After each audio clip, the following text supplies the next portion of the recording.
Welcome back, everyone. 皆さん、おかえりなさい。今日は80日目です。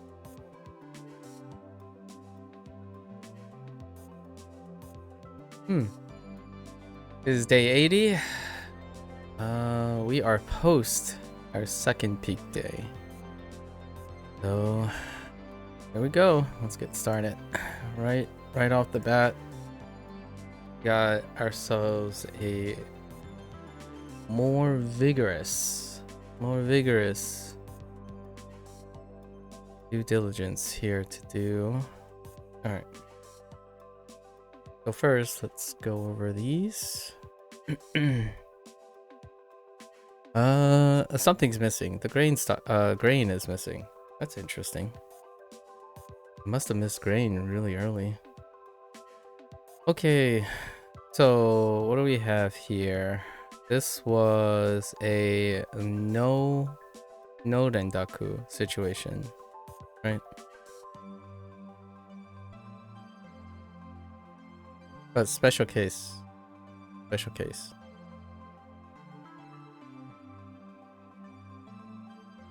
Oh, just kidding.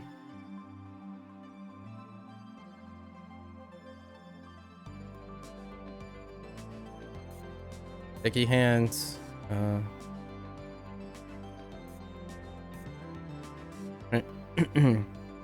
Hayakuchi. This was to do.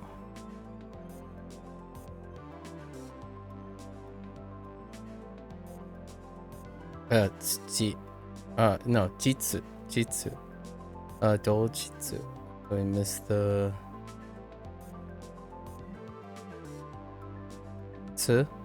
jitsu.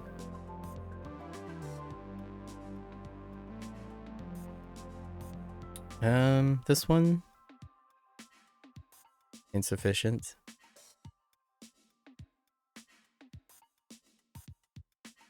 This one quickly. And we have some special ones. So another one yesterday was grain. Right? I have to ingrain this into my brain. Oh, that rhymed too. Nice. We have some outstanding ones too. Right.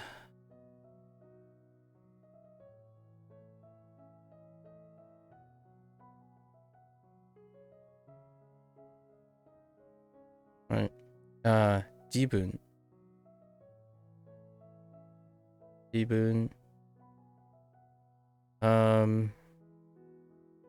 Versus, oh no, not jibun. That was the other day.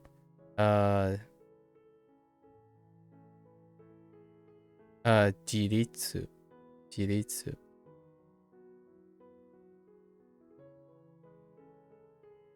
That's not it.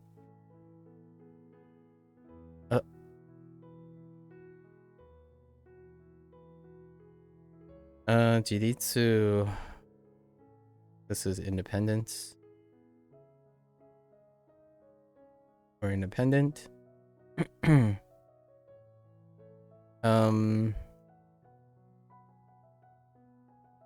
This is a pivot from Jiritsu. Private.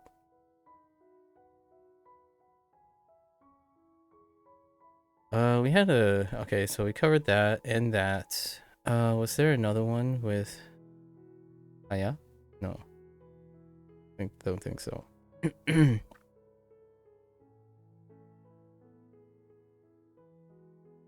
There's also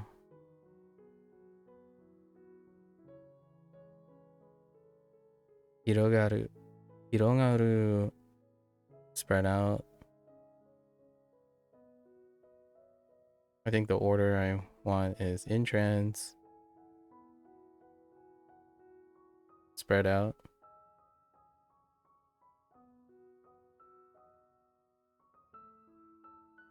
Um, kind of paused.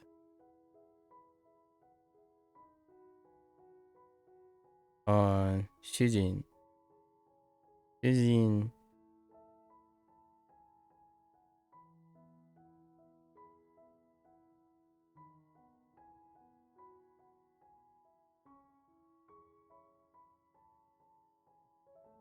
Okay. um, covered that. Covered that. That. There's also reminding myself. Whoops. Too many.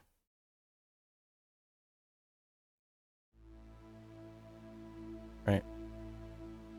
The onyomi or me at the mama radical.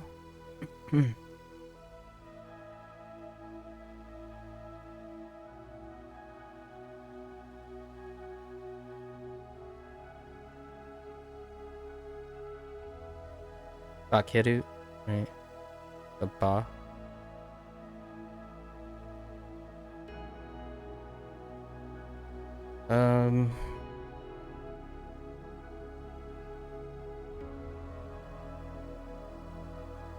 Substitution.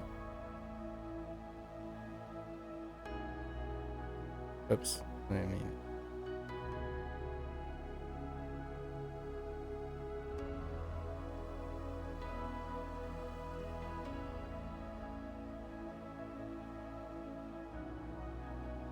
I think that's about it. Right.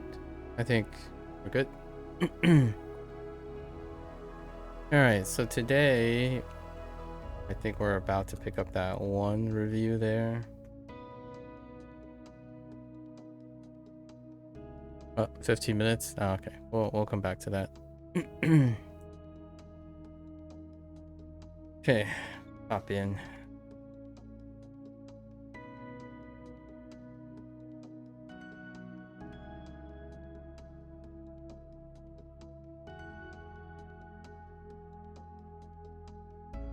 It's still Kumo. I think so.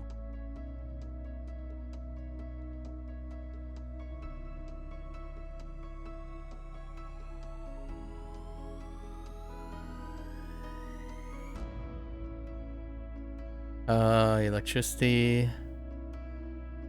No, wait. Rain. Cloud. All rain clouds are rain clouds, but what was the read for? It's Kumo, but I don't remember. Oh, cool mom. Yeah, cool mom. Kumo.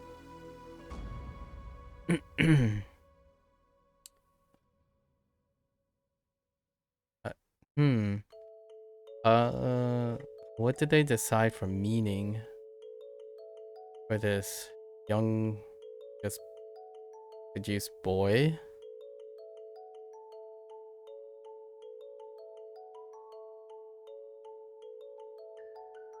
Boy. I think I just wrote Kun because Kun is just special. Yeah. Or boy. Younger. Male. Relative to the speaker.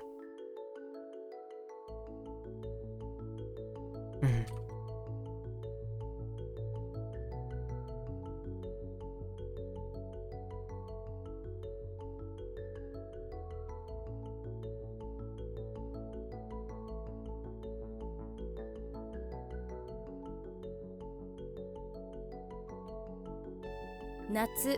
That's it. Asagohan. Asagohan.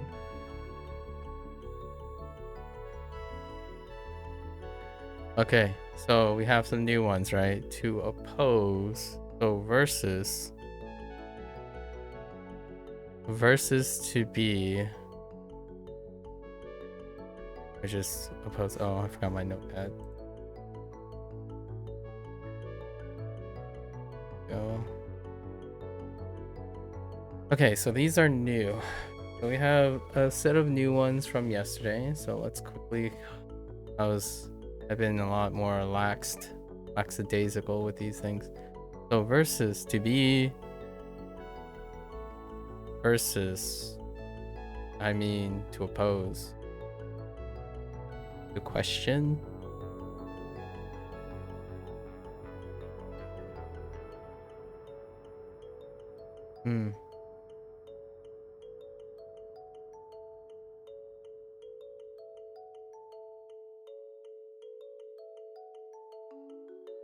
The question is, do I write these down if they're new or not?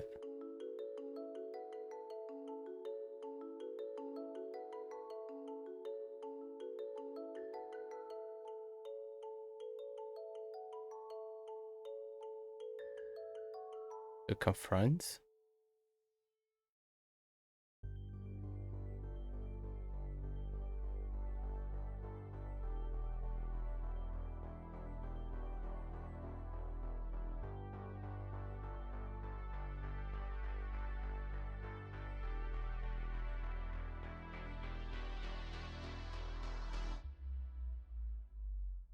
I don't think any of those. So we had opposition multiple times. Confrontation, opposition, like a noun.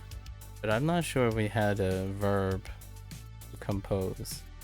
I think this is the one where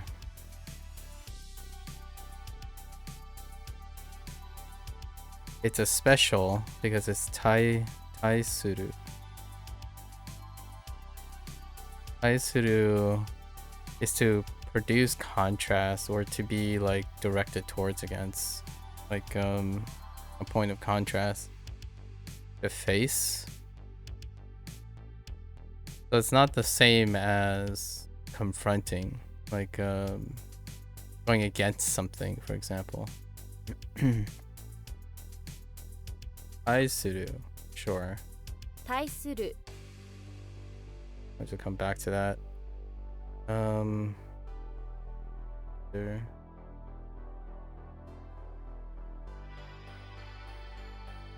Answer was tough too.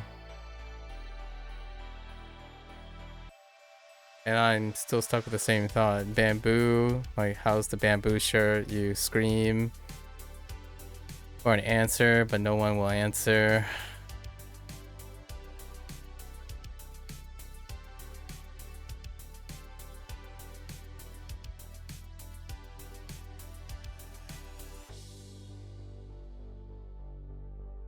Oh, and I'm thinking I have to think about the kun because they're using kun.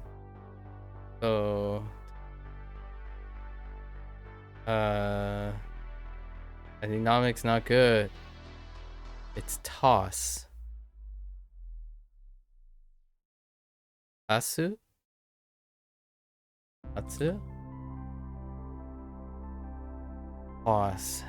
What does I'm always juggling gymnastics until this until these near rhymes become more regular. No, it's not that one. That one's to help, right? Yeah, that's to help. So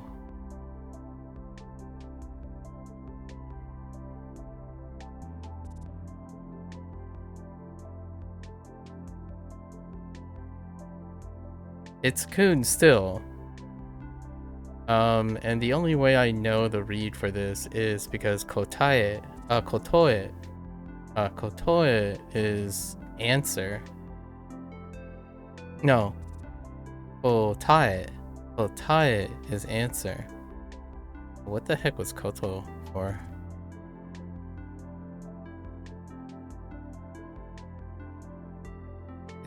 Oof. A coat?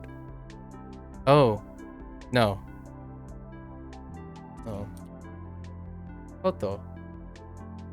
No, kota. I have no idea. So kota. Oh, quarter. I said the same thing twice yesterday in a row. It's like, oh right, it's quarter. Even on the review, I wasn't at the end of the session. I wasn't able to remember quarter.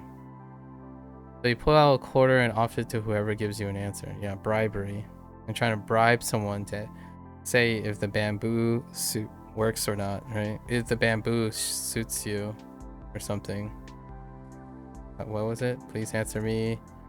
Yeah, the bamboo shirt suits me. Or the bamboo suit is a good idea or something like that. That one's a rough one. Order. Koto. Kota. Order. Kota.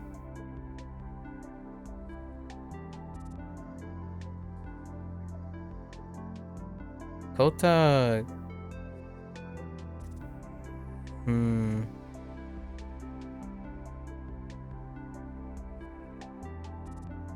Even coat comes closer than Kota. You could say if the bamboo coat suits me. You want to get an answer if the bamboo coat suits me, so Kota.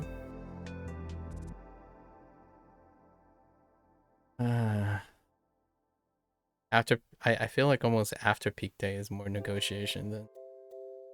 Okay, so we have a picture. Wait. Hold up. Picture, writing, characters. Oh, this is. It spells itself. Emoji. Emoji. I'm like, what the? This is definitely to face or to direct towards and to contrast. Number studies, mathematics. Nailed it. Good.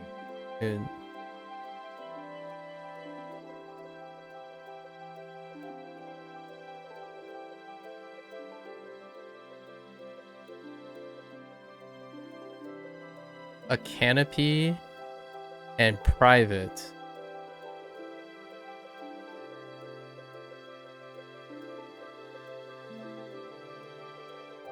Ain't no way there's another one, right? I only know Hiro, but there's probably another read, but all I can remember is Hiro. This is gonna be a process of elimination, right? Just type Hiro and see if it works first. Okay, I gotta know. Coal. Interesting. It's kind of fun going like old ones coming back, because then you're so used to one, you can pay attention to the others now. So like whenever there's a gap is an opportunity to fill that gap now. So there is an onyomi for Hiro. And we have yet to discover it. Potentially a rare read or not. Okay. Sure. Self-explanatory. Emoji. Branch office.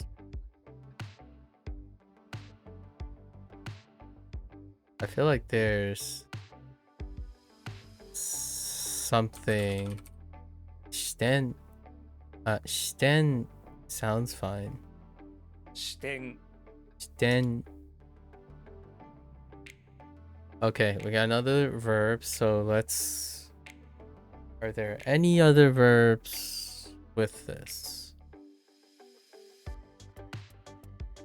No, I think this is... Oh, no. Wait, this is not a verb. It's not a verb. My bad.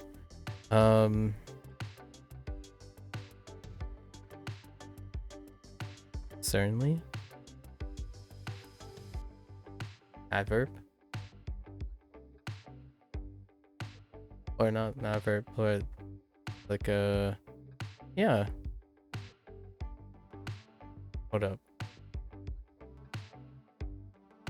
Okay. I'm looking for a kun. Right. Start with a kun. Pretty sure this isn't. Not sure if this isn't. Sure this isn't. It is.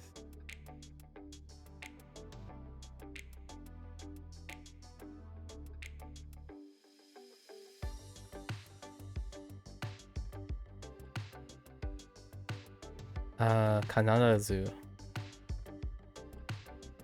It's Kanarazu.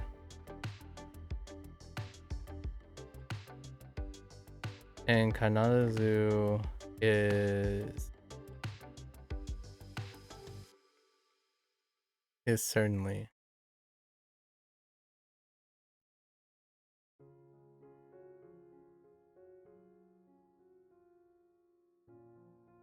I should write this one. So we have certainly, I think, so let's say certain plus zoo. I'm thinking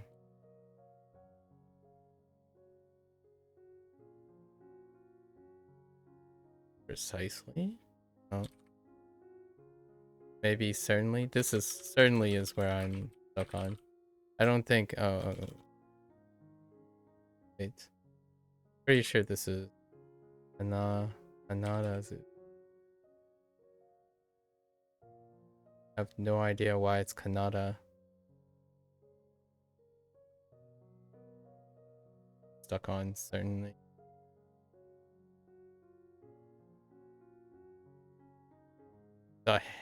Like always, definitely, surely. I like certainly because it's not that far away from. Whoops. 必ず I have no idea why it's Kanada. Oh my god, no, this is not in the neighborhood.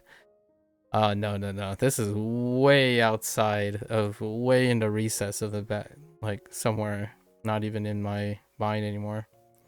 Ra, the Egyptian god asks you, can you do it? Are you certain you can build the pyramids? Yes, Kanada. Canada.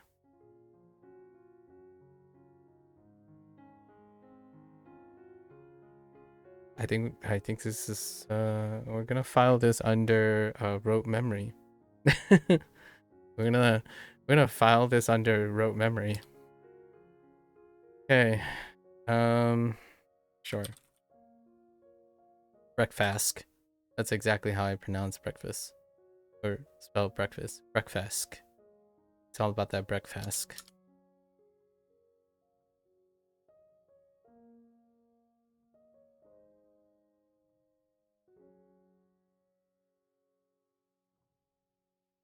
Sugaku. Ungaku.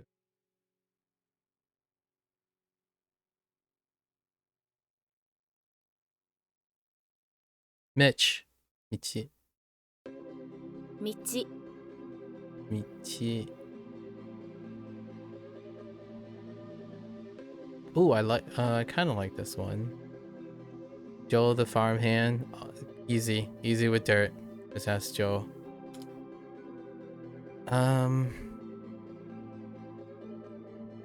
Sharpen. Right, sharpen the research. This is the investigation. Oh, this is like the two. We have two synonyms, right?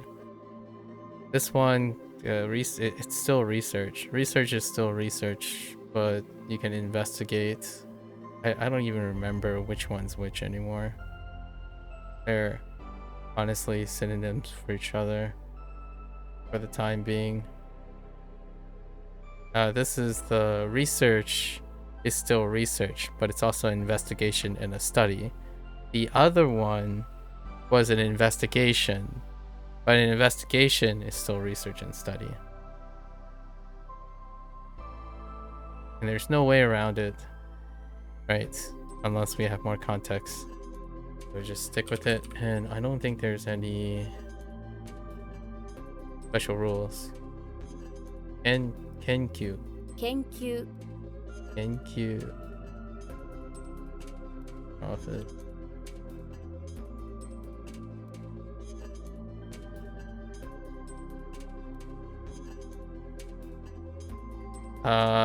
Number in a series.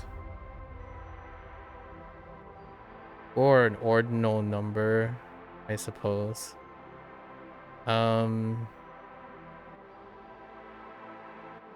The other place. Wait. No. Hold up. Another place?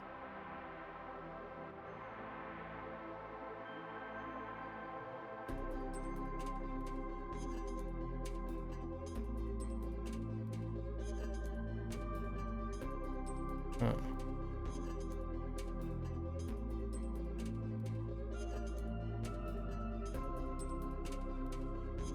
We can just say another place because it goes with... So another place goes with another person, right?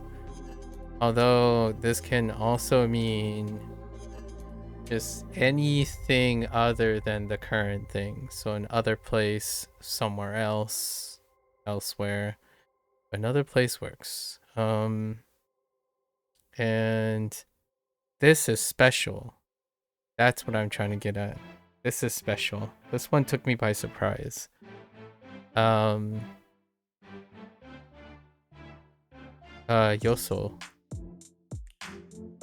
And why is it Yoso?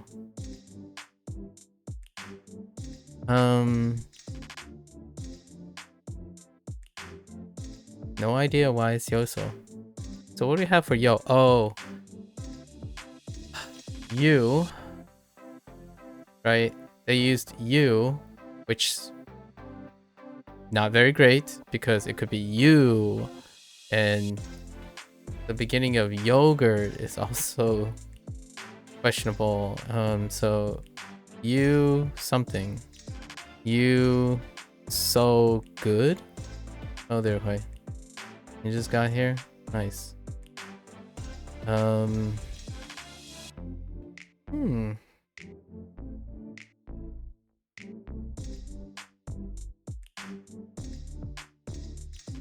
So we know it's Yoso.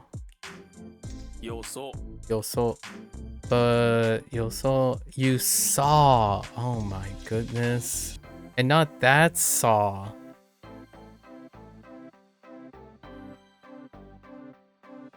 Hi, Seth.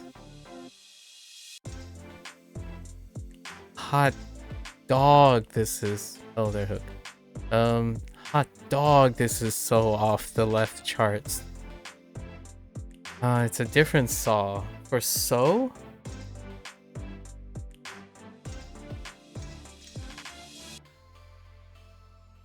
Nah, man. I think we're gonna have to chalk this up to exception rote memory. Right?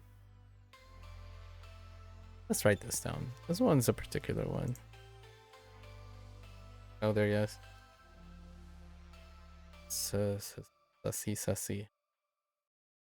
Okay, so other plus place.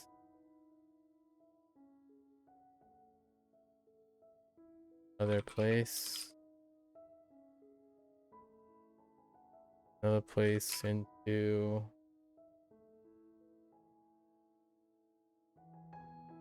Are you my most active viewer? You gotta be. I'll let you figure that out yourself, I suppose.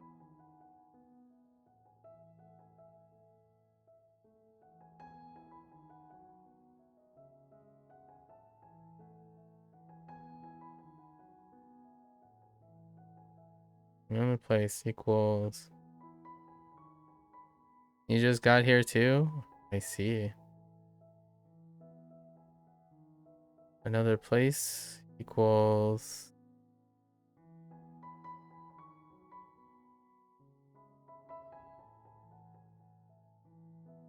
There's Yoso. Jeez. Yeah, we're just gonna chalk it up to it's special and Yoso. Yoso. Yoso. よそ Yoso. Hmm.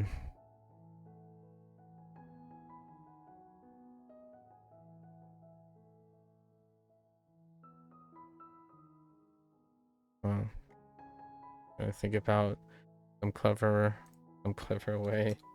Otherwise, it's gonna be up to rote memory for being special. You also got here. What a coinky dink. Yes. Amazing. I wonder how that works out.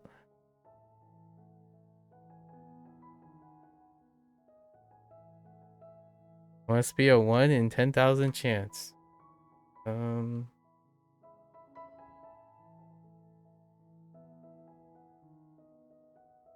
Perhaps.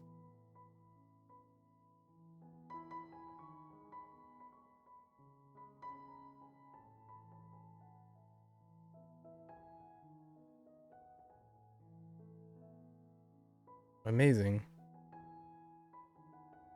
Okay.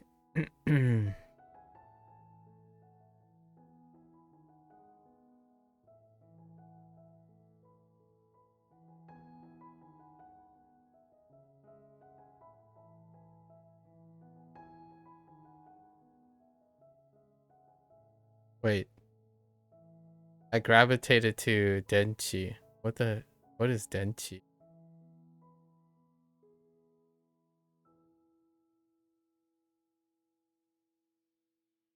What was the thing you collect? You collect all the...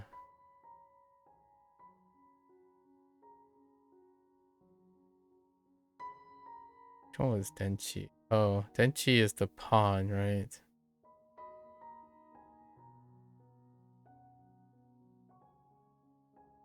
I do not seem to be too amused. I'm generally not too amused.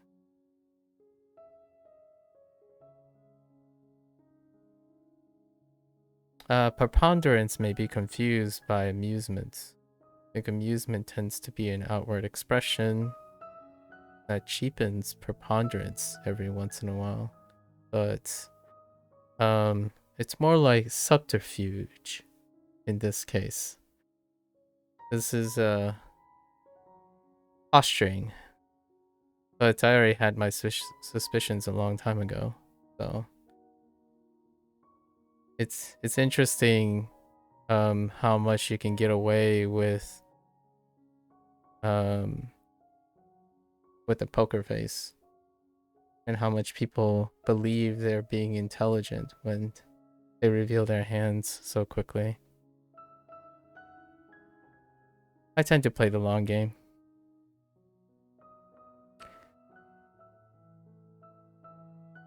Denshi. Oh, Denshi. Electron. Good for me? Amazing. Yes, very good for me. Good for you too.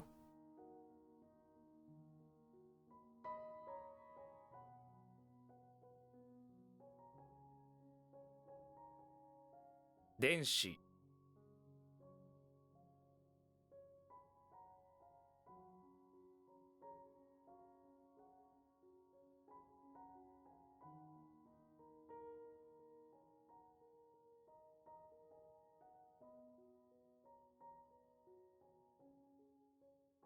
Shogakuse. 小学生 Shogakuse.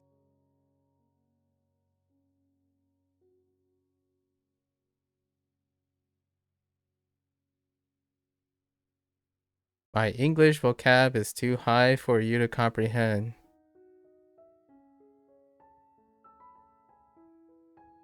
I see.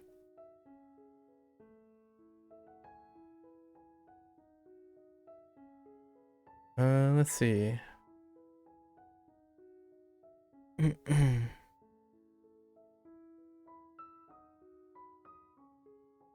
Really good with soil.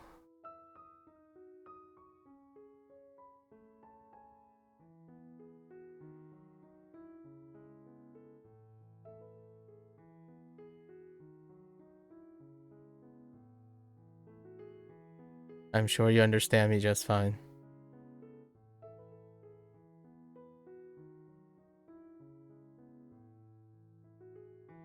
Still place or location. That's good.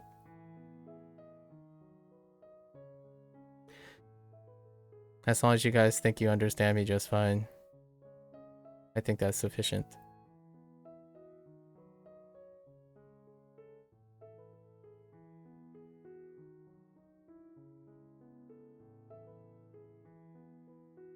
How did it link with location?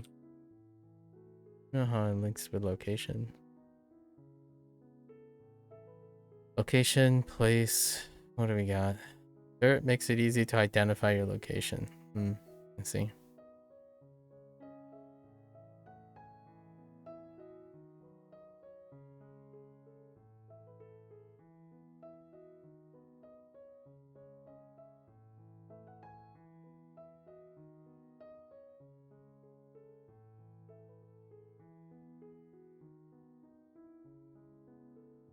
You're just kidding? Uh-huh.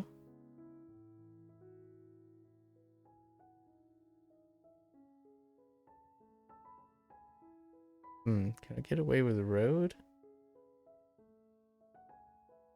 Probably can get away with road. I'm sure they added street as well. And way. Path? Perhaps?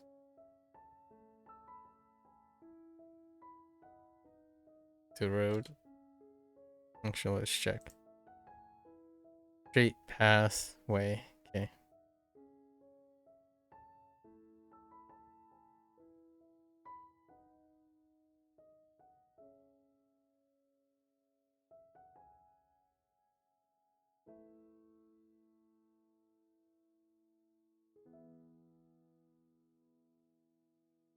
Eisho.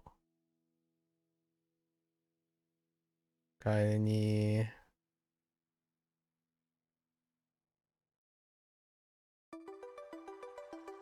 I'm not using a custom keyboard, no. I'm using a ducky from 5 years ago.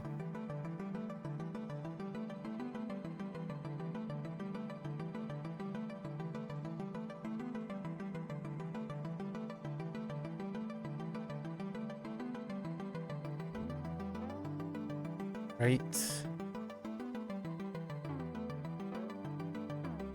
I think we're okay here. Famous place, Eisho.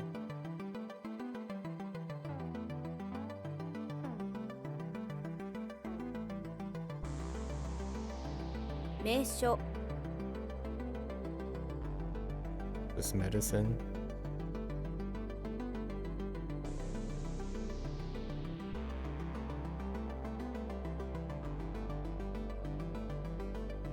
Yeah.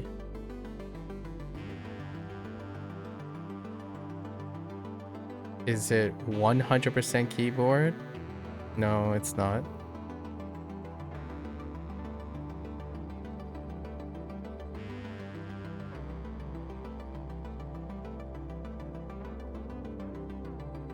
I'm just reading your comment. No, it's not.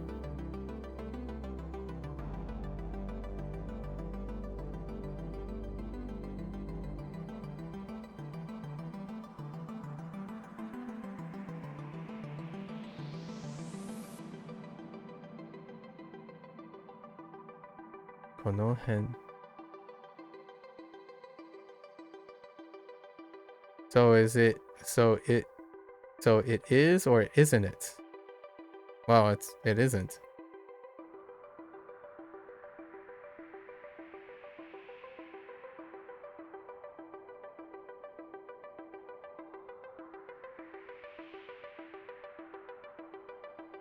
Konohen.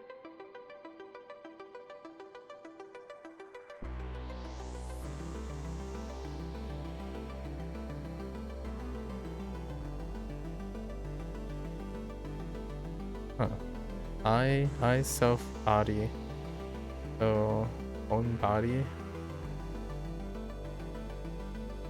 there any special meaning to this?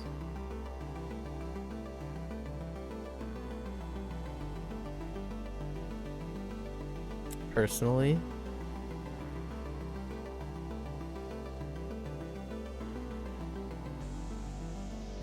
Yeah, personally, as for myself, and this was watashi, watashi, jishin.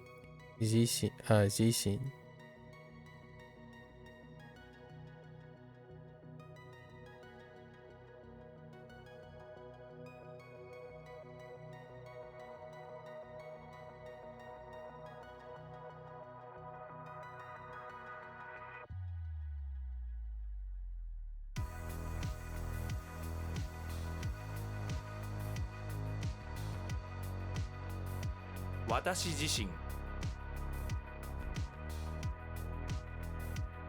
Buddy. Oh, this is monarchy. They use something else. It's not buddy. Or how'd they go about that? Couldn't wait.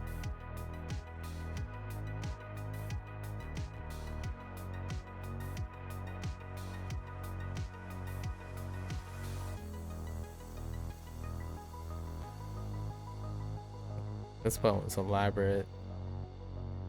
Monarchy. Unshukoku.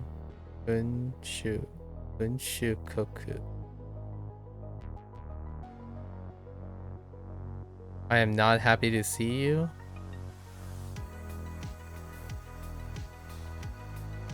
Well, welcome to speculate.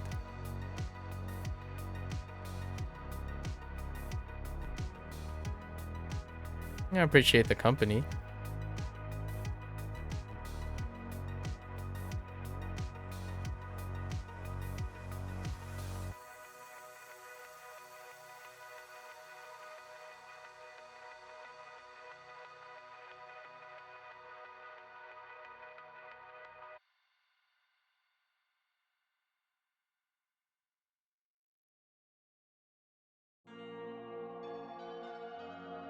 Aiwa.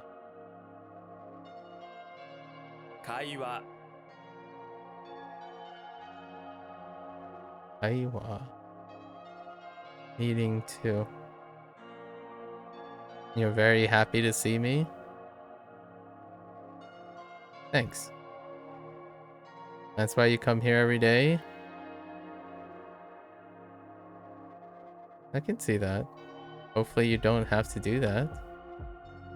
And come back with some interesting stories, you know? Things that interest you, perhaps things that make you identifiable. Right? Identifiable. Sharing creates self-identity. It distinguishes you from the coincidences, right? Make you less and less of a coincidence.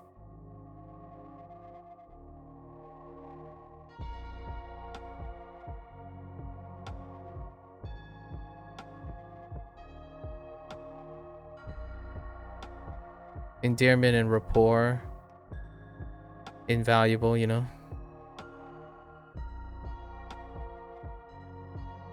You're identifiable by your name. So you're identifiable by Hook 69. Well, that's certainly leaving. That's certainly a little bit presumptuous about my experience with names.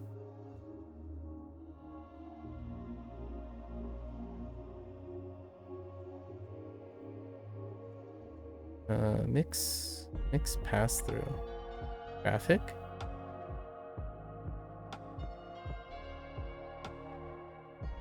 Traffic. This traffic. Oh. Su.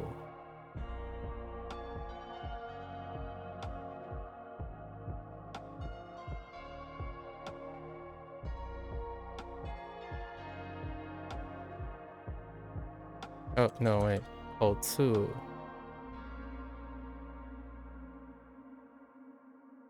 交通 Su. Otsu.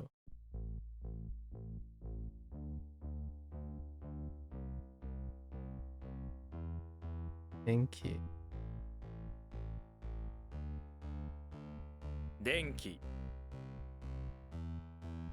You have an interesting story? Sure. Go ahead, Seth.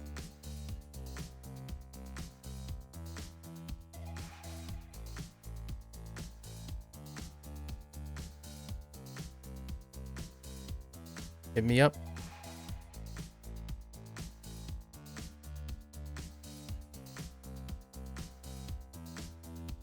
An author. Oh, an author.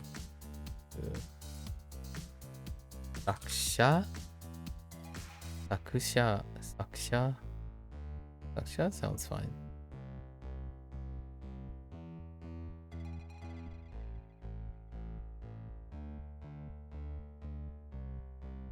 You went to the zoo yesterday. Excellent. Go on. Go on. Listening. Saksha.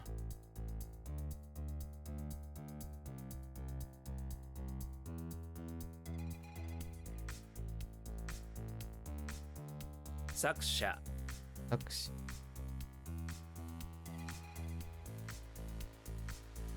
Kimi. 君 That's who. 話す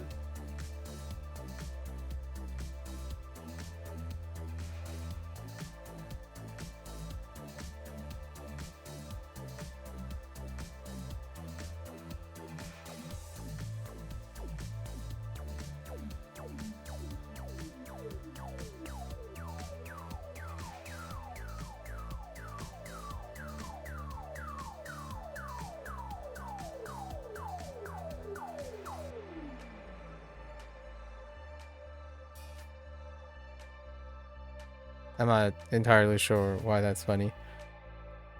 You were supposed to look at various animals, but unfortunately you got hooked to those gorillas. I spent most of my time interacting with them. I see. Was there anything particular that stand out with your interaction with the gorillas?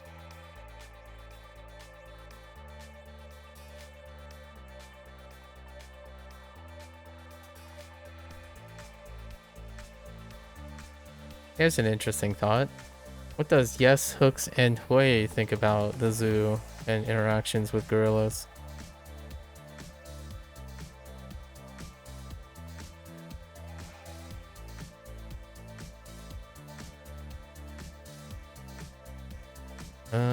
Oh, this was method, right? Method of.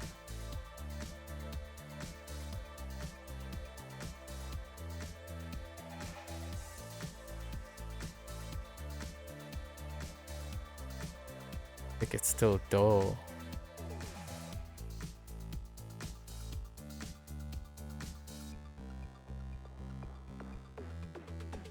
Do What was I not supposed to confuse it with? Like a district of a town or something? You don't know? You haven't gone to the zoo in many years? Alright. That leaves 2 other people. No interest in going to the zoo. I haven't been to the zoo in a long time as well.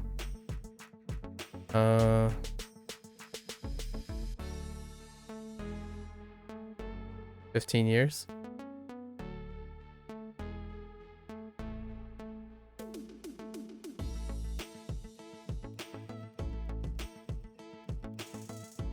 This involves the body, so... Zenshin. Zenshin Zenshin. No special rules.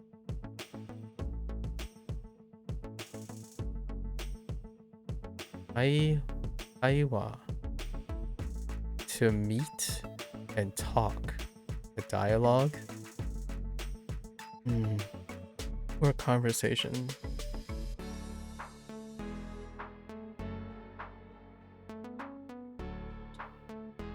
So you love zoos, So what are your fascinations? What are you in, what's your stance on gorillas and the animals in the zoo? Basically, you gave them food and you observed them living and eating. I didn't realize you can feed gorillas. For some reason, it was fascinating to you. Okay. There's some poetic irony here going on, actually.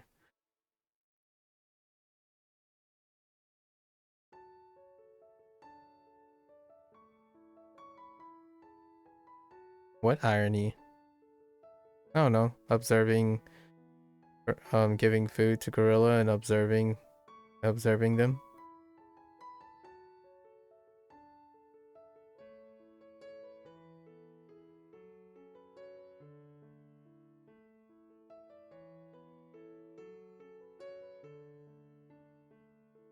What's ironic about it? Yeah, Seth found it unexpectedly interesting. Or unfortunately. Something unexpected happened, I suppose.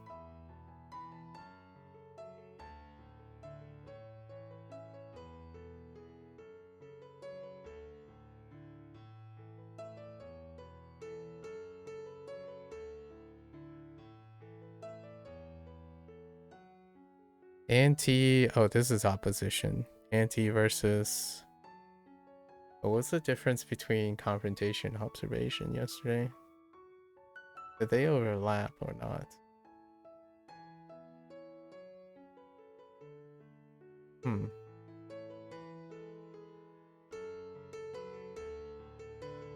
Anti versus definitely opposition. I don't think we have any special rule for this. Anti. 反対 Anti.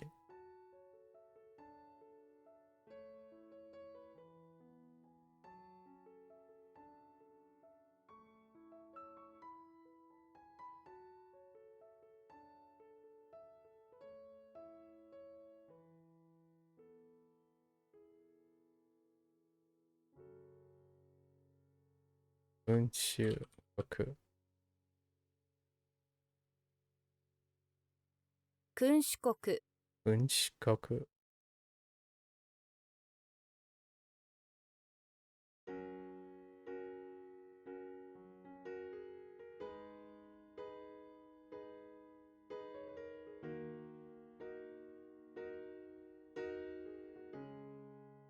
Oh, this is the toss.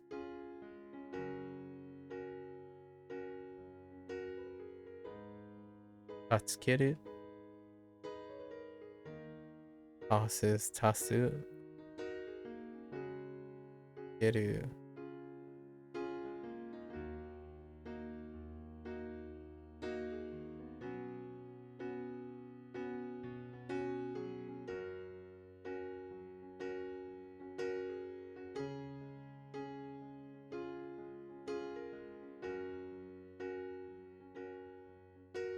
No. Okay, Taskeru. Toss is not great, but Taskeru. The help? Keru. 助ける Oh, there, Isaac.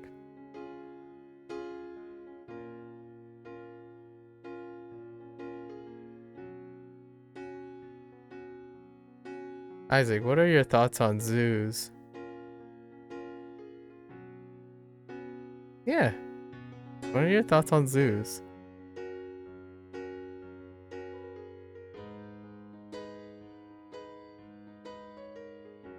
You don't know? Fair enough.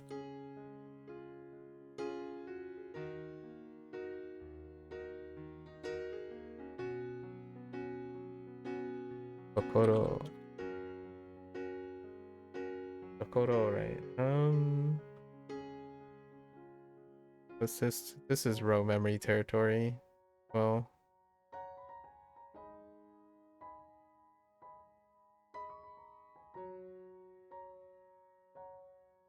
Oh, what's the near rhyme they use for Tokoro?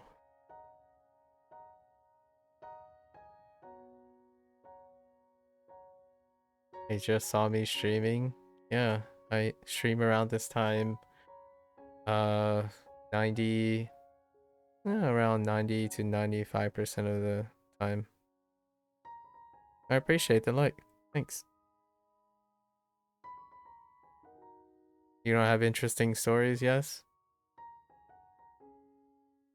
Hmm.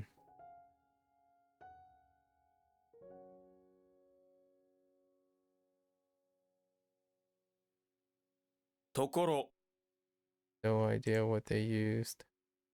Talk or row? Talk or row? Here's the place. Either you have to talk or row. Talk, maybe you talking your way out of the problem. If you row, you may be able to escape. Either way, this is a place for it. Talk or row. I'll probably have to chalk this up to special.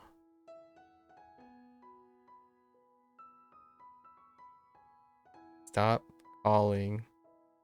You have a girlfriend. As a streamer, you gotta make the stream entertaining for viewers. That's certainly a thought.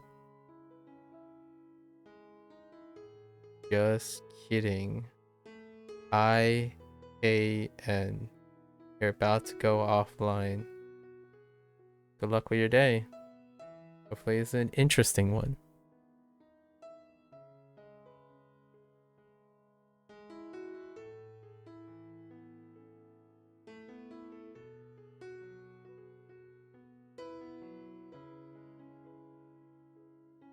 Azu.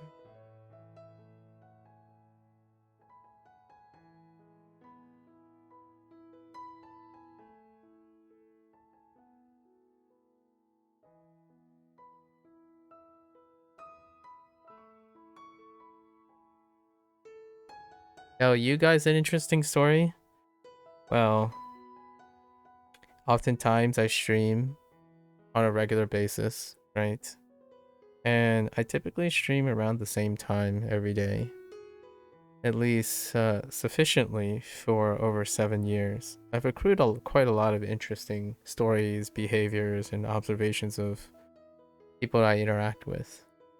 Right? And I track a lot of behavioral patterns when it comes to interacting and how people interact with on the internet, right? On different platforms, but specifically YouTube and Twitch. And I started this journey about 500 days ago where I started a social experiment about simultaneously streaming on 2 platforms to observe behavioral patterns and maybe some crosstalk between the communities. And it led to a bunch of interesting observations. And one of them is most definitely that crosstalks between the 2 communities is the utter necessary need to project what they think is correct and important to them without forming any attempt or form of deeper level understanding or a connection, attempting to make a connection with other people or in between people. And usually it comes with the territory of a deficiency in sharing interesting stories. Now, the interesting part about this story is how often am I able to manage to get someone to tell me an interesting story about their lives, which would demonstrate to me they might have some interest in their own lives, but at the same time, how they could frame that interesting story in order to make a conversation starter and to form more fundamental connections between maybe 2 people in the chat or me and the person, and how often when you play along could encourage them to create a dialogue that makes it very obvious that they're doing it for sport as opposed to doing it to form long-lasting connections. So whenever people share pleasantries and whatnot, it has definitely been an interesting adventure to this point. I share a lot of those stories on and off for those who are very active or, who converse with me, but those people inevitably go on and do their own thing. Now, when someone asks me if a story is interesting, how do I know if the story I'm telling is going to be interesting? Well, I don't really know. The act of sharing a story itself may present itself as an interesting proposition. So if this sounds very political and very nebulous, is largely because this situation doesn't promote a natural environment to share interesting stories, largely because perhaps the present company and myself do not feel like it is appropriate to share interesting stories to each other. So, pardon my political diatribe here, but that is the most interesting part about this experience right now. So if you find that interesting, let me know. Maybe that'll raise a bunch of questions about why I chose to tell the story that way. My interesting story is I spent a lot of time streaming around the same time. It makes it very, very appropriate and very convenient to gauge the behavior of very specific people. And whether they stay around or not is a matter for the future. But I can tell you now, I don't think there's one of the interesting punchlines is there isn't one person that knows me for a very extended time that knows me just here. So you may not see most of those people, but I have met quite a lot of extraordinary people over the 6 or 7 years, and I really appreciate their company, whether they choose to announce themselves or not. And I guess that includes all of you guys. Always appreciate it. The most interesting story, if we're talking about like context and content, something topical, I suppose I read an article on the current Snow White controversy with Disney's live action recreation of Snow White.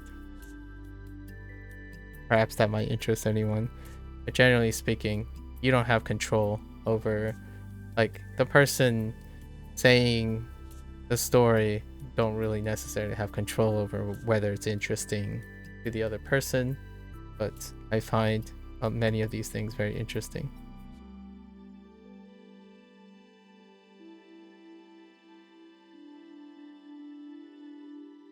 Since day one, intriguing. All right, Kazu. Oh, kazoo. That's right. 数 The instrument, kazoo.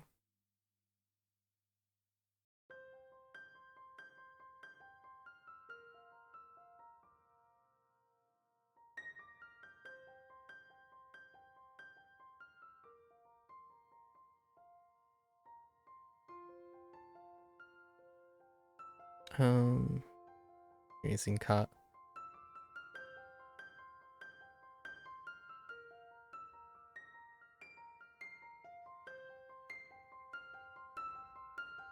That was interesting. Glad to hear it.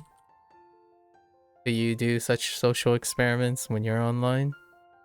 I think streaming platforms, video comments, the way people interact online is ever interesting. And I actually spend the vast majority of my time looking at that. Because when I'm not streaming, I spend most of my time talking to people.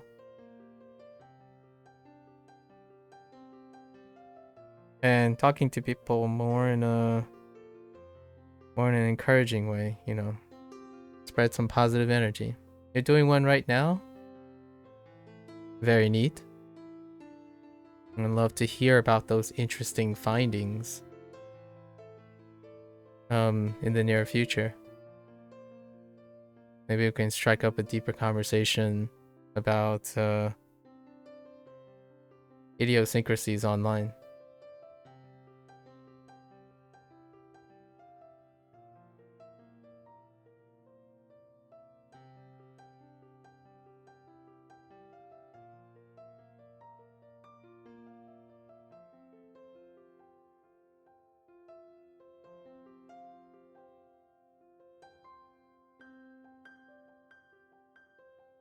Oh, wait.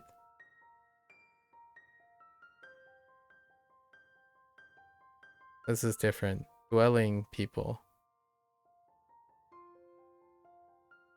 Right.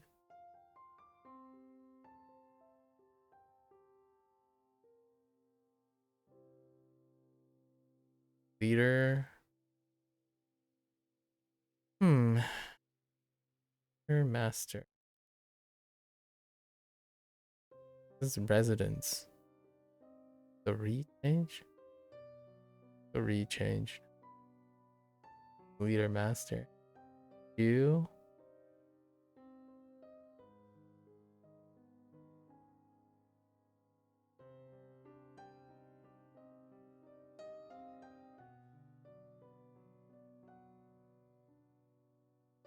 Personally, I think that story was inspired off your looking at the zoo and being fascinated with gorillas.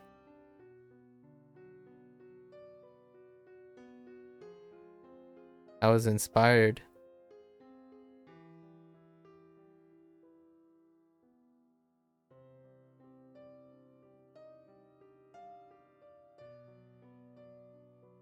So Junin.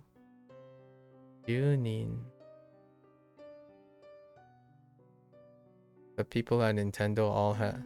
Oh no, the residents. The residents are always concerned about their jewels and their Nintendos.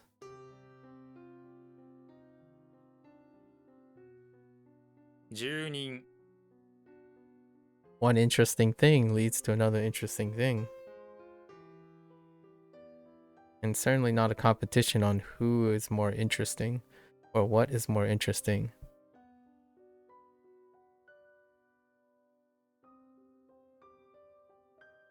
At least that's not what my intent was.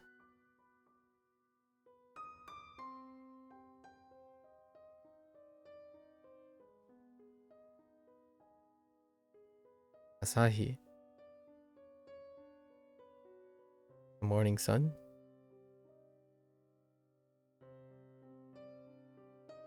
Right. Kun, two kuns.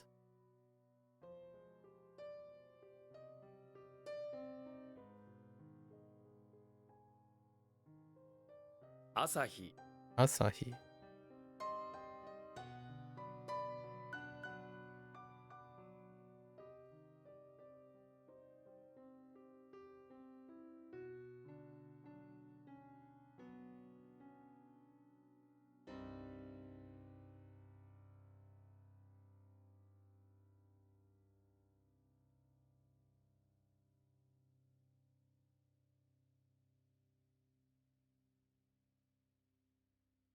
Jugakse.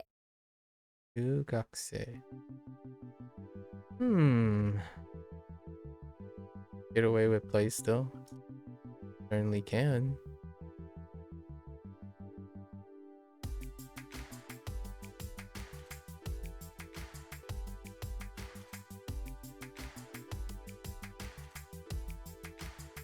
Points?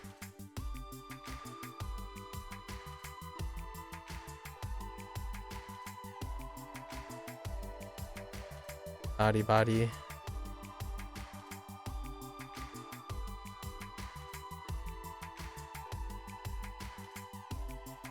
No. Chintai. Body is still body, but there was a special note about that. There's a special note? Or am I thinking of Shin?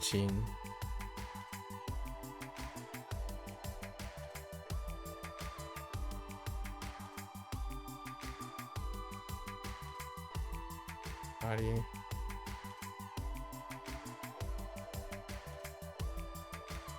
There was a special note about this. Oh, it was the Karada note. Thinking about 身体 less used. Oh no. Something about figurative versus literal. Or something like that. This word is also read as which is irregular, but oh okay. You usually use this in it was casual versus compound, versus the more formal.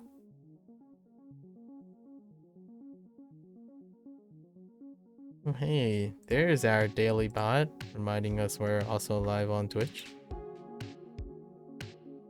Which regular?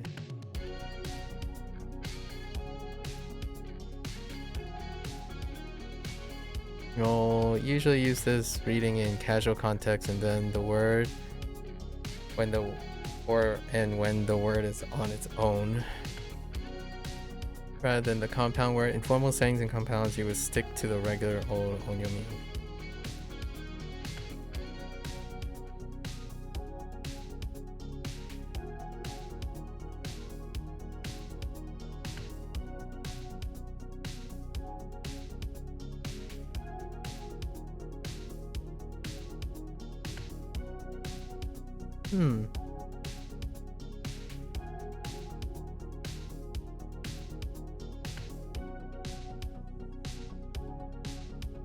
Tensu.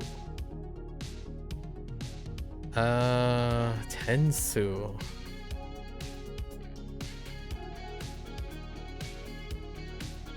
That's two onyomis, right? Tensu.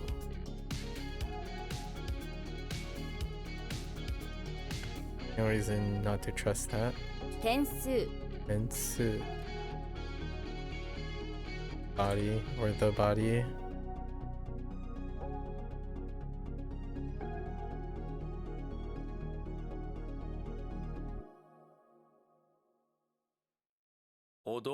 Odo.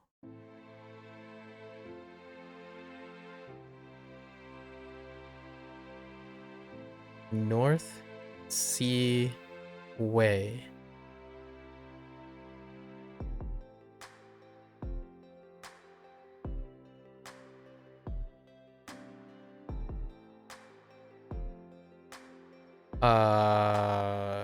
North Sea Way. Brainstorm.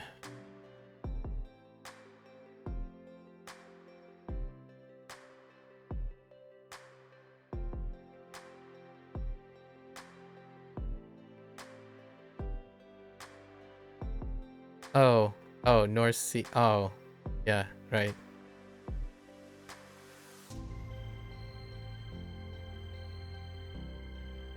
Hokkaido.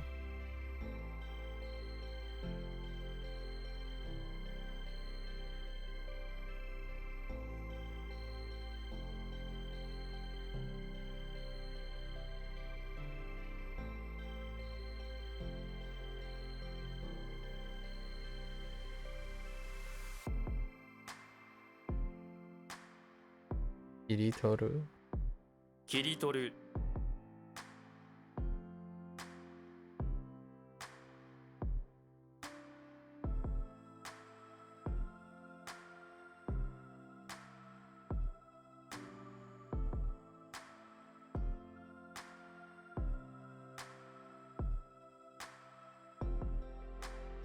必死 Ichi.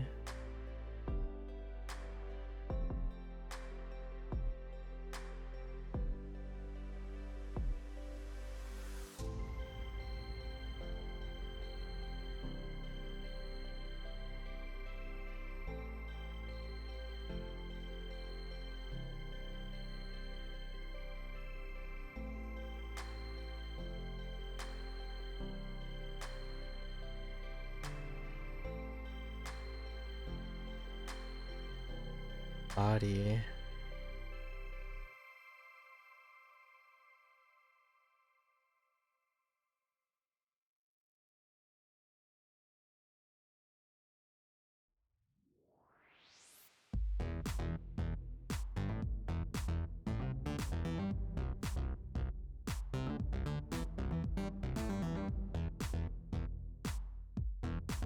It's me.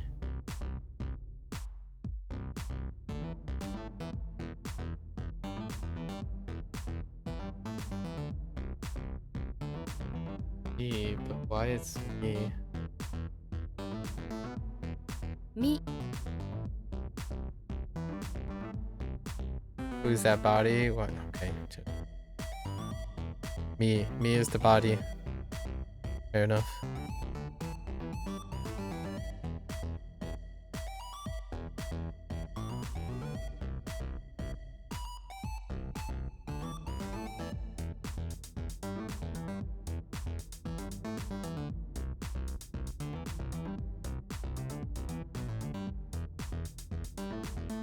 Hokkaido. Hokkaido.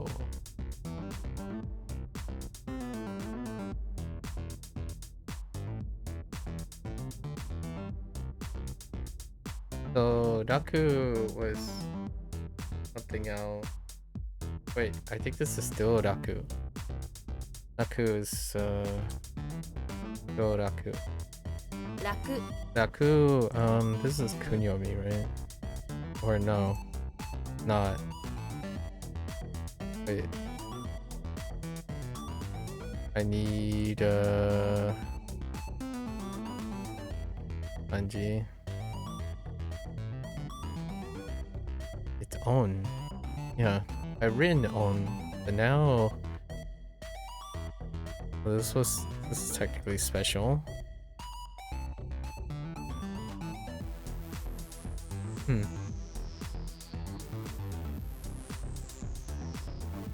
And then we have Tanoshi coming up.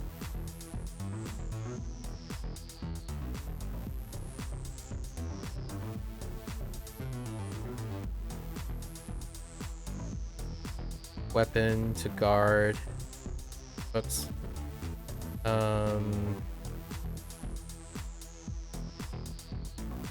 Wait, is this supposed to stand for guarding?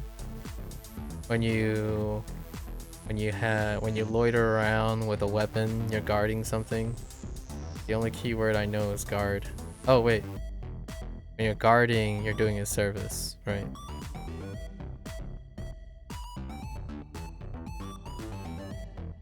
Yes. Or duty.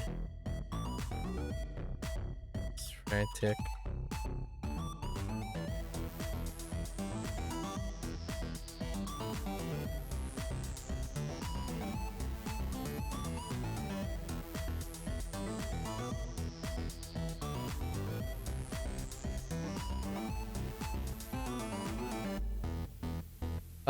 Oh, I want to say go. Yeah. Why? I mean, maybe Otila? Yes. Noon also happens to be the same time. Decide to attack for some reason. Okay. Very straightforward, I suppose.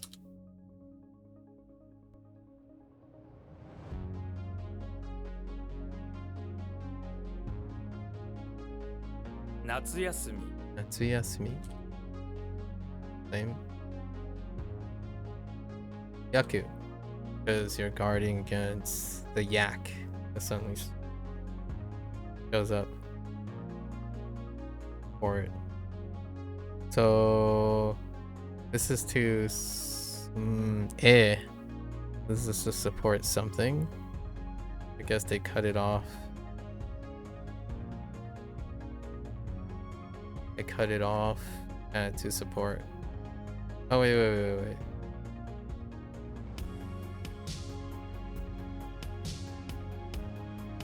You gotta support. I just realized this doesn't have direct object. I might have added to support something or someone to support someone. something. And to support them, you pull out 2 saws, right? Asairu. 支える Asairu. 楽しい Tanoshi.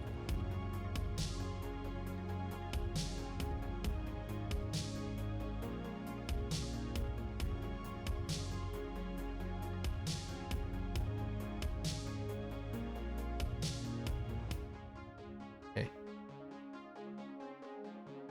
Adding the S was the bit off part.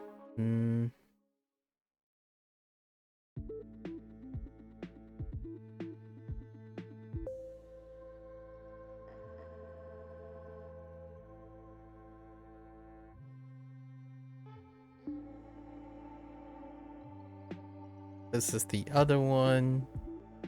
You have a weapon with finger on the weapon. Wait. Fingers on the weapon. What was the keyword?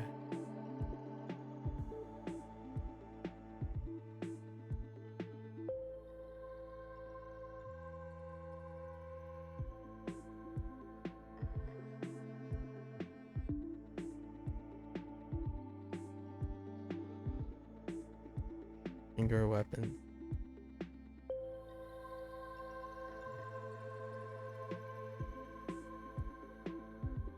These are 2 that were... So you're tossing, right? This means to toss. You gotta toss the weapon aside. Where did the fingers come in? I guess you gotta... Oh, it's in between your fingers. Weapons are in between your fingers. So you just toss them before you enter Tokyo. Throw! Oh my goodness. We're adding toss.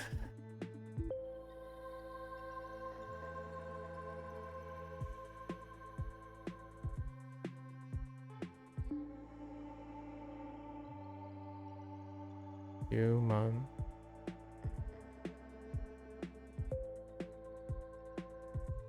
10万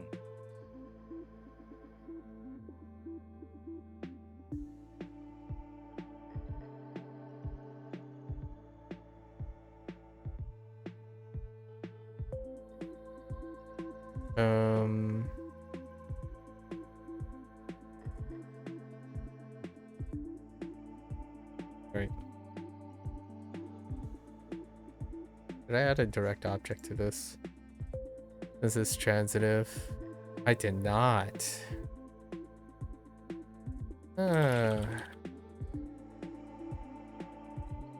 Keep it consistent.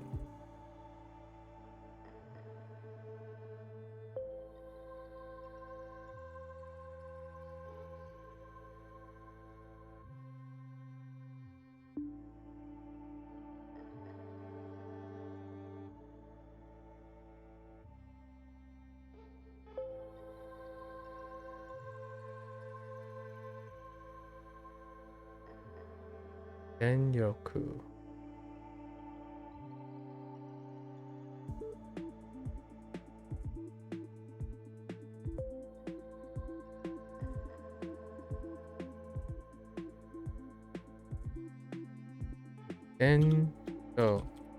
Genyoku.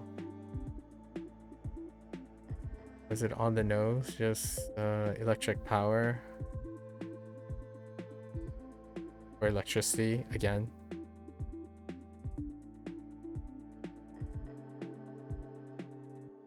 Denryoku Yeah. This is the tsunami, the ketchup tsunami.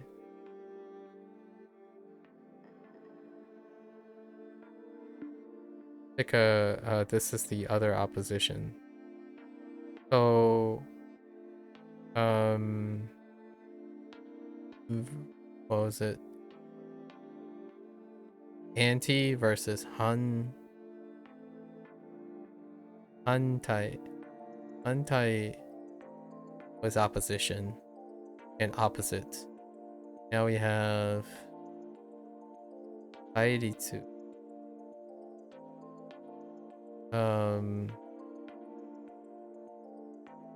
Which is versus to take a stand, so confrontation. Is that what we looking for?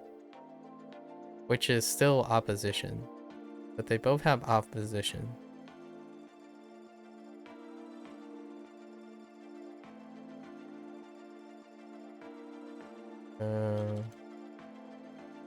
Airitsu. 対立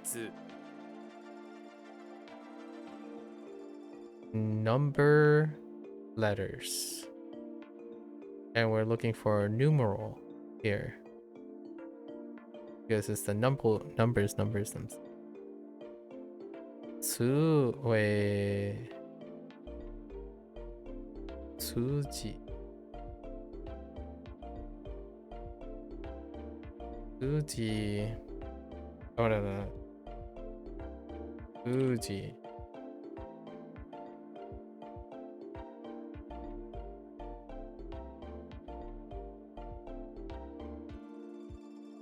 No special rules. The numeral 数字数字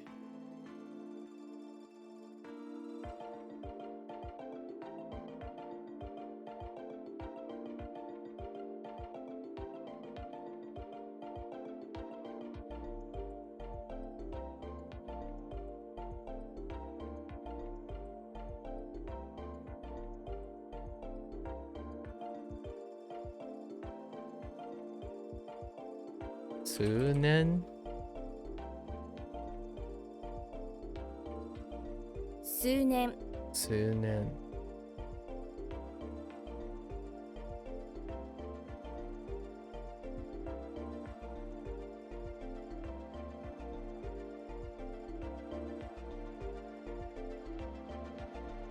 You're like, you're causing a wave. Oh, you have a choice.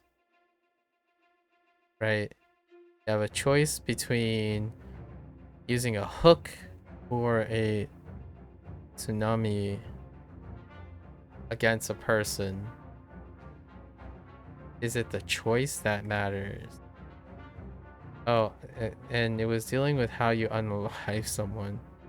But I think it's a choice, so it's a decision. Actually, I'm not sure if choice is added.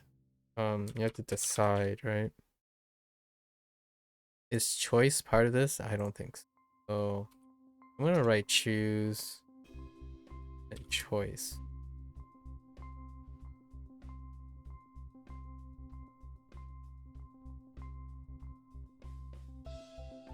Numeral.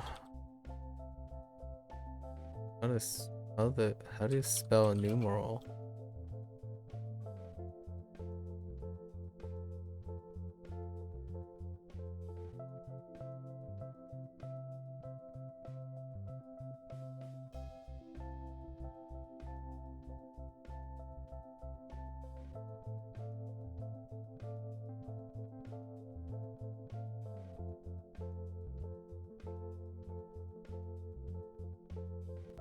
Ongaku. 音楽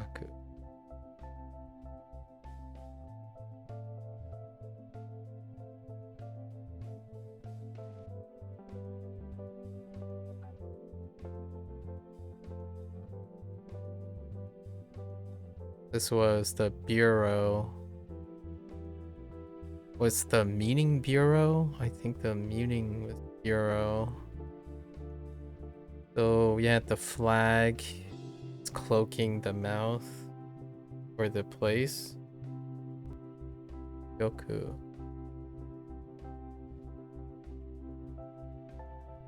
Shinshin. 心身 Ayasa. 毎朝 Yeah. 行け Shinshin.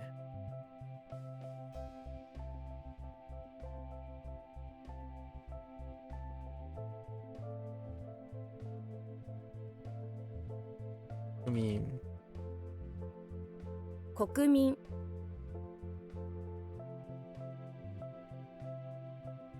Help say.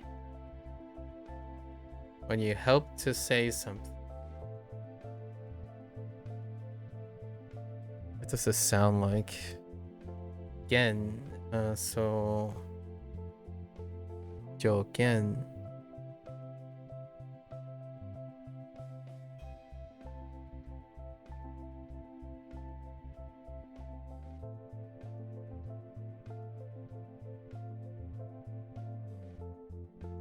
Advice? Yeah, this is advice. Go again. What else can you help to say?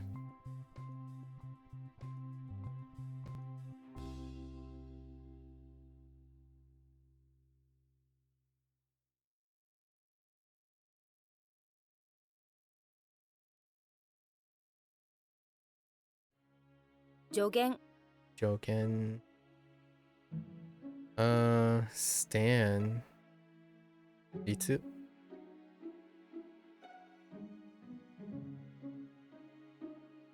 Euro.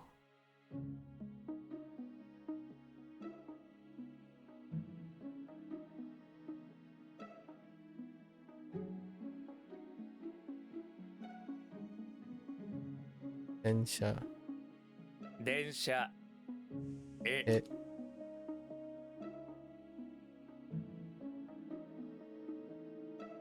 Oh wait, what? Wait, hold. Oh,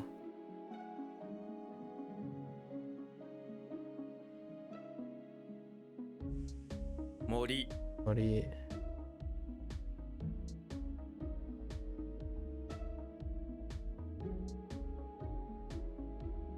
Senen. That's it. 千円札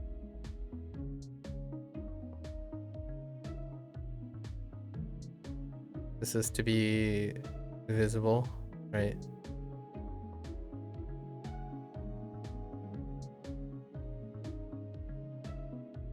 Enchi. 電池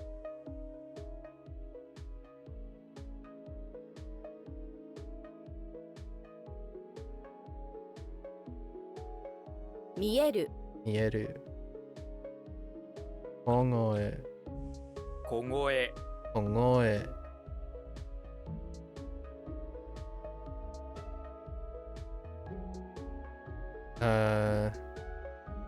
Hi. Jikai. Right, Jikai. Yeah, Jikai. Is there a pause? 次回 Jikai.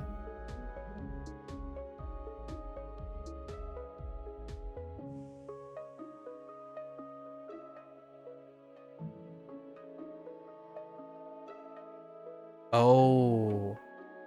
Wait. No. This is the other one. What was the last one? Sharpen research.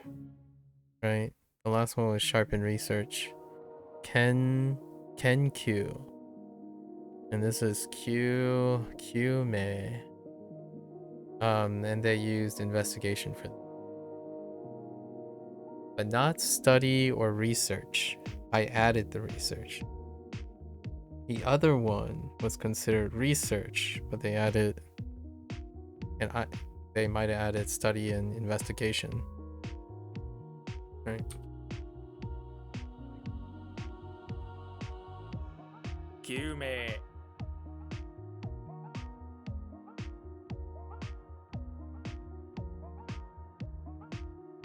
Bill. That's it. 札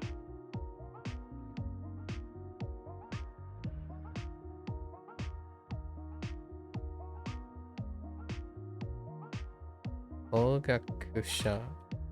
Ogakusha.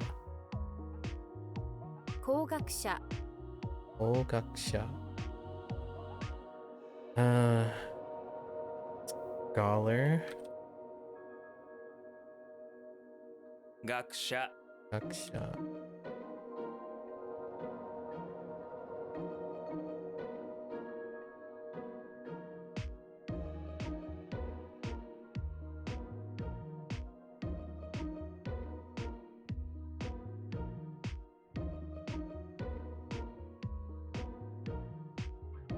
Oh, this is Shikoku. 四国 Nice.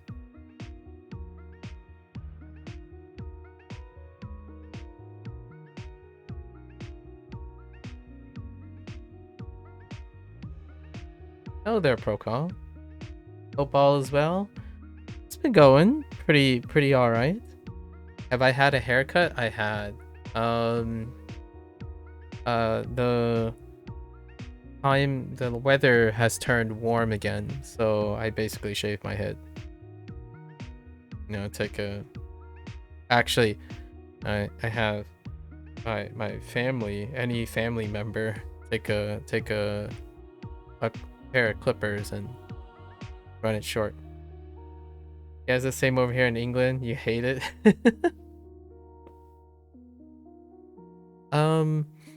England, is it wet heat?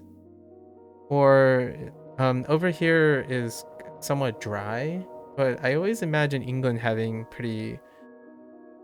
I'm a rain kind of guy, so I'm not sure if you're a rain kind of guy, but I enjoy running in the rain and whatnot, so I don't mind getting wet. But when I think of England, I often think of that stereotype, right? That stereotype about it just constantly be raining.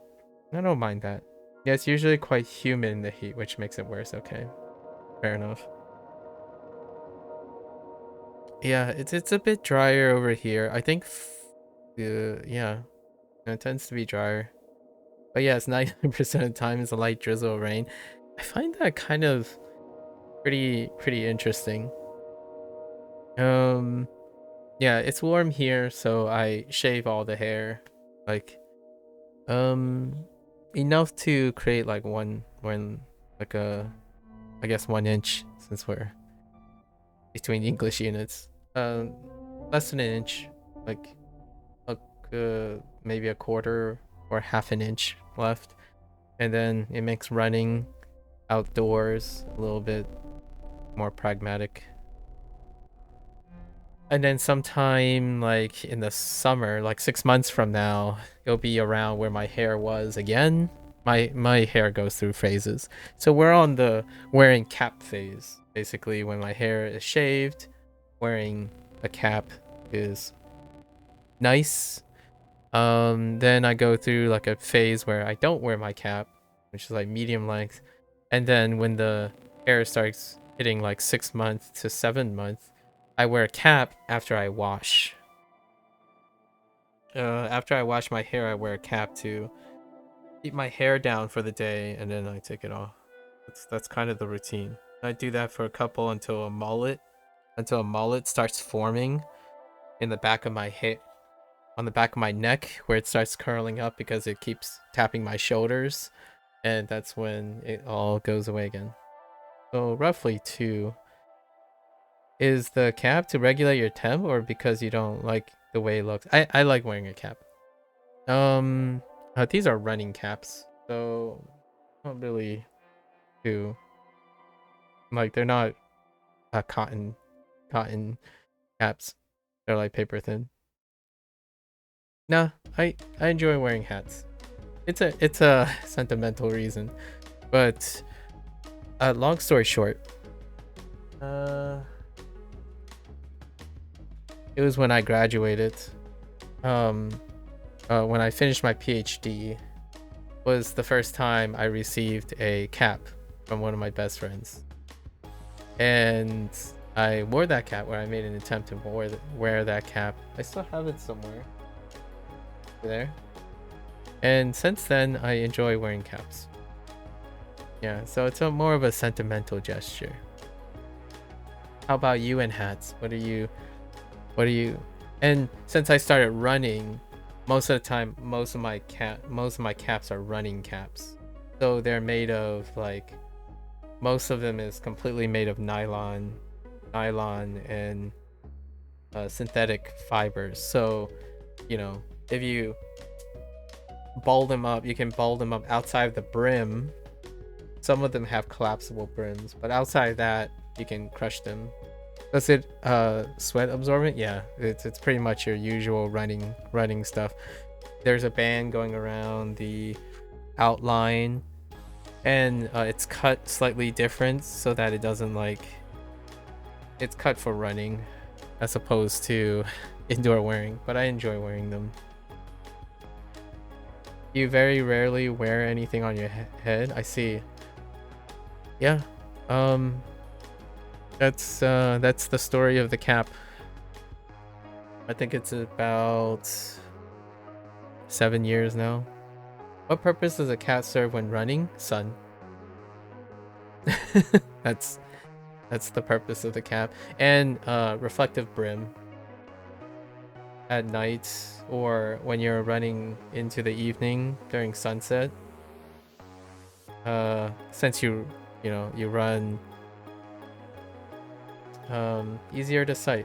Usually I'm wearing something that's slightly reflective on my body, and also I wear something reflective. My shoes are reflective, so for running. Do you have a preferred time for running? I get up and I run. When I get up, it's a different story, but I get up and then I go run. Yep. So about 30 minutes to an hour after I get up. Sit down. No, not before bed. I walk before bed. Before bed, maybe like an hour or two. Calisthenics, walk, right? Walk, then calisthenics, and then maybe some stretches. And not every single day, but most of the days, like 6 of the 7 days before bed. Yeah, running is the warm-up. I'm a warm-up person in the morning. Contrary to a lot of other people, anecdotal stories, running feels like death every single day. Like, I don't think there's a single day where I'm like, yeah, this doesn't feel like death. It feels like death every single day. Yeah, you always fall asleep much better if you do exercise before bed. The conventional wisdom, right? Runner's death instead of runner's high. Yeah, so the morning run is often, I don't do long distance runs anymore, like very often. I don't make time for long distance runs, like really long distance run. Runner high doesn't kick in until like you run a very long distance. So for mine, the average distance for runner's high is like the 2 to 3 mile mark, and I'm running half a mile each morning. So it feels like death before. Usually it feels like death until you get to the point of cadence in runner high. So because we're running half a mile distance, you tend to try to use up your energy within that. So when it gets longer and longer, you have a longer period of time to stretch out your stamina. So then in that long stretch, you might get into a runner's high. Do you know what chemicals get released that cause runner's high? I have no idea. I didn't study. Yeah, I have no deep depth into what creates that. I have had that before though. It's to the point where you're prone to injury when you consistently get into a runner's high. It's kind of like getting into the zone, and when you're in the zone and then when you stop, your body catches up with you. I remember like the half marathon, after completing, my body like shut down so hard. Like I was cold. It was like I think it was about 70 degrees Fahrenheit, or 25 degrees Celsius. Right, 25 degrees Celsius. And the moment it just stopped, right? Like you stand there, you're celebrating the after party, like everyone's gathered around eating and drinking their alcohol and etc. And I was like, I had A lot of times people give out these radiant blankets, you know, those things that keep, like, they're the, I don't know, those EM blankets where you're supposed to keep your body heat in. I was hot. I had 3 layers. Yeah, those, yeah, shiny metal sheets. I was shivering like crazy. And then the following day I couldn't walk. Like, I couldn't walk for a while. For maybe like, I would walk with like a limp and a skip for the next day or two. Yeah, I think that's what I would say would be when you have runner's high and you choose to go for it as opposed to not go for it. That's weird because you assume all that running would heat you up. It does until you stop running. At least in my opinion. In my opinion, it does until you realize how exhausted you are. It's kind of like well, you know, being in a, when you're being in a euphoric state, you have no more attention to like numbness or exhaustion or something like that. You kind of just go for it, right? And I feel that's kind of where you have lots of physical activities that lead to injury, right? You just keep pushing, you're in the zone, and your body really doesn't have, in my opinion, like, this is not scientific or anything. I think the idea is it takes a while before your body realizes, hey, can't give you strong enough signals to tell you to stop for now, so you go for it. I think it's kind of the balance where eventually you have so much heating, like adrenaline or epinephrine in your system or whatever is causing that, it numbs out all the pain. So like, it feels like, I call it like the death situation, like, and it's not really pain, but more like breathing, but pain could be like stitches, some stiffness, some prior day stiffness, right? And then you have this graph on the y-axis, and oftentimes you're about like here, you're like, ugh, and it ramps up very quickly. But once you get to a high, it actually starts tanking down. So now you're warmed up, right? This is usually where you warmed up. But then you get to a point where the runner high happens. And then at some point, you spend so much time in this, depending on how long you have. When you're done running, so you stop running, you go all the way back up here, right? At least here, if not more. So it just shots up. So this is time, delta t. And this would be like a long run period. And this would be like the rest period after your recovery period. And this axis is whatever this is referring to, like the feeling, breath, pain, stitches, stiff, any form of like discomfort. You kind of start ramping up. So right now, the zone that I'm generally running. Hola, ¿qué tal? Estoy bien. ¿Y tú?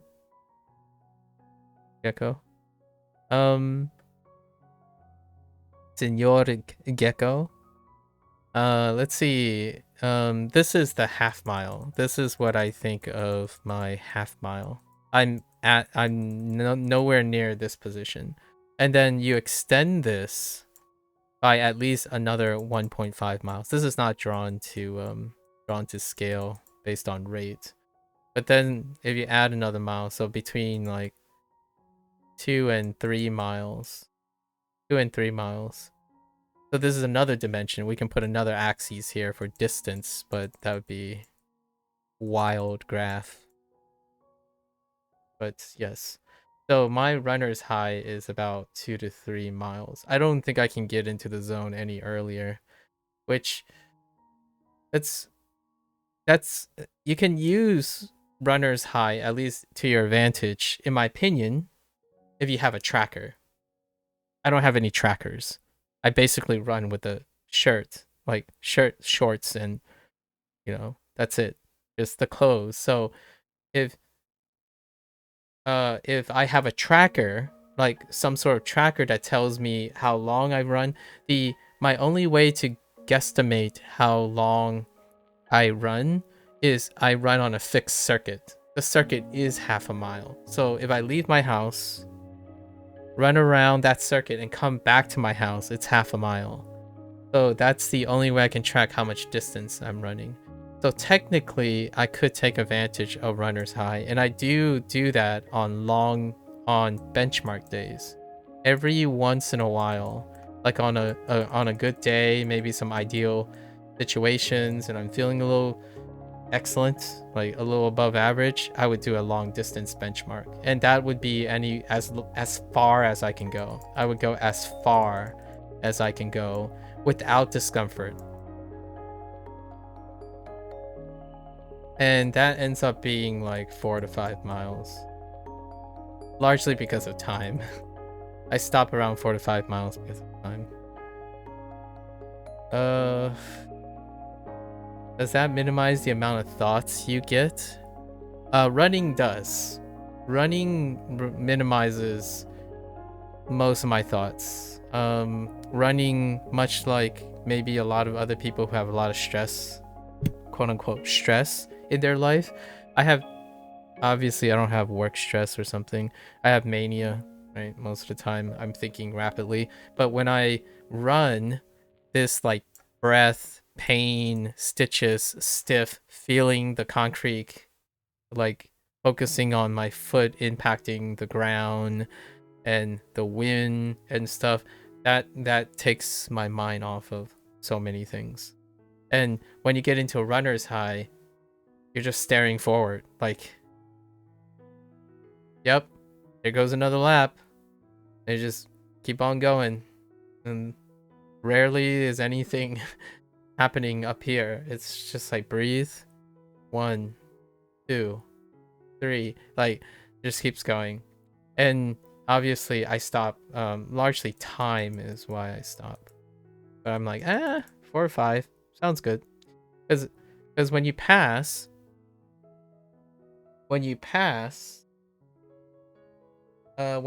a mark, you can always say, I can do one more, I can do one more, I can do one more. And whenever I stop, there's always some gas left in the tank to do one more. Now, there's a second reason why I stop. It's largely because I want to be able to run tomorrow. Like, I'm not doing this for an event. Most of the time, if I'm gonna prep for like a marathon or something, I would leave it all at the marathon, and I expect a week's recovery time. Like, I would not run the following day. So the idea is I'm also limiting myself. I think I don't have a problem running a half marathon right now. If we were to like just pick it up, let's go sign up for a half marathon, we're out the door. And the recovery period for me is quite long, and recovery periods get longer and longer as I'm getting older. So that's part of the process, right? So I only limit myself to the point where I can recover for the next day, because I want to run daily. It's part of my routine. It's a habit forming routine. Breaking habits should feel bad, even though they're good for you. So for me, not running in the morning is part of my routine. What do you think the graph would look like if the run was caused by you being chased by a lion? wait. You mean like the pain graph? Let's just put pain here. And let's let's not do, well, okay, we'll do time first, right? Time. So the pain graph, when a lion, if I'm being chased by a lion, it'll be like I'm normal. I see the lion, and be like this.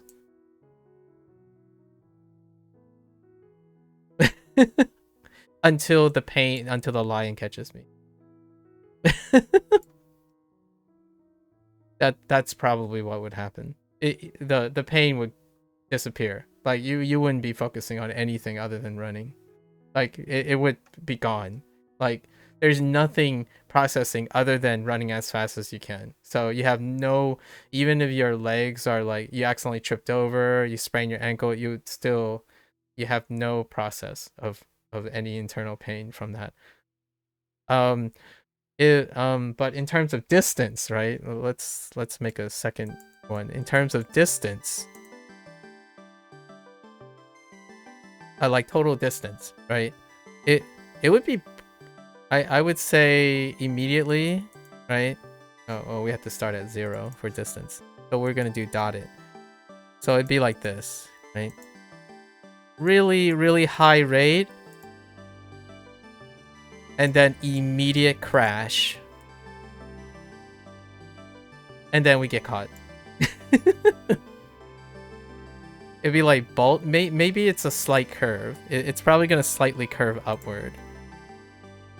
So yes, we're going faster, and then I'm tired, and we're gone. So I wouldn't pace myself at all, right? It would be like whoop, like the distance would start accelerating, like total distance, right? So the rate would be parabolic until it's not, until immediately you just flat out, because you're running flat out. And then obviously for like marathon running and long distance running, it would actually be like this.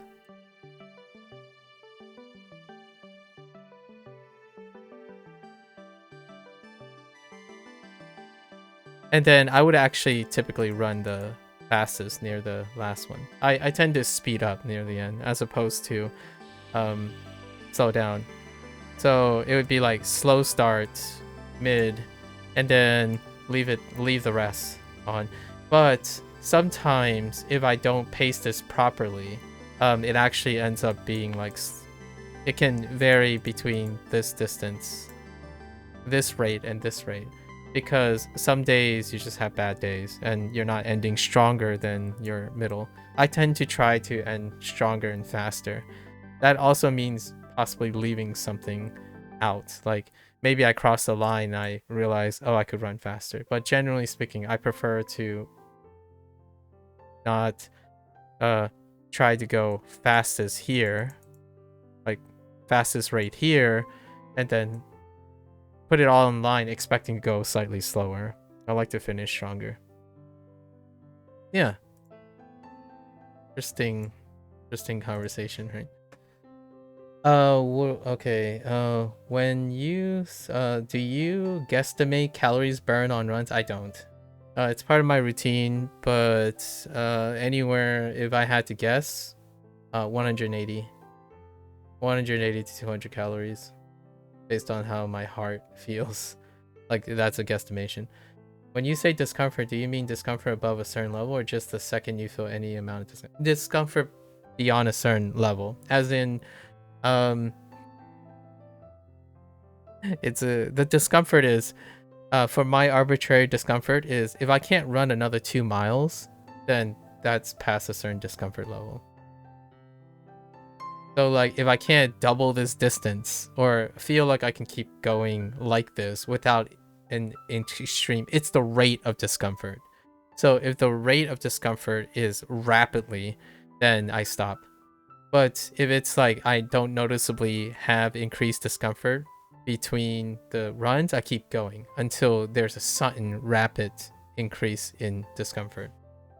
So once you get into that long running high period, a sudden change is when I stop. So it's a sudden appearance of discomfort. Like all of a sudden my right leg starts to hurt or my right knee has a pressure point. I stop at the closest half mile. Not immediately, but at the next lap. I would say, okay, I'm done for the day. If it's mild strain discomfort, I keep going until I can't run anymore. So it's only sudden spikes. That means like something's going down. Like I might be striking my heel or my ankle or my knee improperly. I might have an imbalance going on. That leads to injury. But if it's like normal exhaustion, I keep going until a sudden shift in like my breathing or something like that. That's what tempo pace means. Oh, and down tempo. Down tempo is I breathe even better. So down tempo is when I'm just breathing through my nose, like I would have a conversation. Like a very casual conversation. Like down tempo is walking.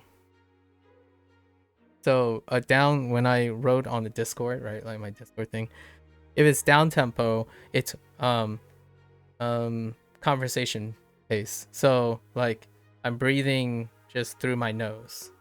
Like I'm not exerted or anything. It's to get my cardio in for the day. Cadence.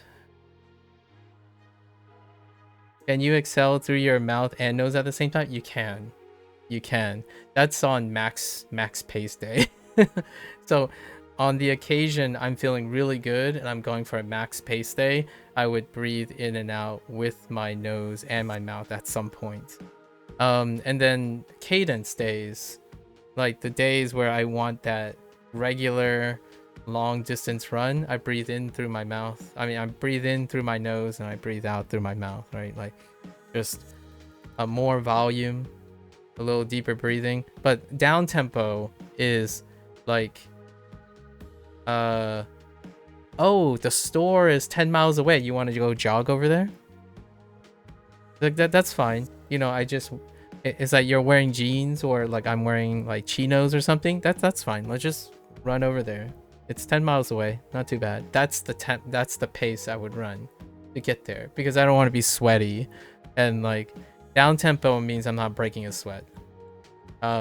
It's short enough. It's at a pace where, so it's a 5-mile pace. No, I mean, sorry, it's a 10 mile per hour pace.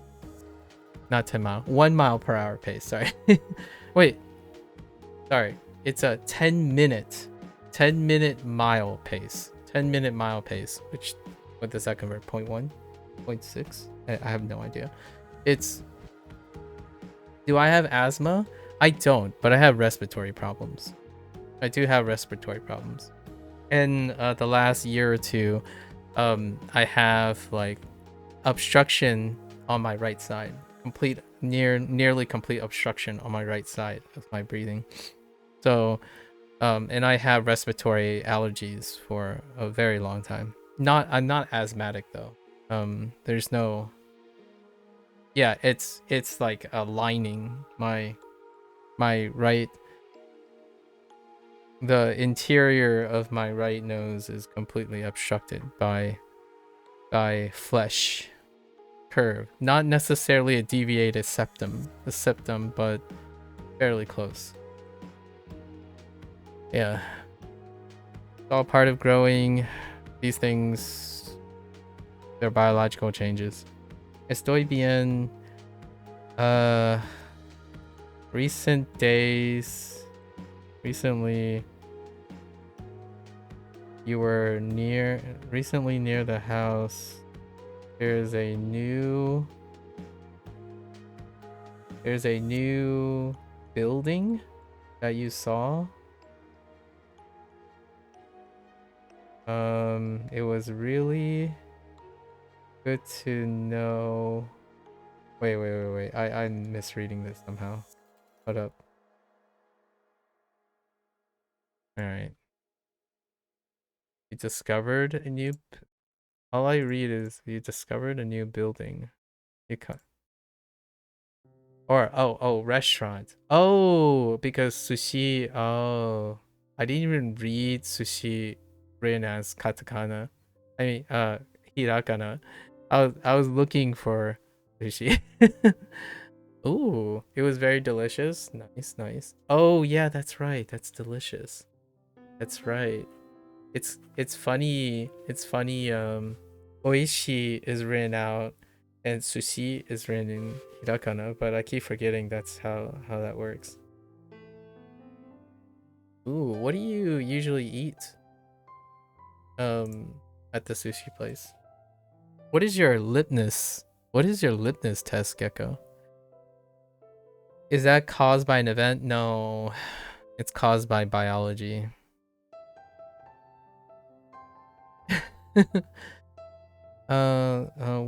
I usually say I don't want to do one more. Really don't want to do one more.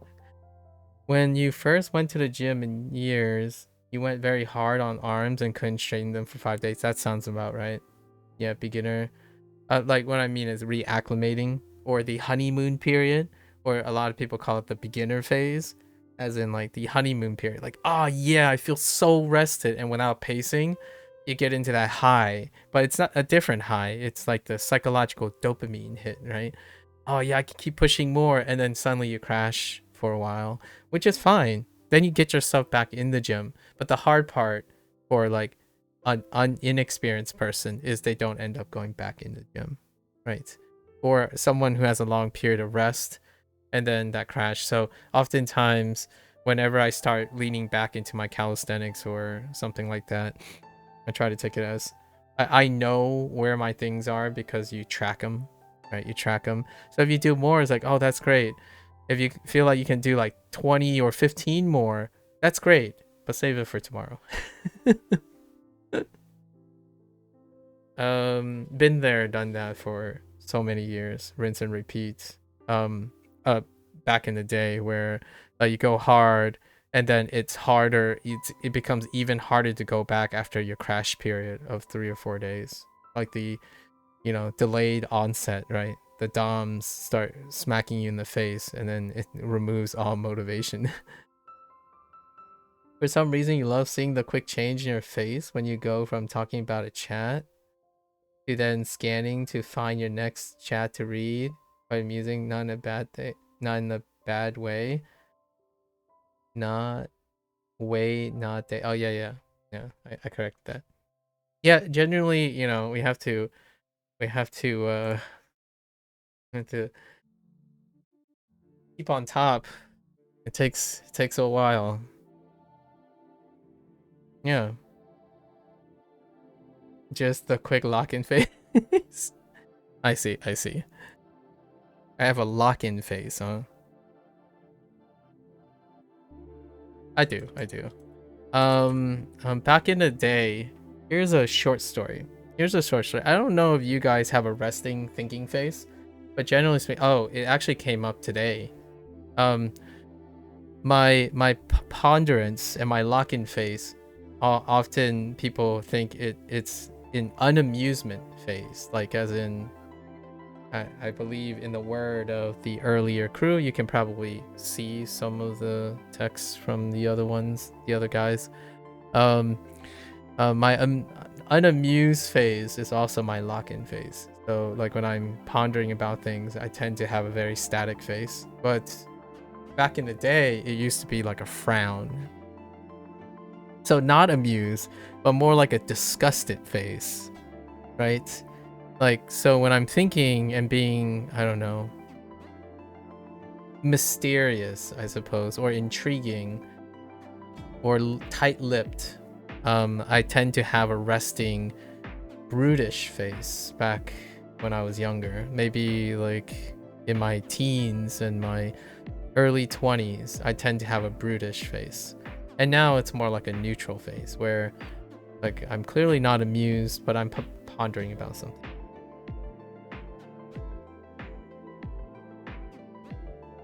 Your relaxed face usually come across as either sad or annoyed from what people have told you. Oh, you have a relaxed, sad, and annoyed face. That used to be, that's pretty much on the spot for empathy. When I was 18, like same here. When I was younger, people always thought that I'm either like very lonely or I'm annoyed or something is getting on my case, and they like quiet down when they see me like stop talking, right? And I just stare at someone or something. They're like, are you okay? And I'm like, oh yeah, that's okay. I'm just thinking, right? That's what I used to respond. I'm just thinking. But nowadays I bounce back and forth so that it doesn't stay on too long. Like the preponderance face does not stay on for too long. Do I have an open mouth when you're resting your face? I do not. But when I have an engagement face, my mouth is slightly open and I don't notice it. So that happens in video games. So if I had like a puzzle that I couldn't solve and I go back and I realize my mouth is slightly open. So that's mouth does end up opening when I'm in an engagement phase. Ponderance doesn't. Ponderance allows me to keep the mouth shut because I'm actively trying to be tight-lipped. You've been sitting thinking about something interesting and often get someone come up and say, "Are you okay?" It's complete. Yeah, that's the deal.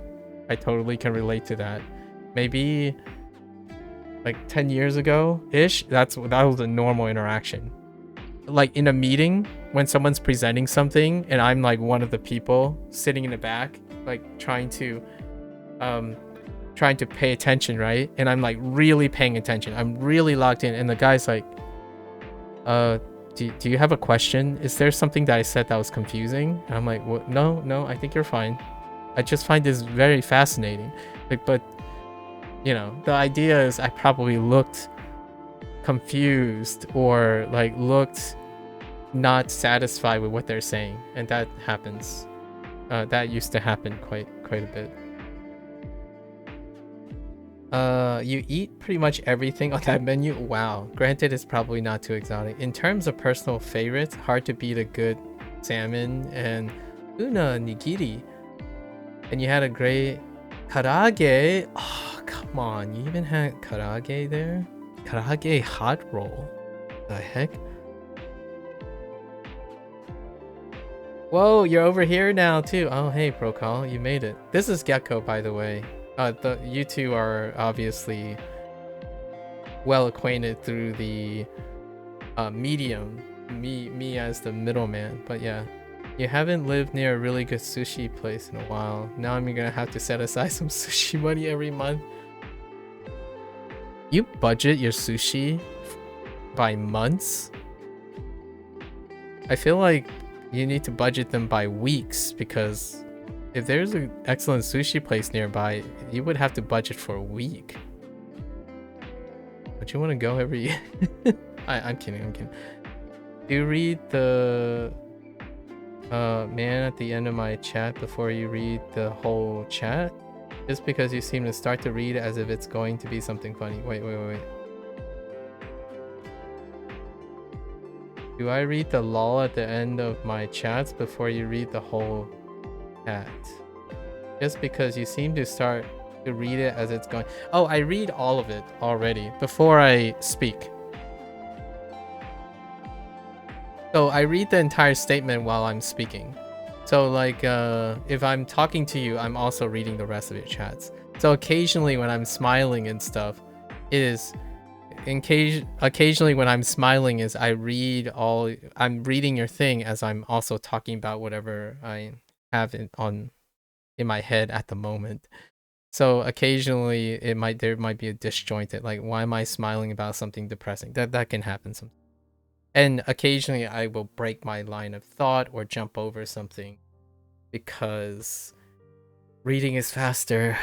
I don't know if you feel this way. I don't know if everyone feels this way, and I'm not sure if it's true or not, but reading is definitely a lot faster than speaking.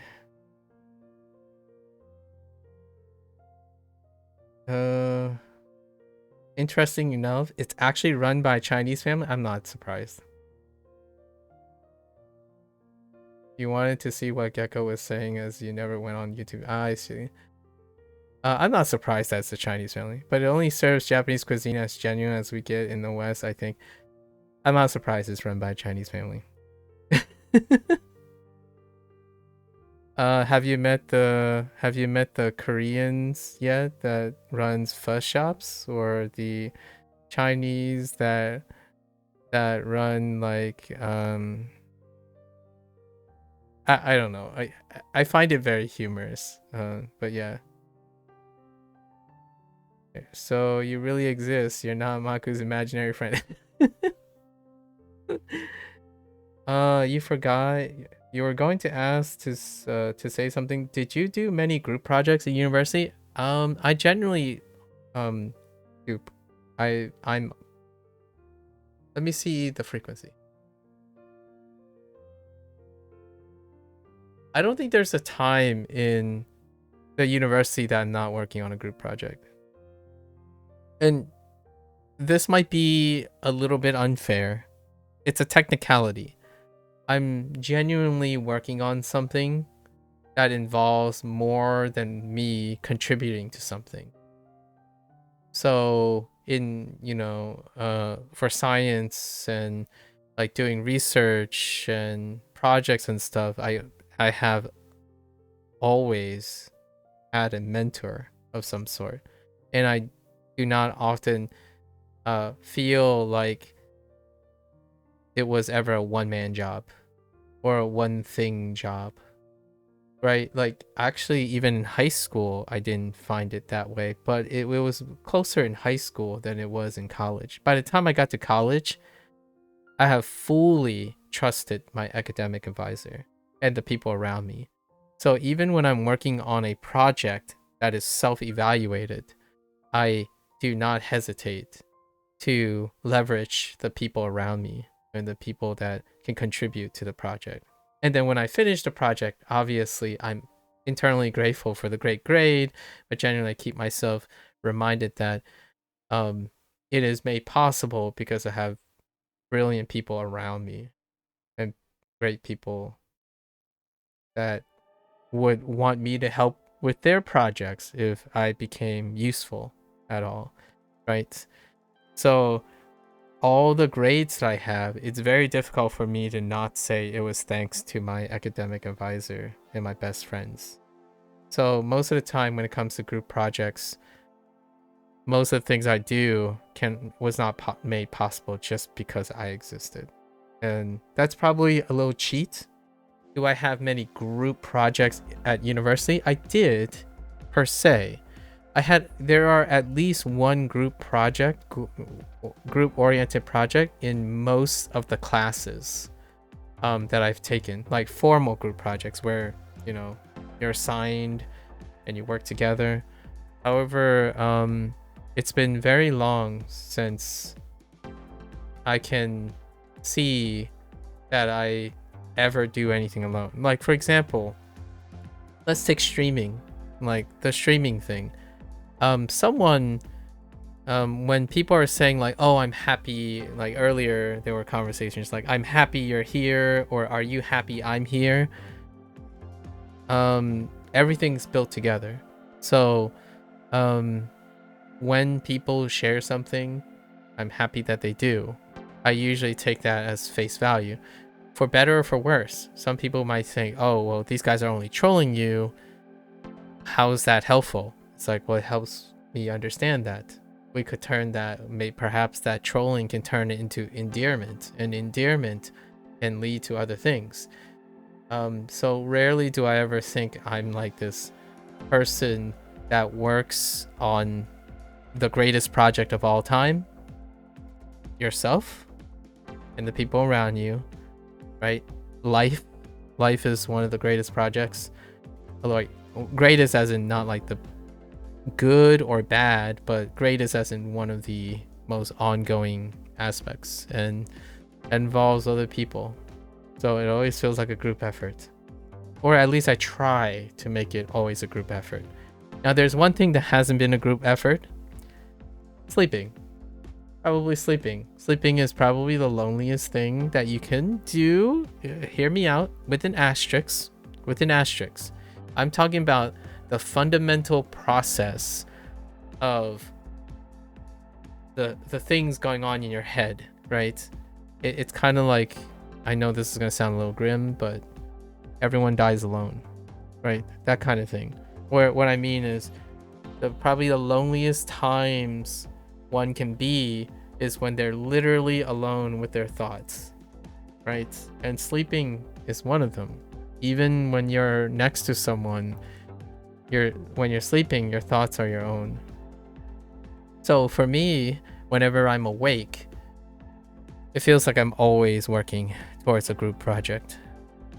This is a group project. WaniKani is a group project.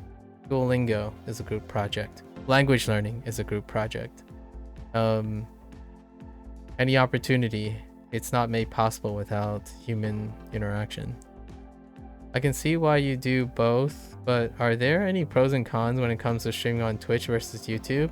For me, it's negligible. That didn't answer the pros and cons. What's a pro? I can probably say some mechanical things. Sentimentally, no. The pro is 2 different platforms, 2 different communities. The communities have different dynamics, and they offer me an opportunity for social experiments, which coincidentally, Gecko, I disclosed that to other people who were here earlier or here every once in a while, and I haven't revealed any of those things yet, but I'll reveal them at a later time with a large enough sample size. But the pro is having you're saying Twitch versus YouTube. I think it's pro for both sides. Twitch has a specific type of idiosyncrasy, and YouTube has a specific type of idiosyncrasy, and that's a pro for both sides. They are also the cons for both sides. Because if you're someone looking for consistency, they are not consistent with one another. But that's kind of what makes them interesting. So for me, the pro is that they're different. Twitch and YouTube is different, and that's fantastic. That increases my dexterity over time if I use both. That is the main social experiment here. Streaming on multiple platforms allow me different dynamics. The con is maybe cons. Twitch is pro gaming, right? And while I game, that's not the core foundation of what I'm doing. Like, Twitch's philosophy and ideologies here that's self-selected is not geared towards learning aspects. It's geared towards entertainment, right? And then YouTube, a con would be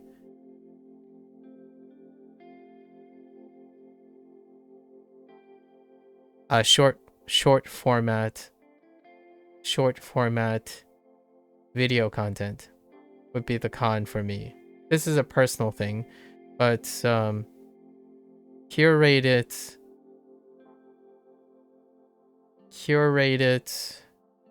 edited content, short form content is a con for YouTube. Largely because it goes against the things that I needed to demonstrate something. It's a non-negotiable bottom line. So if short form curated, heavily produced content is the staple of YouTube, then I have a very difficult time playing ball with that. Largely because trying to explain what it's like to form a sustainable habit in 15 minutes and then using that 15 minutes without attempting to demonstrate a sustainable habit over months is a paradox. One cannot appreciate anything that, in my opinion, is very difficult for someone who is seeking advice on doing a task sustainably for over a year in a 15-minute video to form the necessary experience. Right? So YouTube is an initiator. Twitch is a persistence. So you have your differences. Twitch prides on persistency. YouTube prides on short form summaries. So very truncated and compressed timeline, which is geared towards expansive and extended timelines. However, neither of them offers the vehicle and or you could say if you slam Twitch and YouTube, if I take a little from column A and a little from column B and slam it together, it would explain why I'm streaming on both of the platforms. Right? So that's kind of the deal, right? I think the long story short, when someone says, why do I stream on both? It's because I like a little from column A, like a little from column B. And what's terrible about that is there aren't favoritism, so I don't gear towards one of them. So whatever I do that's appropriate for column A is not very appropriate for column B. And whatever I do for column B is not appropriate for column A. And I like it. I like it that way. Largely because then I don't ever get stuck in my complacency. And that's probably one of the shortest ways of explaining why I stream on both platforms. Before, why not earlier? Some people might ask, why not earlier? Why now? Technical limitations and lifestyle time constraints were one of the main reasons. Like, why didn't I start streaming when Justin TV was around? Like, I was in graduate school already. I actually followed and charted like a YouTube start to cover science topics when I was still in, like, around the time I graduated college. I was thinking about doing that, which would put me back when YouTube, right around pre-Vine period, before Vine was around. And then for Justin TV, which was Twitch TV before the change, Justin TV, I wanted to stream Atlantica online, I think. Yeah, we make opportunities.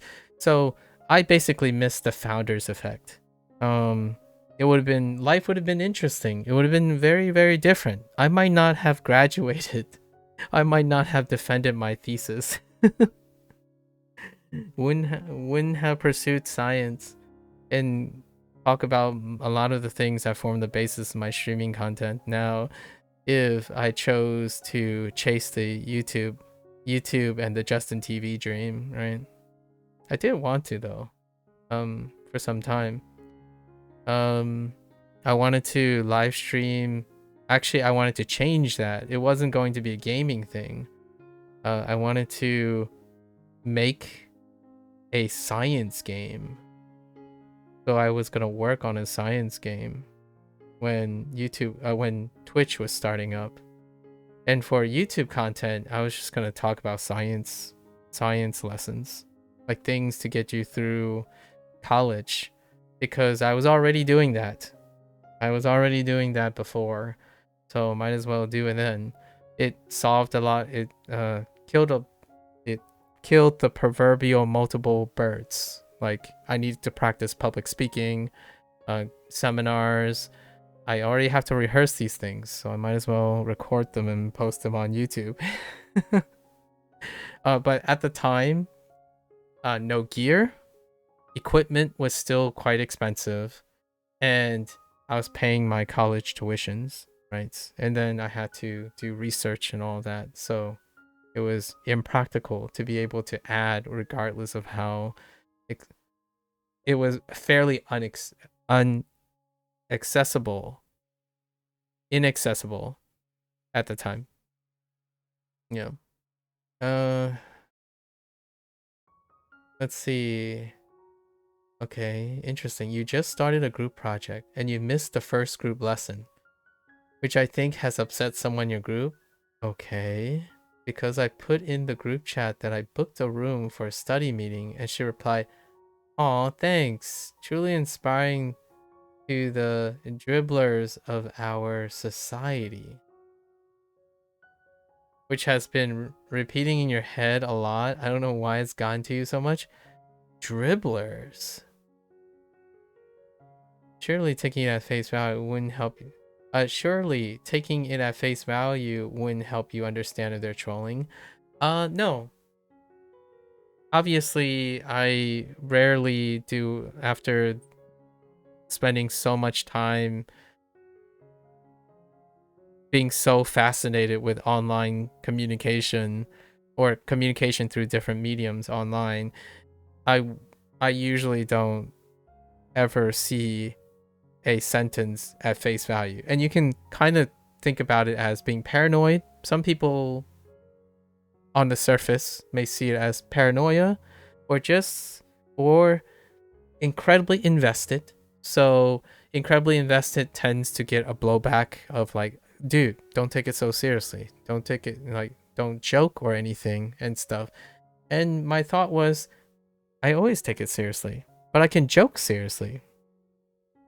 Why joke when you can try being better at joking? So, no, like even when I'm joking, I'm trying to improve being funny or being relatable when I'm joking. So in most ways, I genuinely double down on taking most things very seriously. But being serious doesn't mean you can't have fun on this stuff. So there are tons of things I take casually. One of them is absolutely 100% not someone's time. I do not take someone's time casually. That's non-negotiable. One of the top 10 things is I do not take my time and someone else's time as a trivial matter. If we're both enjoying something and whatnot, the context of things, yeah, I can take all those things casually, like dribbling and dribbling. Sorry, I'm still stuck on the dribbler thing. Yeah. You hate trying to sleep. Your mind always decides to go into overdrive the moment you lay down in bed. Do you happen to keep a notebook by your side and be able to like write or jot down the things that are overdriving your mind? I always find that part can be a bit cathartic. So when you have it written down somewhere, you're like, oh yeah, well now I don't have to decide to linger and invest more time until I get up. You have tried notebook? Oh, okay. You're a pro for Twitch? Okay. Oh yeah, fair enough. I see what you mean, my terrible joke. The con is WaniKani. Oh my goodness. Revine, yep. Do you have any advice on how to approach going forward with that group member that was being sarcastic to you? Do you think they're being sarcastic? I have no idea. It's hard to read because I have no idea what that group member is like. I imagine you guys all met already, right?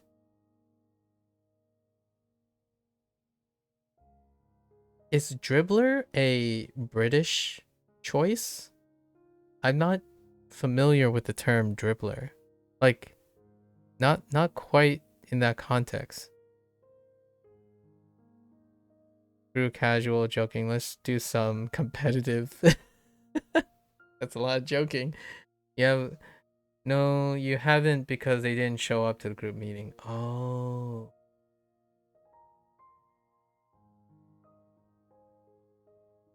Interesting. You have a Twitch account too, but you almost never on Twitch. I guess I'm just more used to YouTube as I spend quite a time watching content, not live here. Yeah. Yeah. Me too, Gecko. Me too. During the first couple years of Twitch, I actually spent almost exclusively my time with the word processor and looking at different channels and patterns and stuff. And over the years, things have changed, but also things have fossilized. The early days of Twitch, especially during the brand switching and the acquisition switching and the direction switching, whenever there's a leadership switch and a reorganization, I was heavy on the notepad. Like, I wanted to be part of the R&D, the direction. I participated as much as I can in surveys and whatnot. I was really engrossed. However, now Twitch has fossilized. So has YouTube. YouTube and Twitch has, well, YouTube fossilized quite a bit already, and that's because of efficiency, right? Efficiency-based business practices and algorithm-based normalization of behavior made it so that businesses can fossilize their direction very easily, and they can also echo chamber their business direction. So when AI is a fad, everyone can hop on immediately on AI or and so on, because groupthink is incredible now, like incredibly efficient, since all normalization and all feedback is normalized based on feedback, positive feedback. So when AI is good, if you say AI is good enough, it feeds back on itself. So it's very efficient now. So it doesn't, in my opinion, take as much time to do background research and looking at the trends. So both Twitch and YouTube are, in my opinion, very mutually fossilized in their direction. There aren't pot stirrers, for example. It's very difficult to stir the pot anymore when it comes to how to, I don't know, understand the algorithm or whatnot. I certainly am not someone who spends hundreds of hours. Hats off to those experts or people who think they're experts, that they got the meta down, the whole meta down. Whether I got the meta down or not, I think that I'm fairly well equipped to understand how business practices work and how fairly rudimentary ways of capturing people's attentions work.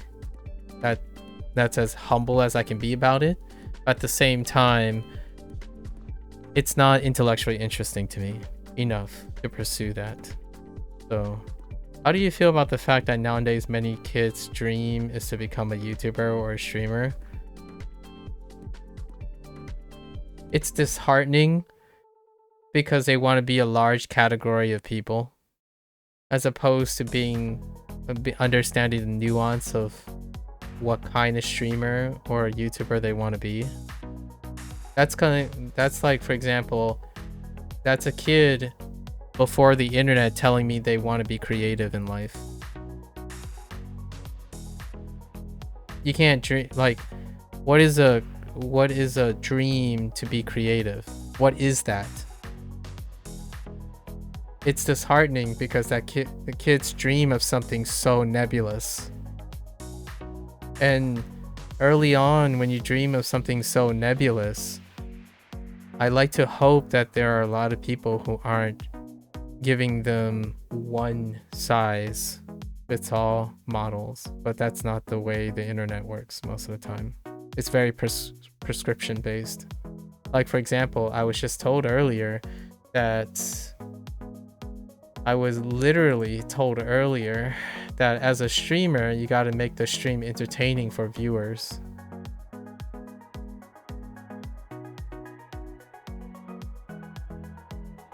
So what does that look like? As a kid, I like to think eventually they will develop the awareness and the experience to understand what does entertaining as a streamer look like, or what they want it to look like, as opposed to dreaming of a category that is undefined. And also, they are exposed to a lot of stimuli that allows them to determine it by themselves.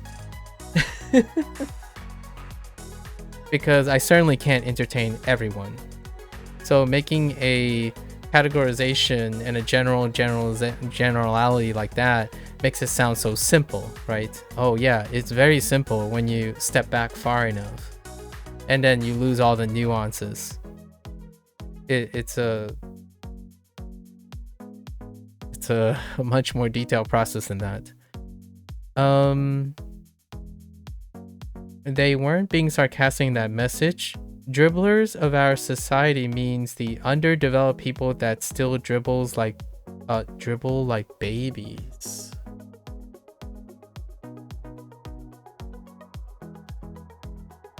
Dribble.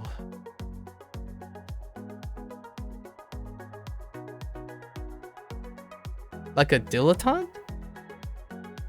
My initial like gut reflex when I heard dribbler was a dilettante. Is that where we're going? Someone who dabbles in things? A dilettante? Not to be confused with jack of all trades, but a dilettante. Someone who like puts their feet or their hands in many cookie jars, but do not commit to the specific cookie jar or something like that. So they were being real. They were suggesting that you were a dilettante, an underdeveloped person. Like when young kids have spit going out their mouth. Oh.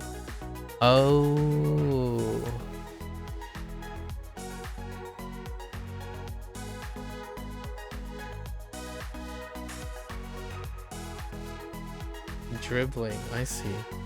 So that person is just calling you an immature person. Underdeveloped person, I see. Interesting. That's a tough one. How many members are in your group?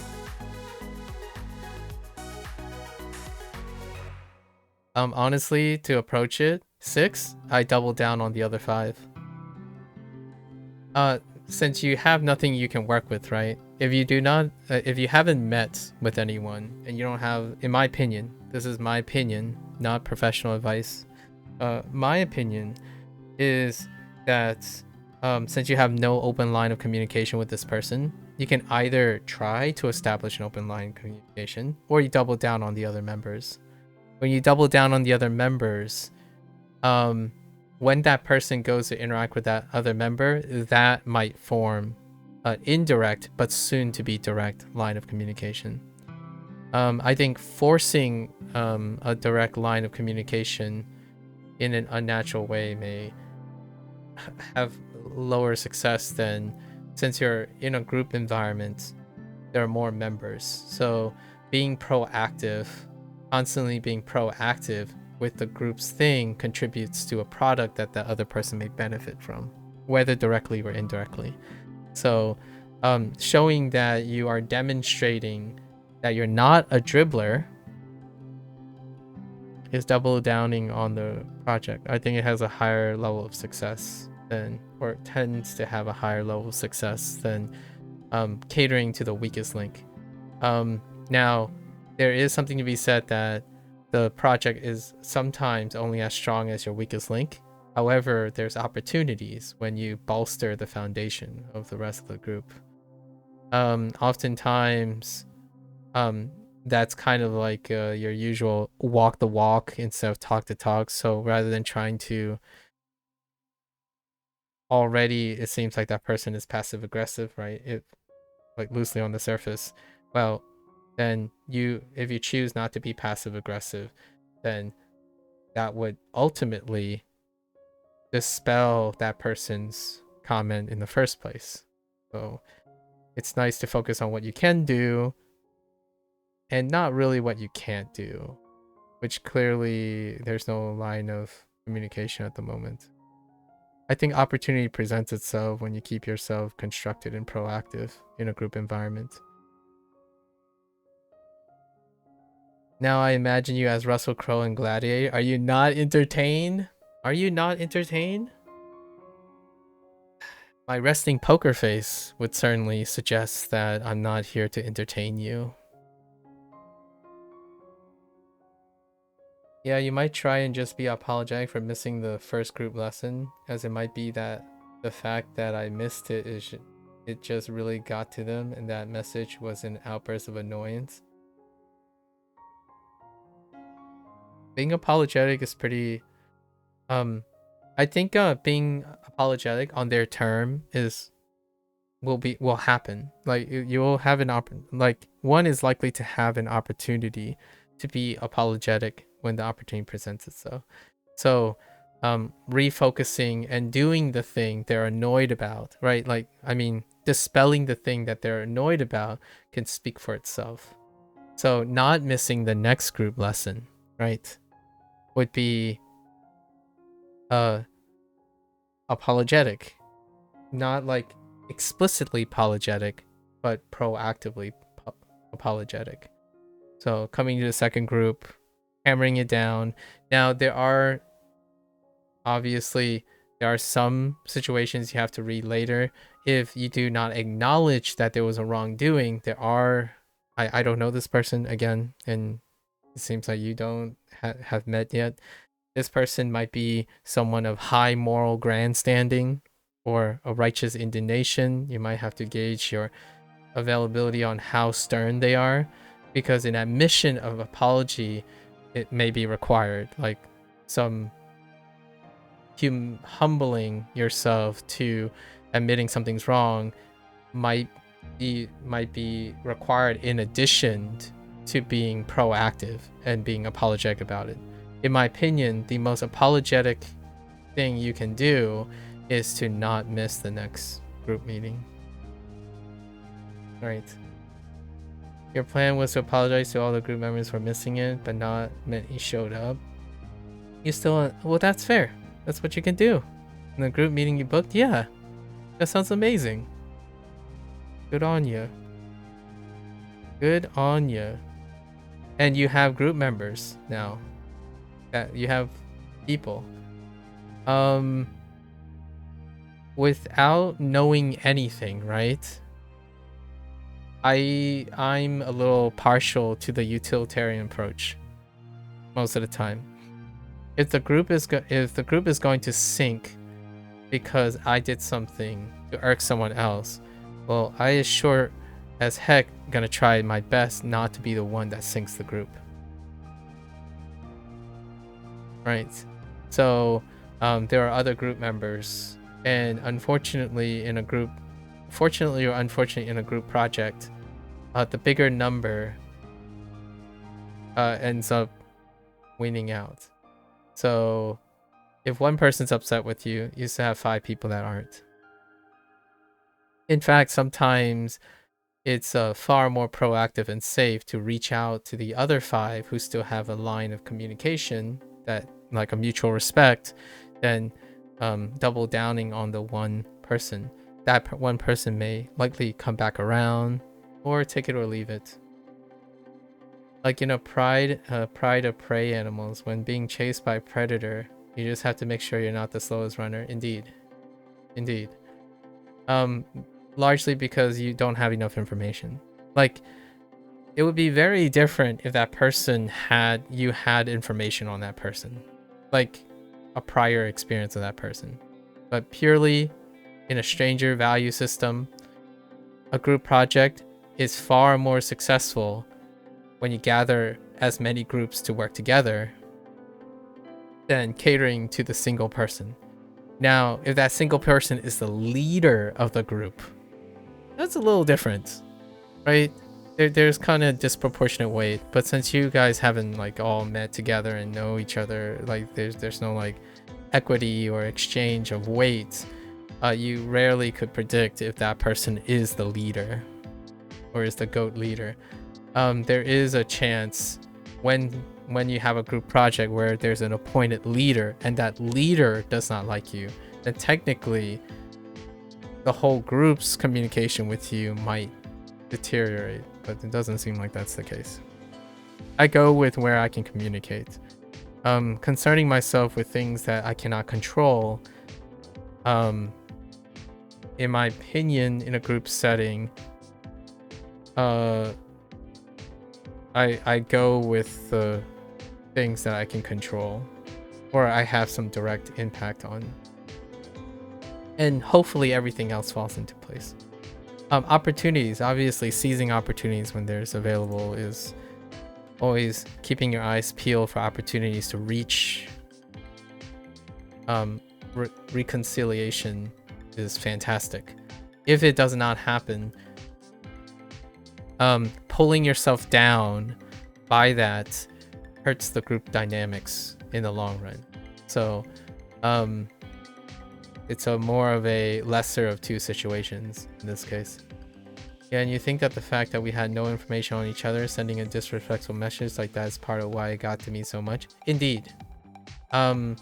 what you can glean from that type of conversation is probably the level of presumptuous behavior that person has, right? They're immediately burning bridges is it's a tightrope. It's a very tightrope. And I think maybe you and possibly Gecko, I certainly have become very accustomed to interacting with people who normalize presumptions in order to cut the grease or cut the gristle, if you will, right? Cut to the chase. You're someone and I'm someone, so therefore if you're not doing that thing, I'm out of here. It's like, all right, fair enough. It's a shame that you view human interactions as steps in an efficient workflow as opposed to an investment, right? Let me know when you go into an interview and you expect someone else to invest in you and you talk like garbage about all your prior experiences. Right. I use the word garbage as a word because I think that is a very common word. I guess I'm gonna add dribbler to the word, to the word list. Always, never. Plenty of trigger words that would illustrate someone who's very efficient at talking, but rarely is someone, in my opinion, personally, that I would openly invest in. Because they have no investment in you either. Before they sent that mean message, they did say, if you're in our group, why haven't you showed up then? And I replied, my reasons for not attending are irrelevant. Oof, that's a little direct, as I didn't want to talk about it, but that may have fired them up more. I see. That might have been a little bit quite direct. You sound like me that one time. I think Gecko was here that one time. About things being relevant. Perhaps the word might have been for more of a tact, probably like your reasons were personal. Hopefully you could understand, or like hopefully you might have said, I'm not going to talk about the reasons for your absence. Instead, you're not going to talk about the reasons for your absence. I see. Yeah, I come off like that some quite I still hear from time to time. It's understandable. I hope your group project, I hope you have an opportunity, you know? How long do you have to work with your group? 電話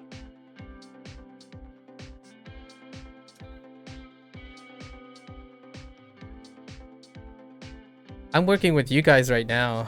Like that's how group projects work, you know? At least in my opinion. It's until the start of May. I see. That's quite some time. Opportunities. That sounds rough. Rough start.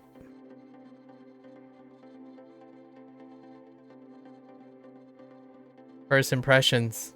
First impressions are emotionally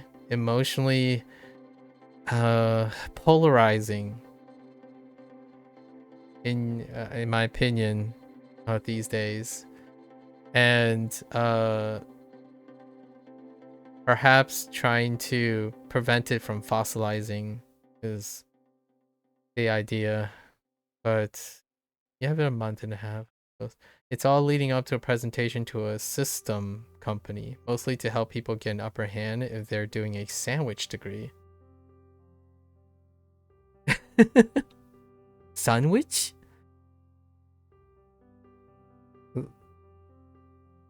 Interesting. I'm not sure what the... that's a new term for me. I'm not sure what a sandwich degree is. It like you're taking two different disciplines and trying to marry them together.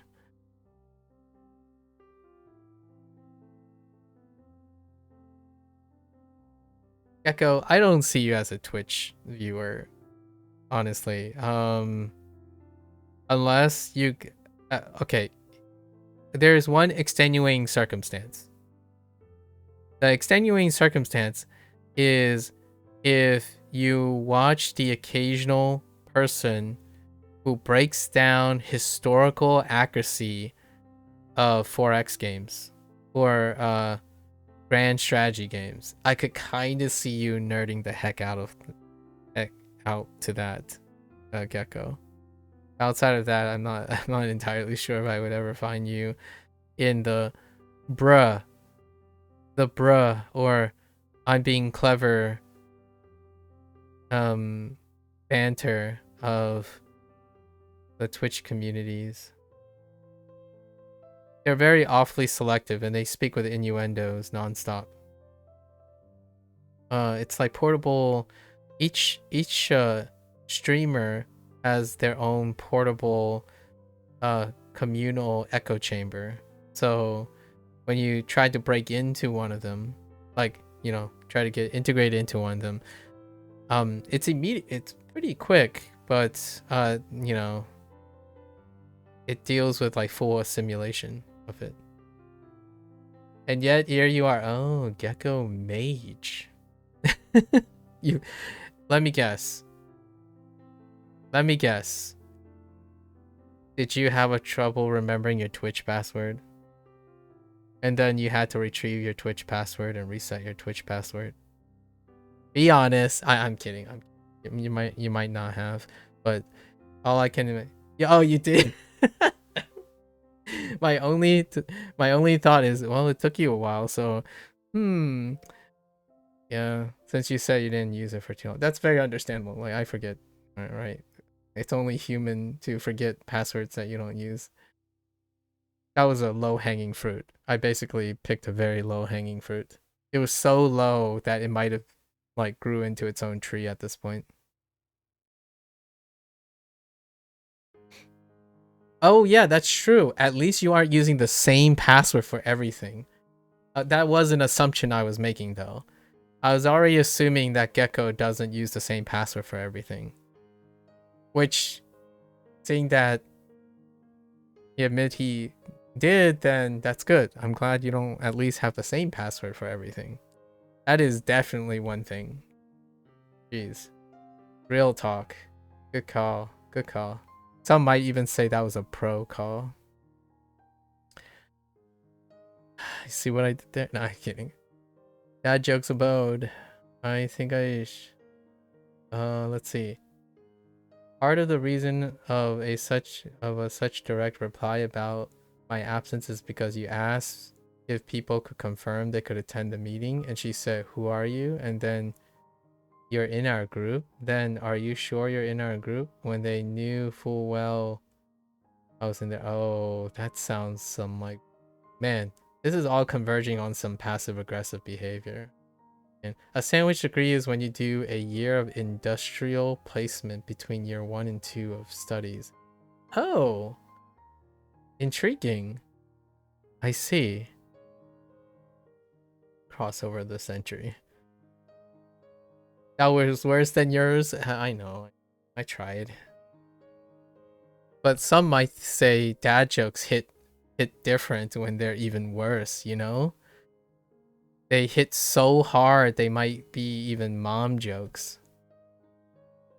Actually, I'm not even sure if there is a thing about mom jokes. Not those type of mom jokes. Different type of mom jokes. And for some reason, all the emails you receive from Twitch are in Russian, so maybe your account was hacked at some point. You don't know. Well, at least now you changed the password. Russian? Hold up. Let me. Holy, December 14th, 2012? Wow. That is an old account. Amazing. Nah, nowadays you just get Twitch bots, so Twitch bots accrue all those accounts. You know, the best type of streamers. The humor's levels of jokes are cyclical. Say a joke that's so unfunny it becomes the funniest thing ever. I thought I was gonna try one of those jokes, but I don't have one. No, I don't have one. An account brought back from the dead. Yeah. Gecko Mage. Now I'm trying to imagine what was Gecko like 13 years ago. What were you like 13 years ago? I was 25 13 years ago. Man. Tell me something. What were you like 13 years ago? Tell me an idiosyncrasy that have largely be a thing of myths and tales as opposed to something current. I usually talk about things that have changed as opposed to things that haven't changed when I was younger. I'm no psychic, but I guess younger. The daily bot already appeared. I'll tell you the name of the daily bot today. The name of the daily bot was Wrenched Upheaval was the name of the daily Twitch bot. Sometimes we get two though. Sometimes we get two daily bots, but the daily bot already passed by. For those rich and awesome viewers, you know, those buy your awesome viewership.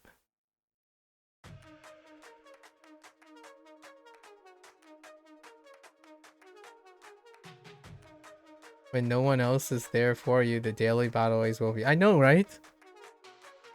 I honestly had 1 or 2 days where it was nice to get a reminder that the daily bot is there for me.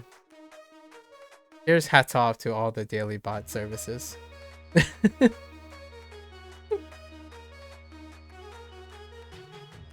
It knows that I'm still, you know, it reminds me of the status of the internet business models. I would feel weird when I don't get a daily bot. I don't think I had not in the recent memories. I didn't go long enough to not have a daily bot, or short enough, I should say. I wasn't on with a short enough duration to not warrant one. You know what's also interesting? Maybe you guys don't feel the same way, perhaps, but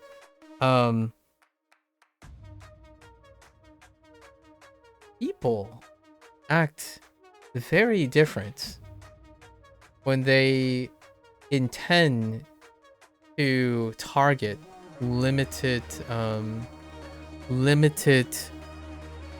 visibility. So I don't know if you feel the same way, but what's on the internet, whether it's known to one person or like some small time streamer or someone who has no spectators, it takes one person for the rest of the internet to know what you did.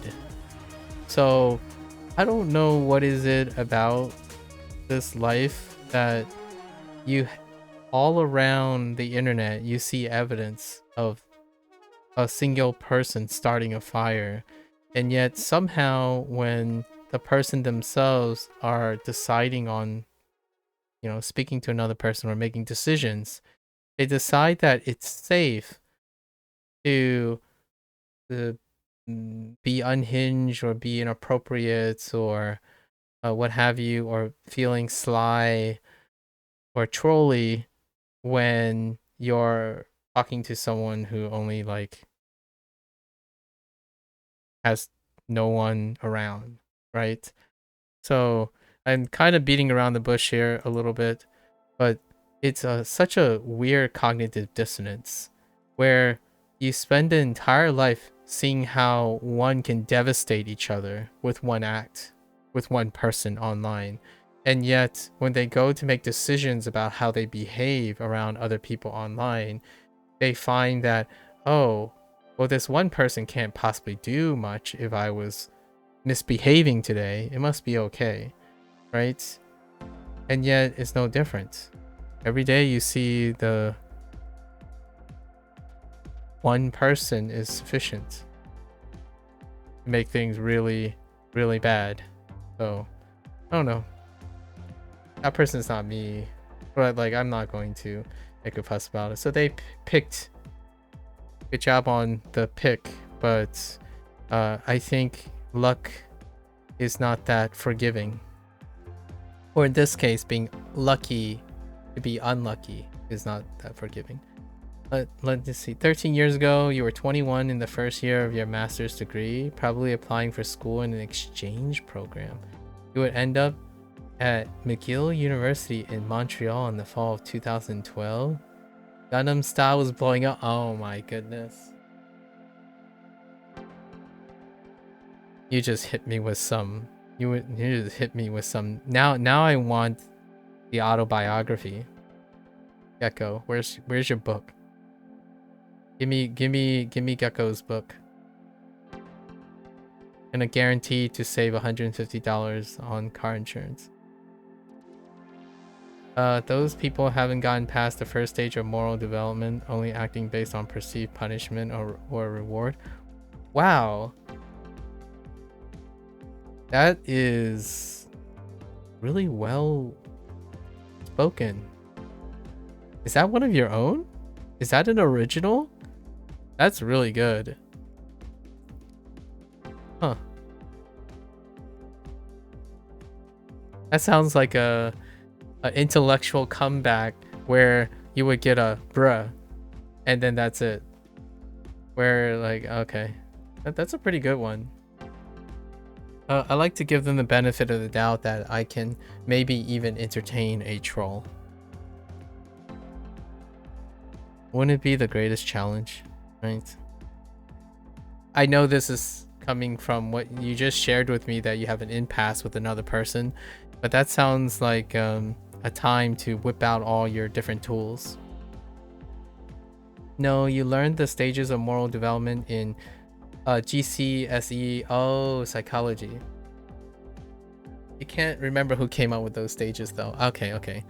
I was like, Holberg. Yeah. Holberg. Yeah. I see.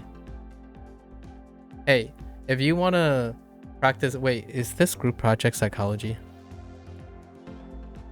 That would be incredibly awkward.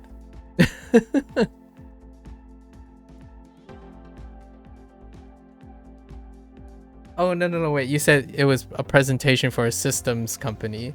But wait. But is this involving psychology? Oh, that would be very awkward.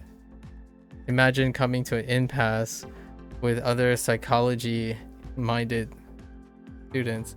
I honestly think it's really funny when you have a high tendency of arguments happening, or like certain things when it goes against the principles that they're actually studying. You find comfort in it as the first stage is called pre-conventional stage, which is generally for people ages 3 to 7. Oh, it's in data management. All right, fair enough. Well, I appreciate your company, much like not to try to diminish all the other company. Having things to talk about, you know. Yeah, having things to talk about. 3 to 7, pre-conventional. I'm gonna do some reading again. We're talking about what is it? Moral development. The moral development theory by Holberg. I'll review. That's a great topic. you're more than welcome to flex and use, apply and talk about the topics that are interesting to you. I think that is it's not a life hack, but the hot take is, if you like talking about it and you like talking to someone else about it and informing them, then it goes without saying that you probably internalize it a lot quicker, right? You don't have to be learning another language in order to learn another language. I'm just saying. Another language would be psychology. I think another language is Twitch. Another language is YouTube. And in my opinion, I understand the language of Twitch and I understand the language of YouTube when it comes to this particular interaction. I don't necessarily think the people who talk to me in a specific way in a certain direction have care enough. Not that it's they have to, but I don't think they're interested enough to understand the dynamics. So oftentimes it always feels like I'm talking to a wall, as opposed to, or I'm talking to people who think that they clearly know more than I do. And they might, about a lot of things, right? About a lot of things that I'm not interested in. But this very particular thing, it's statistically unlikely that they know more than I do. Only in this particular area. But the rest, yeah. All the hats too. You remember following the 2012 US elections from Canada? Oh yeah, because you're at McGill. US politics were kind of a different thing back then. I remember Mitt Romney style. Oh my god. That's right. That's the Gangnam style parody. Incidentally, you'll probably learn a couple of things at McGill too. What were you studying? Oh, wait. Did you already tell me? Masters? No. You didn't mention what you were studying. A pre-conventional stage 3 to 7, moral reasoning based on punishment or reward. Conventional stage, moral reasoning based on external ethics. Post-conventional, moral reasoning based on personal ethics. Is there a post-adulthood stage as opposed to personal ethics, but a external ethics? The combination of external and personal? Or I guess it's assumed that it's probably cumulative, right? You retain your moral reasonings based on punishment and reward, as well as external ethics and personal ethics when you reach adulthood, as opposed to switching over. Because I would say not in the Culver stage. There's only 6 stages. The 3 stages each have 2 substages. Oh, so they are mutually exclusive of each other. As opposed to, oh no, wait, they are displacement. They're substitutions. Huh. As opposed to cumulative. So the interpersonal stage is early on, it seems.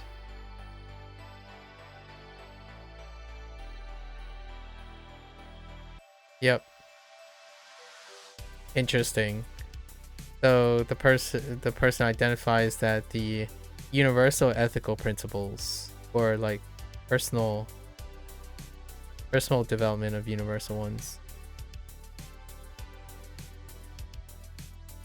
Social contracts.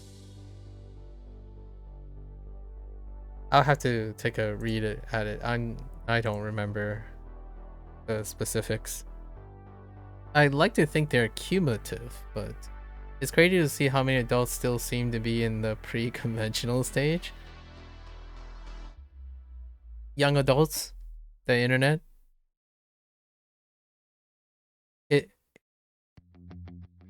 It's surprisingly ubiquitous, largely because of how punishment and reward are so heavily emphasized in the environment that we're interacting with or observing. The vast majority of the environments that we are observing are in a heavy punishment and reward system.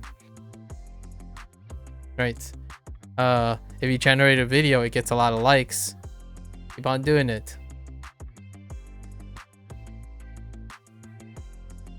Alright. If a lot of people agree with you, clearly it's true.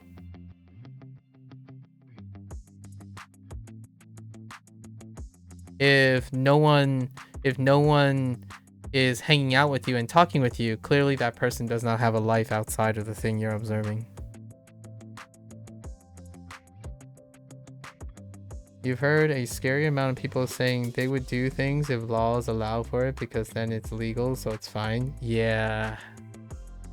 Yep.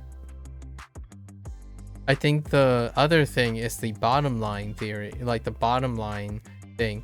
Well, nothing says I can't do it, so therefore I can.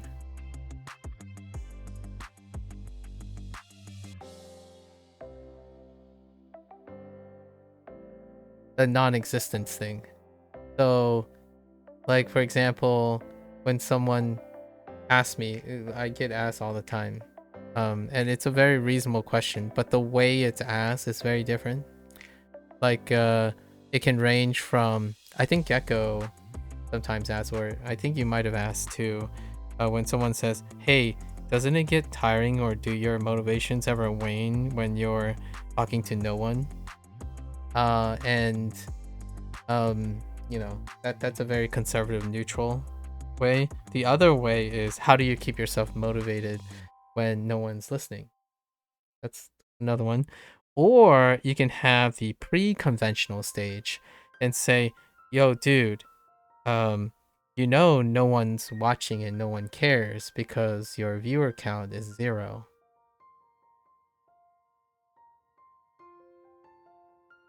So you can kind of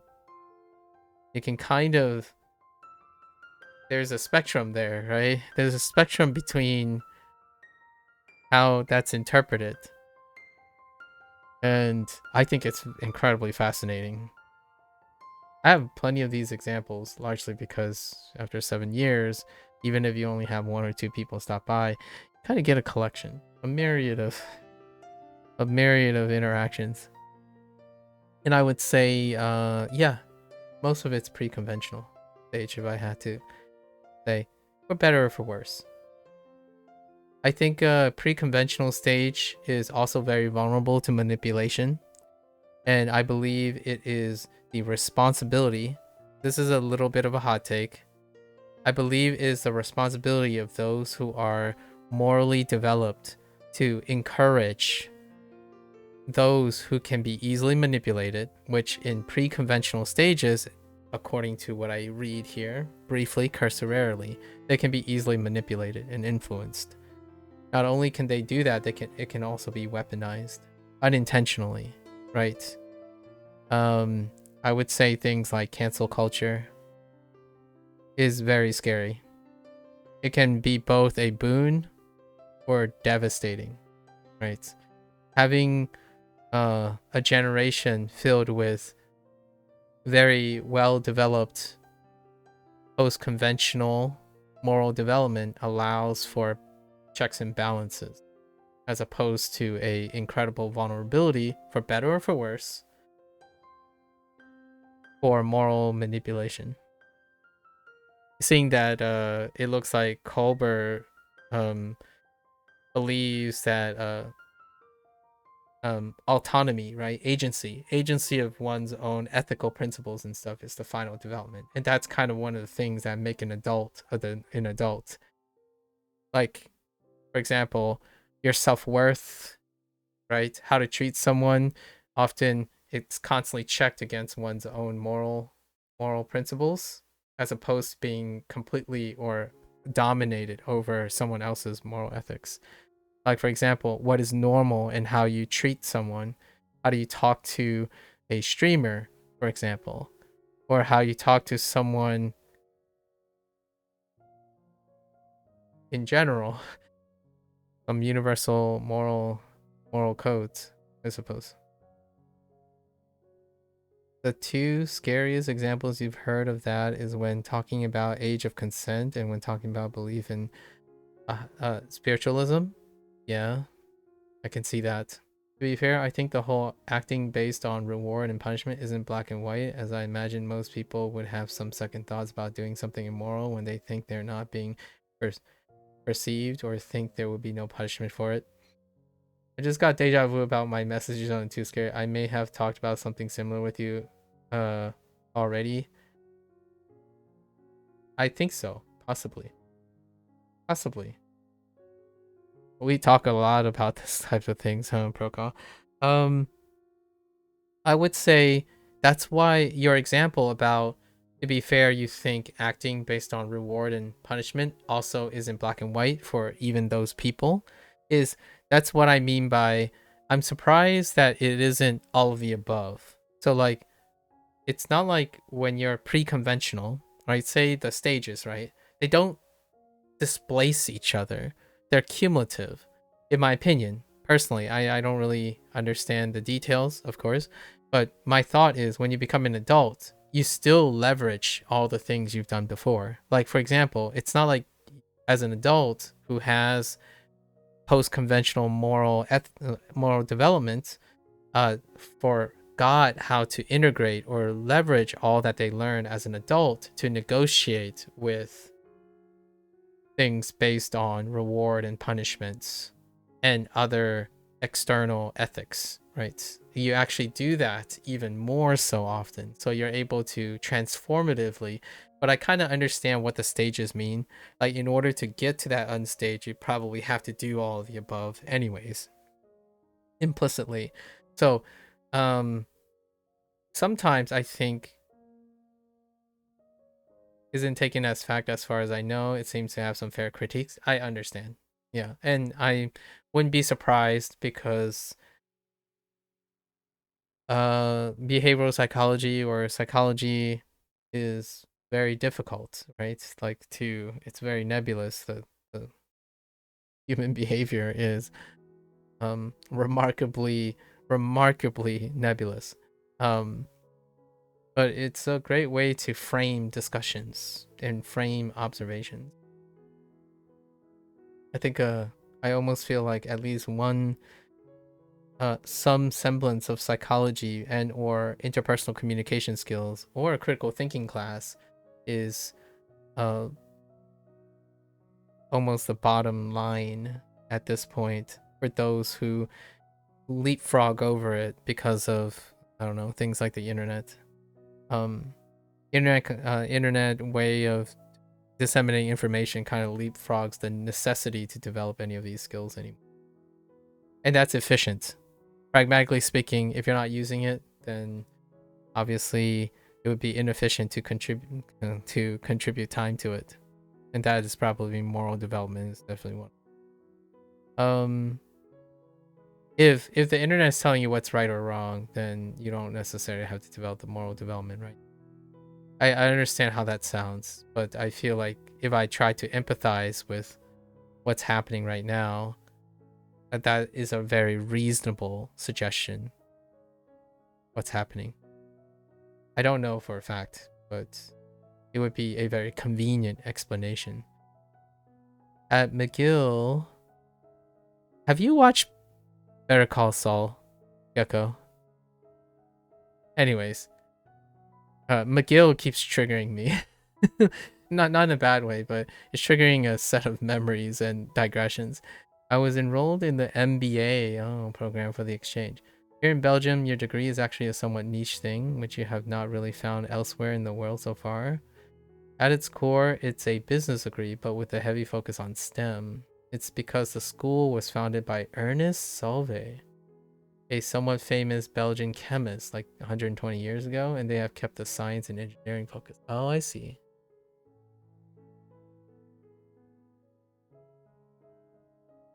Have you heard of the prison tower design? It's right in the middle. Yes, I have. In fact, Procall, the prison tower design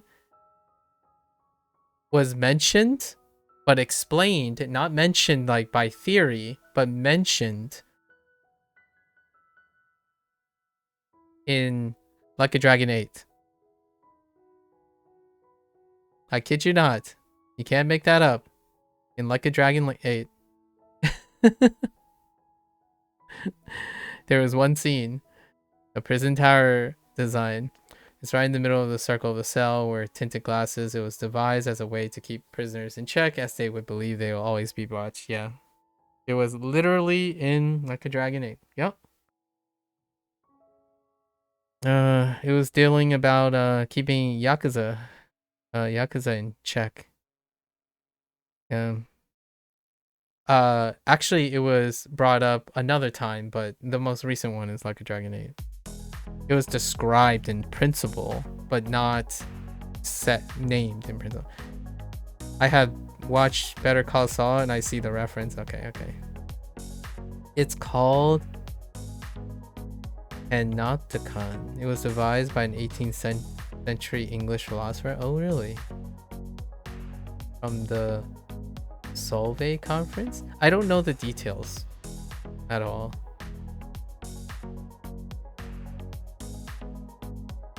If there's anything you want to keep in check, Yakuza is dead. The smartest photo ever taken, if you know of it. Oh, wait. I know that one, though. But that's only because of a YouTube short. I'm sorry, guys. A little bit on the dabbler side here. All right. We gotta complete our stuff today. Oh, you guys. Brimming with McGill, huh? McGill. What do you think of Canadians, Gecko? Wait, where was... You said Montreal, right? Is McGill, like, in Montreal? I've only been to Montreal once, and that was the Chinatown in Montreal, actually. So that's very underrepresented, but, you know.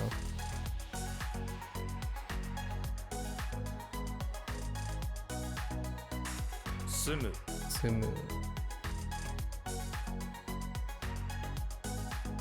Goku.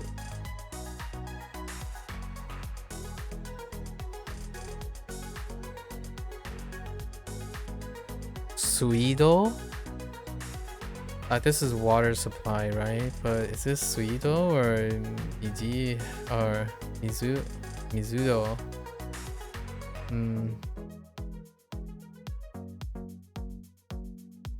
Choices.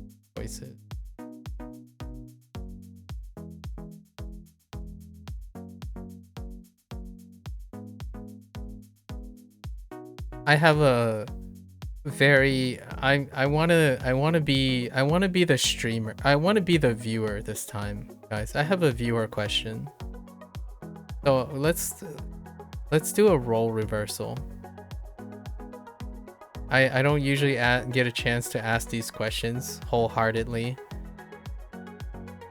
What do you think is the smartest thing you can say to a stranger as an icebreaker? Hear me out here. I don't ask questions like this in the form, like in this example, but I kind of want to entertain the idea of being that guy. So what is the smartest thing you can say to a stranger? Yes, as an icebreaker to a complete stranger. What are your pickup lines? And I added the smartest thing largely because I'm already like grimacing inside. Like what do you mean smartest thing? Like what qualifies? But just hear me out. I'm gonna ask a question that is very hot takey. What is the smartest icebreaker you got?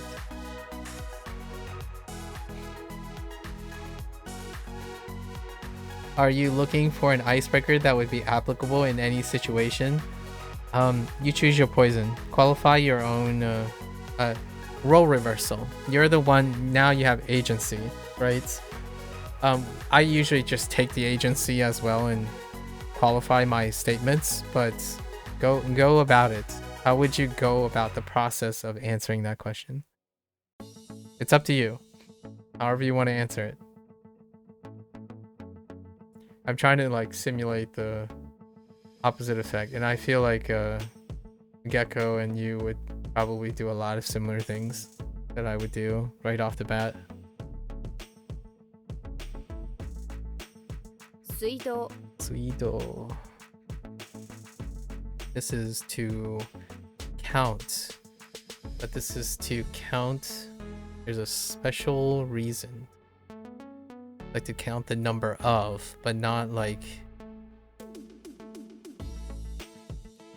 to count the population. The difference? No, wait.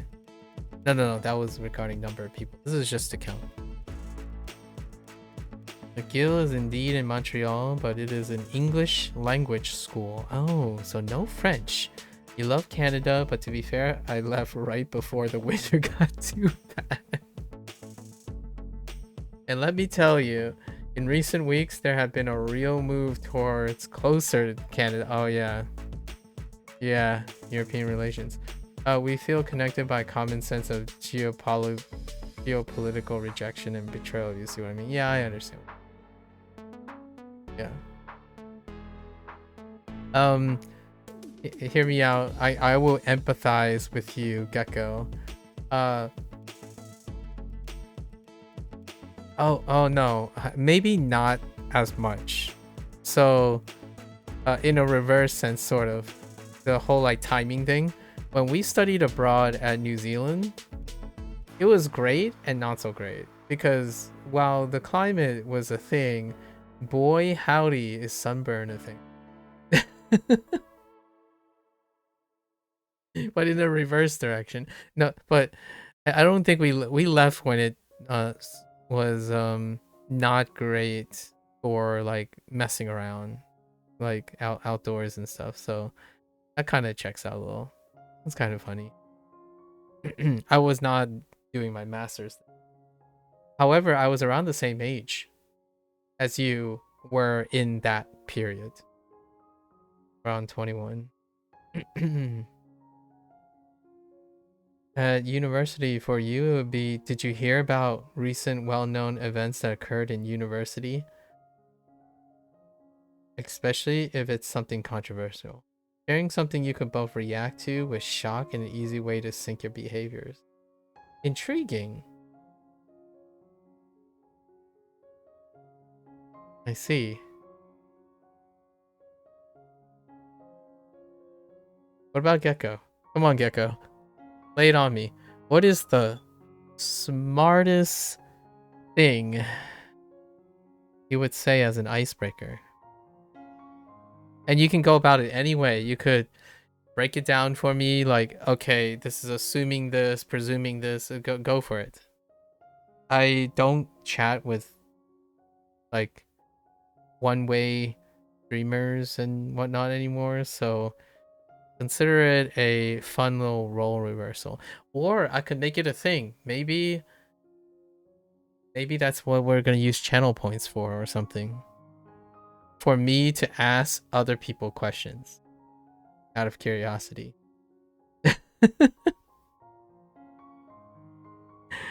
I don't typically ask questions like this though. It's for fun.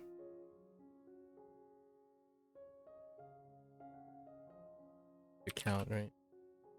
But is this to count something? Like, did I add to count something? Yes, I did count. Because to remind myself it's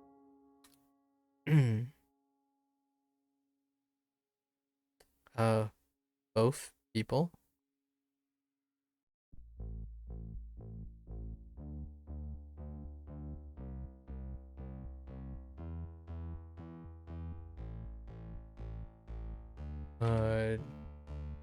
Yosha. I don't think there are any other reads that could possibly be there at the time.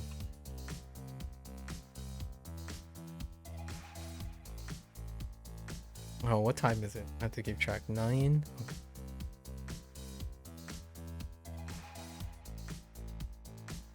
Like, did you hear about that lecturer that slapped a student?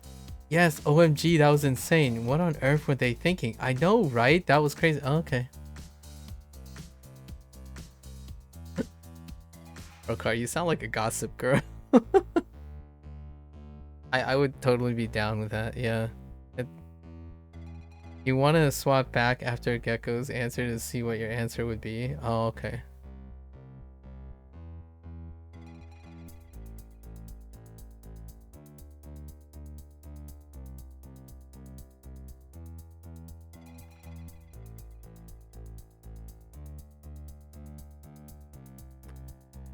I feel like reflecting the question sets me up at an advantage. Don't you feel like it?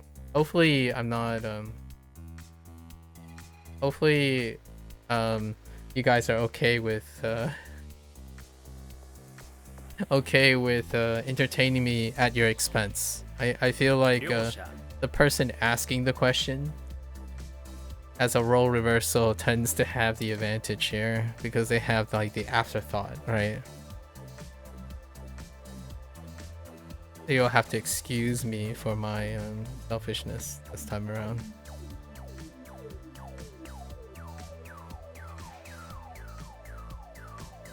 This was Kazoeru. Why is it Kazo? Is because I got triggered yesterday, but I don't know why it's Kazo. So we have the kazoo. I don't know why this is Kazo. Kazoeru. Kazoeru is why? Cause of your counting. You begin to count. Oh yeah, you don't know why you can't stop counting. Scientists that come in but they can't figure out the cause. Causal of your counting.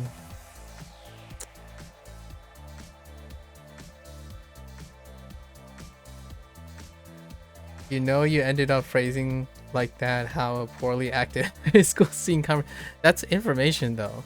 That's good info. That's very informative to me. Sorry, at your expense. And now you can just think, dang, that's a good answer. Then say, yeah, that's exactly the answer I was gonna give as well. It's true. It really is. You're afraid you don't have much to offer on the subject? Lower your expectations. I wouldn't consider this my strong suit, and I don't have a go-to icebreaker anyway, for better or for worse. I'm all about adapting to your environment. Where are you from, or what do you do are pretty topical, of course. What did you think of X, where X is relevant to the context? Maybe you guys can teach me things instead. Oh, intriguing. So you'd start with a contextual question. Sounds excellent. Icebreaker. Yeah, there's so much context, right? I should have paid some more specificity, but hear me out. The social experiment that I'm trying to illustrate here as a role reversal is imagine spending 90% of your time being asked those type of questions, and then my response is largely what it sounds like what Gecko said, only I still give an answer. So then I take the agency of the question and I qualify the question in order to give a reasonable response, right? And that's what I have cultivated over the years. You have once said, "Where's your hair from?" when you meant to ask, "Where did you get it cut?"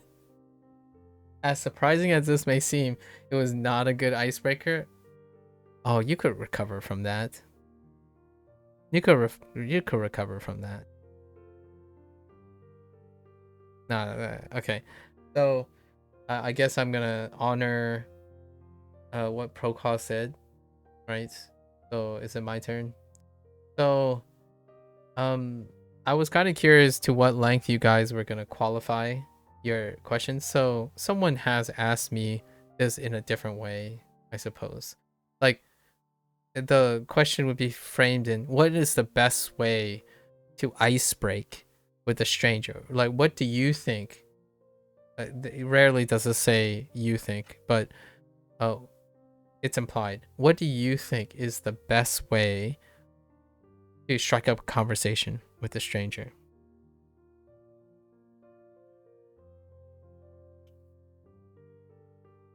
And this is gonna sound so underwhelming, but I asked him about something that I can see.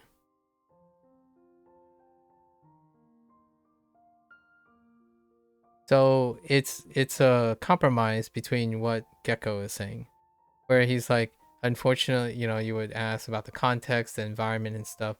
Like, yeah, I would ask the person, what's that over there?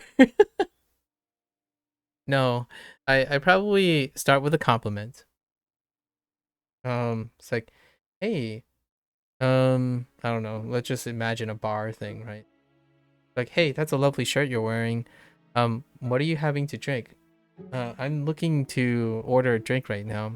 Do you have anything in mind? That's it.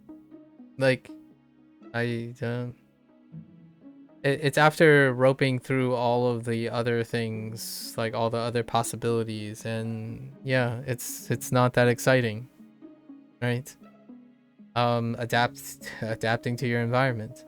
One thing that a person would likely have is their existence. So I would pick something that they choose to do, and one of the things that they choose to do is to be there at that specific time doing that specific activity and choose to wear that clothing and look the way they look at the specific time that they are at that location. So I would use that. That's good. Gets them thinking about what to recommend you and why it might push them to guess something about you and recommend a drink based on. Yes. Yeah. Some of those factors are all in it. Yep, exactly. You choose to say something that you notice about them and also have them be involved with you. So then there would be a natural give and take.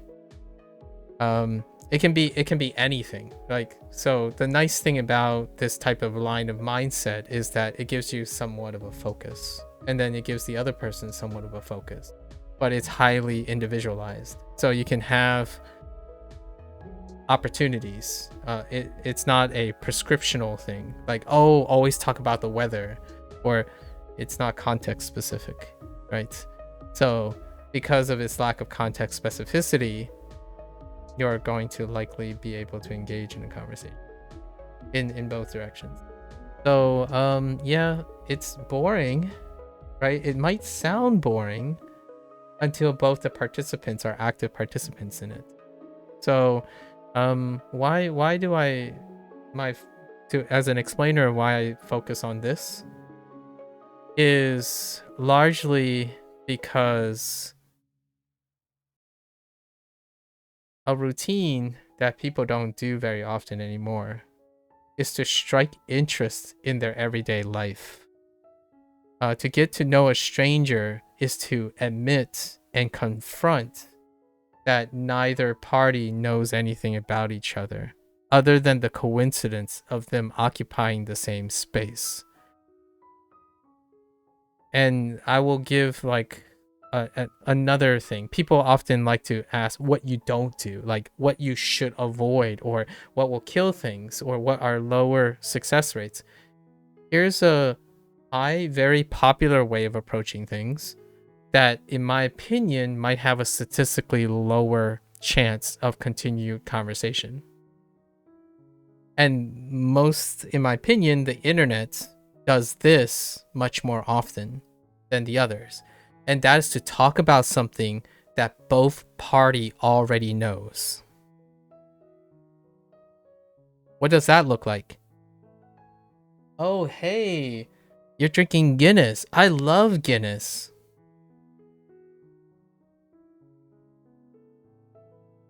Like, yeah, I love Guinness too. And a part of that is also sharing gossip about the same gossip, right? And that's a normal thing. I'm not saying it's not successful, like it doesn't work and whatnot, but we're talking about approaches that get two people involved. And oftentimes the normalized thing on internet is to use the commonality aspect, the self-selection aspect that works online kind of well and maybe not so well offline because there's less pre-selection, right? The odds of going into a bar and having the same interest is very presumptuous. Outside of literally going to a bar, it's far more disinteresting when you talk about something that one party thinks they know better or both parties think they know really well and then be disinterested at each other on this in the curiosity. As a contrast, I'm talking about do not supplant this with another. You have to read the room, right? However, when you're comparing the success rate of being active, curiosity is exceptional, and it's most definitely absent most of the time in internet conversations, largely because it's uncomfortable to be in a position of not knowing what's going on, right? But for myself, I'm ever curious in the position of being unknowing. Please tell me about yourself. It could sound a little weird nowadays. It's like, how do you say, sorry, may I, can you excuse me for a moment? You are super interesting. Can you tell me about that shirt you're wearing? How many different ways can you say that? And then explain why you're interested in that shirt in the form of a question. That far exceeds acknowledging that, oh yeah, they probably like this thing and I like this thing. It's like, that's great, but a conversation can end there awkwardly right away. It can terminate the conversation. Like, oh yeah, they're great. Oh no, where do we go from here? We both established that we both like Overwatch and Fortnite and play Minecraft all day. I guess I don't need to talk about Minecraft since we both know everything about Minecraft. Maybe we should make a competition about Minecraft and then turn the meeting of strangers into a competition. That kind of thing, in my opinion, is far more lower success rate. So when someone comes into a stream, right, it's not like I'm gonna start with that. Personally, and this might have a cultural difference as well. And I chose Guinness because, well, Procrawl is from the UK, and there are a couple people who are from there, so I kind of chose Guinness. So sorry if that was a little. Let me catch up now.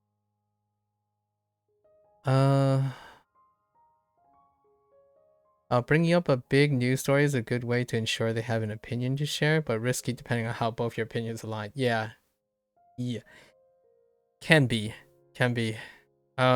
It's very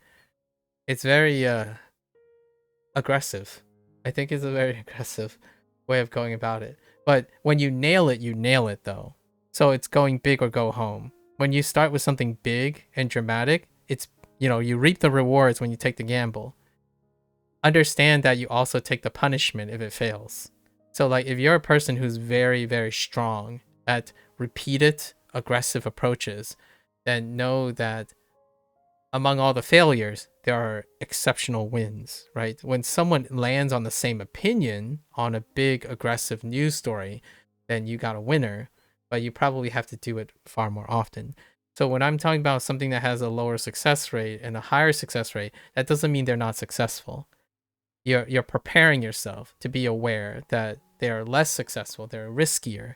But heck, when was the last time you heard the romantic situation where someone laid it all on the line and had a partnership for life, right?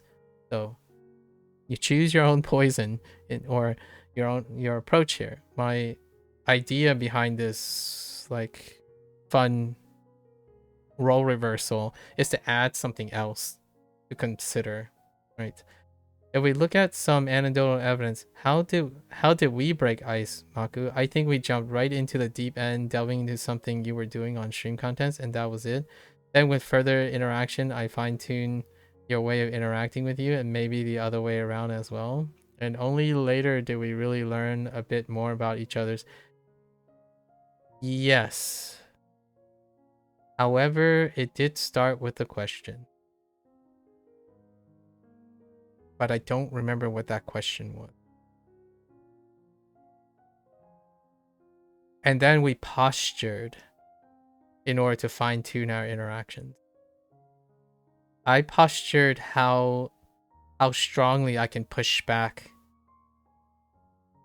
on error correction. Pretty sure it's error correction. And then we delved into like politics. Lots of background. I asked my characteristic questions about someone's background. And then you openly shared, which I reciprocated in the long run. I do think your question on its own isn't great as it's too vague, and there will never be a big best answer for all situations. Strangest meaning will always be in a specific scenario. Yeah, because I was playing the role of a generalized question. Again, the whole idea was that these are the types of nature of questions that I get asked. They are not the type of questions I would typically ask. It's not only too vague, it is incredibly reductive in terms of its thinking, that you'll have to think in order to answer the question. So what I mean by that is the question is asking for a very specific answer, but the question is so vague that it is likely to give some of the most vague answers. So from the person who's asking the question, they are also less likely to get clarity or information from it. Unless the focus was, from my perspective, you're looking at the process of how someone answers that question, not the answer itself. So when I asked the vague question, I was more curious about the process in which you guys answer the question, not what the answer was or could be. I understand you phrased it like that to see how specific. Oh, yeah. Yep, exactly. I don't know how it is in America, but over here, if the icebreaker is about Guinness, you'll likely have one of the parties thinking they know better. Yeah, probably. Probably. You're part Irish, but you don't like Guinness. I feel the shade. Do I celebrate St. Patrick's Day? No, but I'm always wearing green.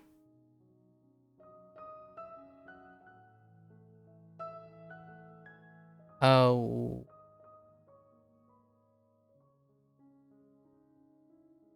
To be fair, you love Guinness, but it's not your favorite. Murphy's is my favorite stout, but almost impossible to find outside of Ireland. Right, Belgium. My uncle approached your aunt and talked about the Catholic Church, which was risky as it was 1980s, and they were 13 and have been together ever since. There you go. Anecdotal evidence for high risk, high reward attempts. Isn't it romantic? Right?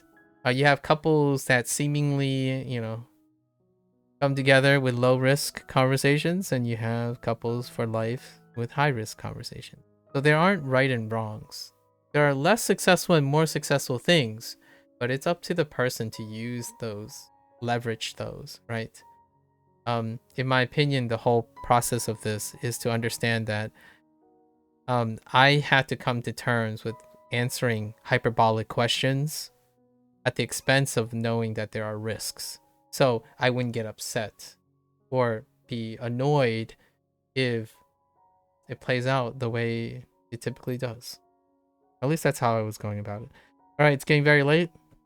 Thanks for hanging out, Gecko. McGill, Master, Canada. We got a lot of good information that I can like tag along in the future. Yeah. Good night, Gecko. Oyasumi-san. Oyasumi nasai, Gecko. Hasta luego. I don't know if you're still here, but how do you wait till... Echo actually kind of does, but I don't... usually you can just watch the VOD, right? Yeah. Take care. Take care, Gecko. Okay, yes. All right. This is not scalable. You know this is not scalable. One day we're gonna have shorthand. You know, hear me out. Except for Gecko. Gecko's gotta go. The wonderful thing about getting to know someone, right, over time, is that at some point,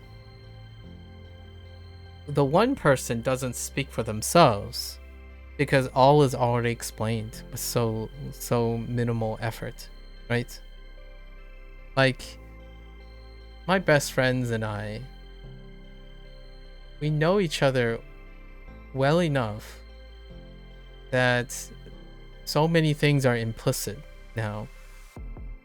And we're not talking about implicit in the sense that they always agree with me. It's more, how well do I know my friend? If he were here now, he would say these following things. And you wouldn't have to say that anymore. At some point, you need to tell me to STFU and let you get on with your site. Nah, today's a short day. We're good. I can juggle the two. I wouldn't be here otherwise. In fact, it was quite refreshing.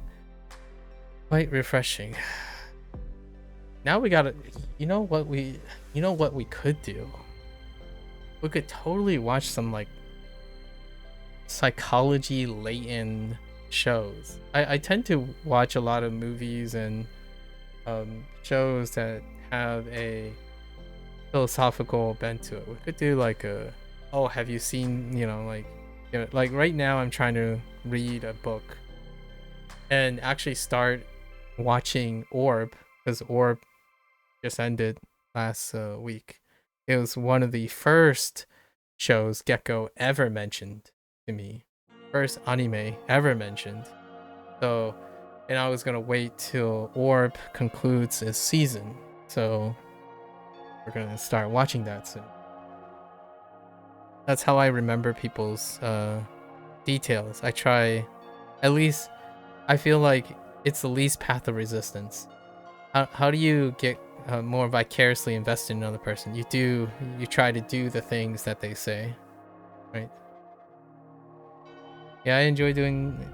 You'd enjoy doing that. Would be interesting to see our opinions on them. I would too.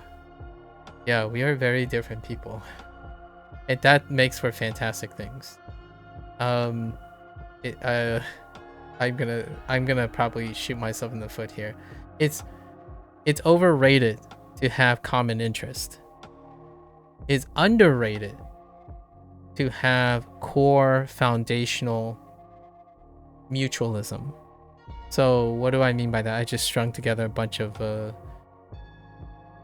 jargon diarrhea, but I think core foundational values make for great conversation people, like people talk to each other, but having extremely common interest, like contextual interest, that kind of makes for less interesting discussions, right? Because we don't have differing opinions or something. However, it is like a blend of the two, and I feel this is a great opportunity to have differing opinions while also consistently being conversational. And in fact, I actually truly believe the more you actually do this, the more it seems like you don't even have to process how to talk to other people in a lot of situations. Granted, it's been a while since someone has came up to me and called me something that is objectifiable, other than your what you call it, your garden variety insults, I suppose. Garden variety insults.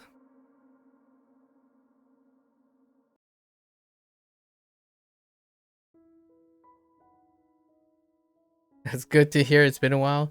It's been a while, but also it means that I might be under practice, right? I might be under practice.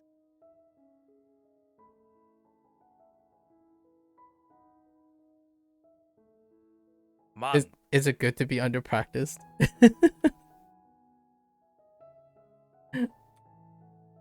Asa. What was the last altercation? It's kind of boring. Okay. This is taking things for granted. I'm sorry. When was the last time someone called me an idiot? Or straight up. Oh. Um.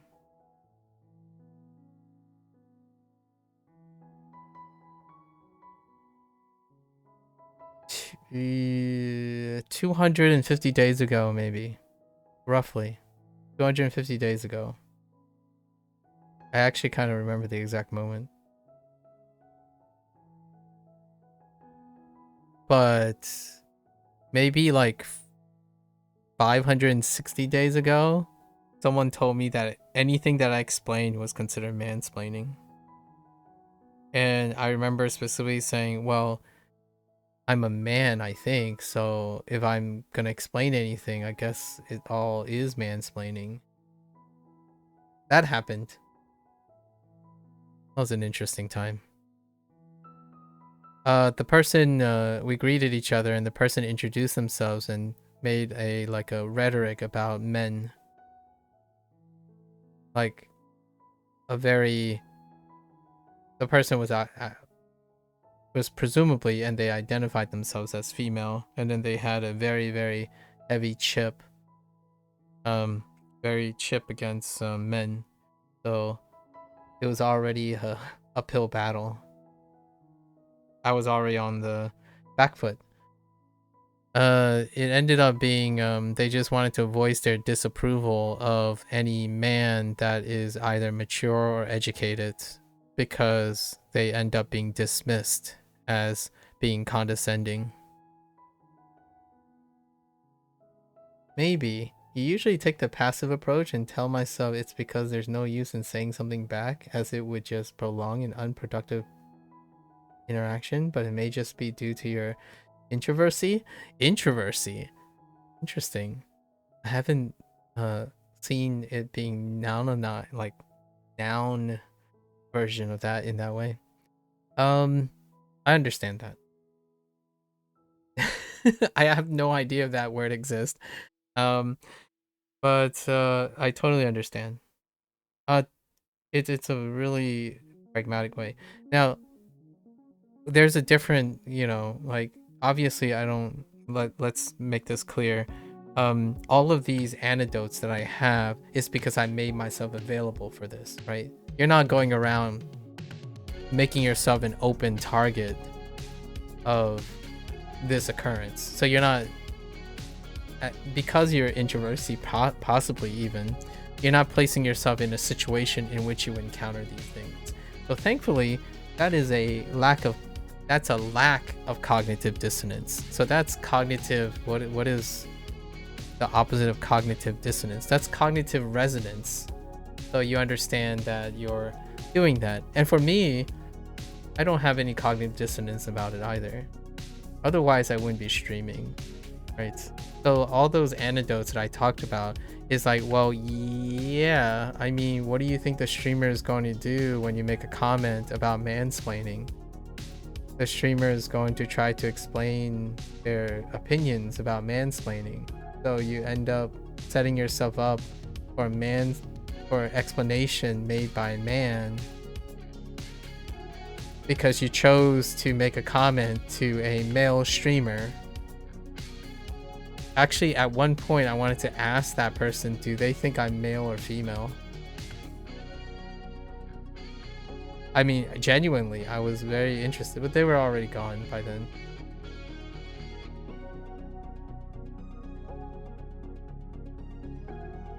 Unproductive. That usually puts them in a tricky spot. Oh yeah, that's fair, because yeah. And that sounds very it was too direct. We didn't get there. We didn't get to the point. Right? Because I had conversations like these quite a bit. Nowadays, because of the choice and the influence of the internet, you enter a lot of conversations about these, like characteristics of gender roles, right? And yes, this is going to be very divisive or hot take, or and it has a very cop-out response. But generally speaking, I prefer to understand what other people think. Oh, hey, Curdle. Welcome, welcome. What other people feel that way. And yes, it might not be an unproductive or prolonged unproductive interaction per se, but it's informative to me. So this case, that's why I guess I'm not motivated to not try to say something. But sometimes getting someone to tell you things is fairly eye-opening. I think the most common one is what I do quite a lot, which is to get the person to talk if they want to talk, and then reveal my cards if they want me to reveal my cards.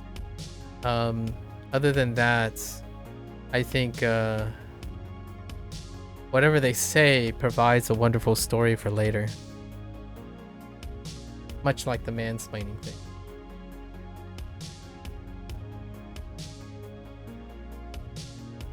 I genuinely wanted to know. That's a missed opportunity, for the record. I really wanted to know if they thought I was a man or a woman. Because in no way in that context did they actually suggested that I was either, they considered me a man or a woman. Because it would help. It would help why they had such a grievance. They weren't specifically angry at me, so I wasn't sure why. I find when someone has an automatic assumption based on something like race or gender is a near unbreakable wall that only has use in understanding them, but not going to make it in a productive progress. Interesting. Like, are you talking about like getting them to know you in a productive progress sort of situation, or getting them to listen to your perspective that may differ from theirs? Is that the productive progress we're talking about? I tend to operate, or attempt first to operate, in the system that they work in. So if they have an unbreakable wall, I want them to welcome me into their unbreakable wall first. I tend to try to ask questions in which they already know the answers to, in order to see if I have a way in. No need to break the wall if you can get the person to open it. I know the metaphor kind of just breaks apart because a wall may not be accessible, but rather than try to break the wall, I try to open it. Yeah, in them understanding perspective, potentially changing their unfair assumption. It's hard to know if it's unfair if you don't know what their assumptions are. Well, in the case that I had, right, I wasn't sure what the assumptions were, right? Most of it was in their presumptions on my part about their assumptions. So we were both conjecturing, we were posturing each other's knowledge of each other until the answers are actually spoken and exchanged. It's very difficult to know. MAKU, I like how good of a conversationalist you are. Well, I appreciate it. I try. I would love to talk to more excellent conversationalists. It makes for it's a win-win situation, I feel, for the most part. I think that's kind of one of the essences of how podcasts became so enthralling over time, until maybe some of the more popular podcasts have become a little bit more formulaic or structured. But I think that's kind of one of those things that made podcasts very attractive, an attractive format. You have two seasoned people who are commonly in situations of conversation, exchanging talks. In fact, I love, here's one. I will plug this, okay? Here's my plug. I don't usually talk about a lot of people who are safe bet, quote unquote safe bet, but there's a not sponsored, and I'm not affiliated with this person, but I absolutely love him. Like, love him as a parasocial reason, like academically and intellectually. So he started a new series with Complexly, in cooperation with Complexly, which is one of his companies, like one of his like initiatives that he started, and it's called Ask Hank Anything. So if you're ever enjoying the random conversationalists and people who have actually different abilities, because I'm not good at lots of things, but Hank, he's good at a lot of things. However, he also has access to a lot of different people. So in this series, the whole premise of the series is to get to know other people by answering questions and then asking questions back, which is the whole premise of the social experiment, where you're like in the middle of it, Turtle. Although Gecko had to go because he has to sleep and he works. He's in Belgium, and Procall, it's late for Procall too. So most of the time it's a lot early in the day. Say them having a vile assumption like you must eat dog because you're Asian. That has already happened. I was trying to get at, say if they had that assumption, trying to get them to stop having that racist assumption. Yes, I won't be here too much longer. Yeah, I hope you're not losing a lot of sleep because, you know, you still have projects and stuff. But that has already happened. So I don't really necessarily need... This is an anecdotal example. I asked the person, do you think I'm different?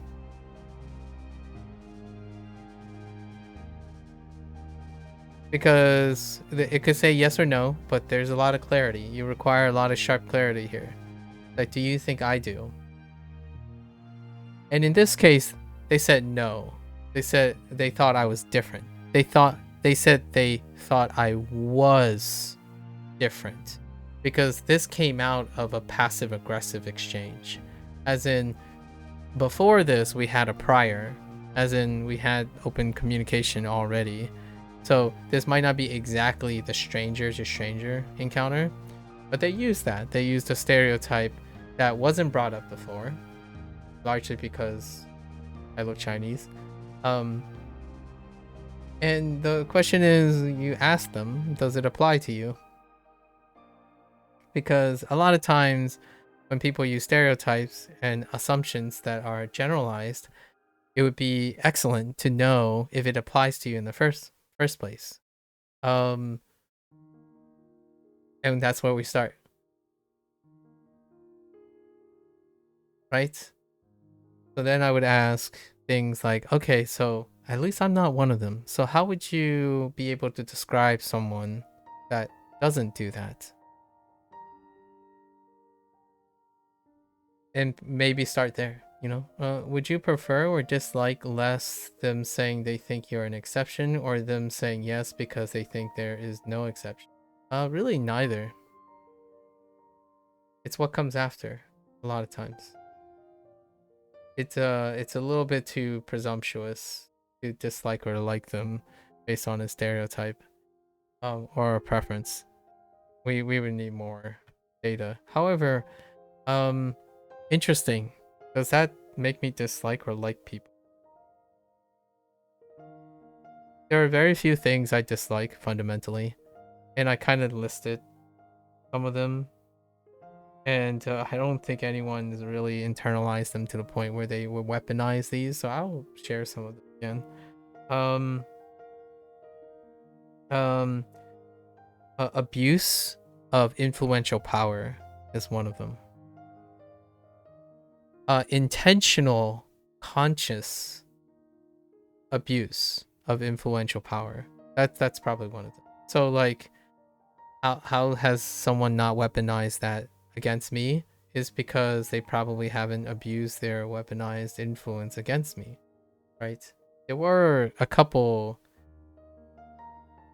situations over the Twitch years that has occurred to a lesser extent, but generally these are very extraordinary cases. So maybe in the future I might encounter something like this, but generally speaking, when it comes to dislike or preference, maybe it's more of a, has anyone ever crossed the threshold that would cause me to preferentially avoid, dislike, or something? I generally don't. I think it's very superficial. It's superficial enough that it wouldn't dramatically affect my respect, my respect that I would give the person until they lose it. Say they said that you in person, would you feel any different if they said it to you in America versus if they said it? Probably not. Not for me. I would need to ask them the nature of how they came about that stereotype. I wonder if the majority population would have any effect when it's something like that. Probably less than you would think. I suppose that the possibility of someone making that stereotype would be a foreigner, right? They would be have to outside of the major population. And if you think about it statistically, it's probably still happens quite a lot as insults. However, you would also think the other situation happens. They are used to it and they know how to respond to it. And usually knowing how to respond to it or knowing the nature of the thing reduces the emotional impact of it. So like, I can't choose to dislike or like someone too much if I don't understand the motivation behind it. Once I understand the motivation behind it, it might not be that shocking at all. Like, for example, asking someone, why do you dislike me?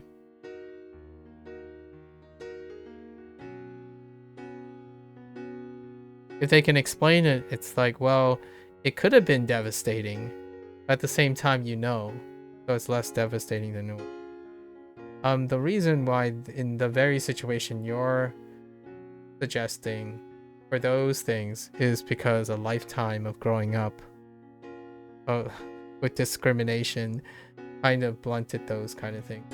So maybe more, I will give some weak spots, right? Like, I think these are the things that we're talking about. Like, what are my pressure points? What are my pressure points? Do you think the majority of people have racist views is based on ignorance or maliciousness? I want to truly believe that they is ignorance or the consequence of hurt, which turns to malice. I want to say that a lot of the majority of things are circumventing the good nature of humans. That's what I want to believe. Whether that's true or not, that's definitely up to people's philosophical thoughts, ideology, spiritualism. I personally want to believe that if there's anything I want to hold true, is that it's ignorance, innocent ignorance, or coming from a place of rational vulnerability that turned into malice. So not malicious innately, as in like someone who seemingly is by all intents and purposes just malicious. I don't want to believe that.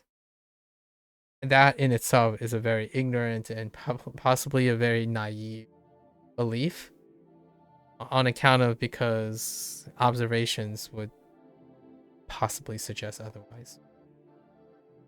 Is it your want to believe that due to you not wanting to face a potentially dark answer? If you want to believe that it isn't true, I don't think it's true or false.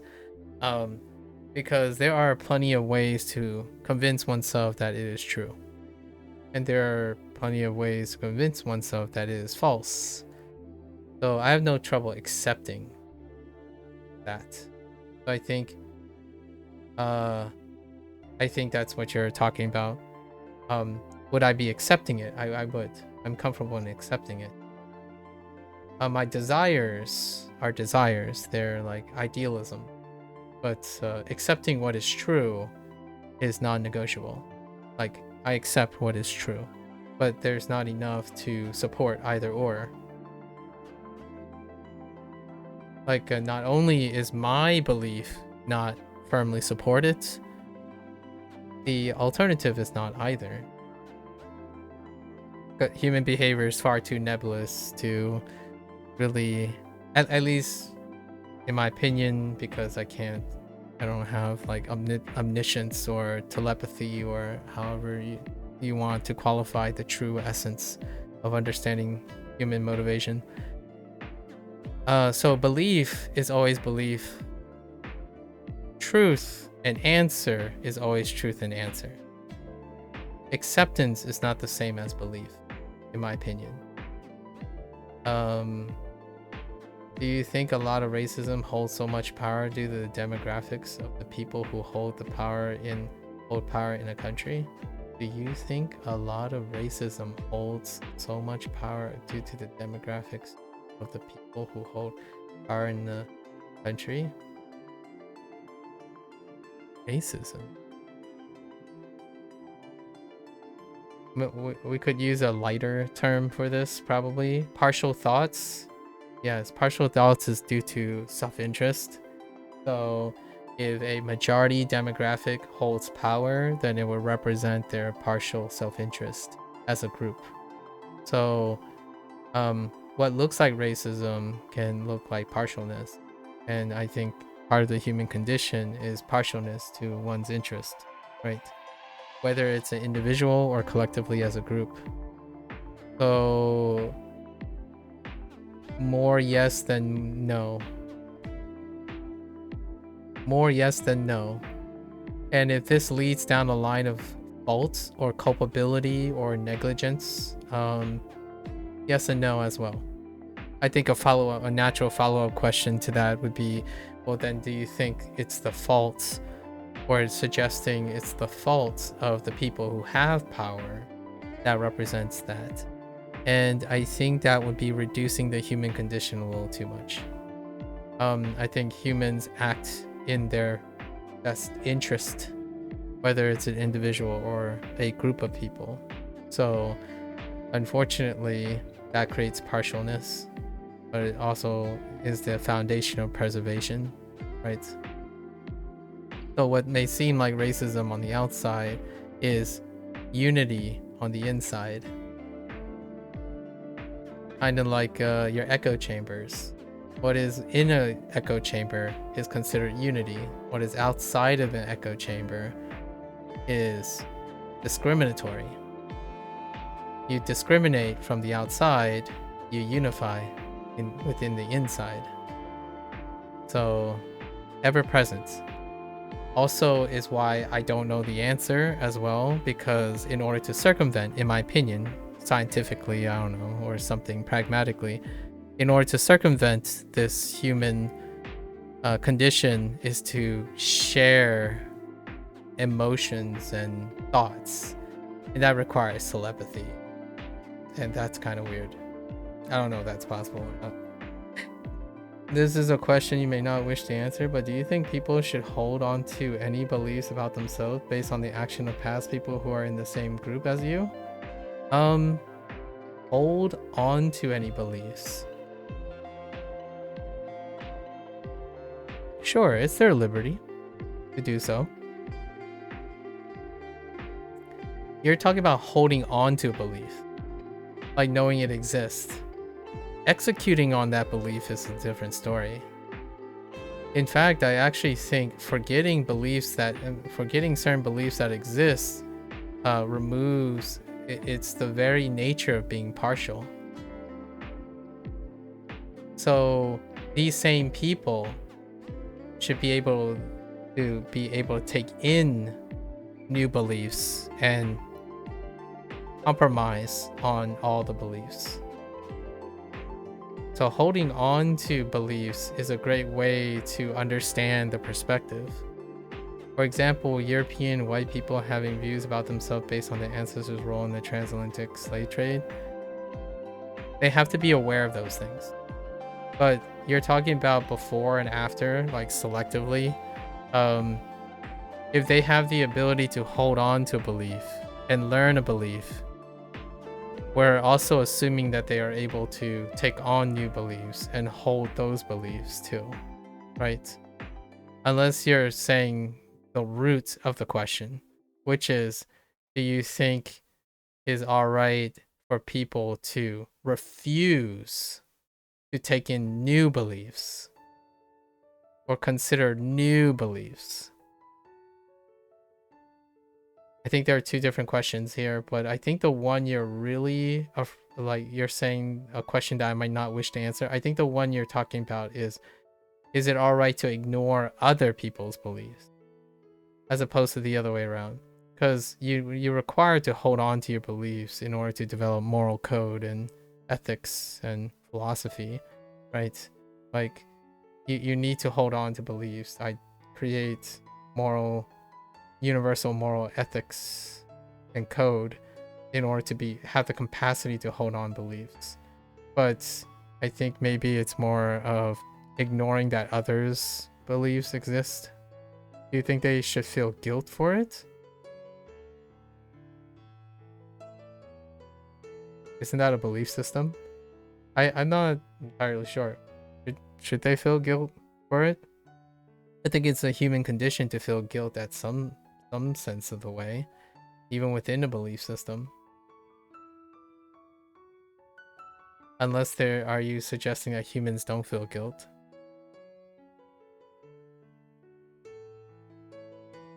Kind of tough to know.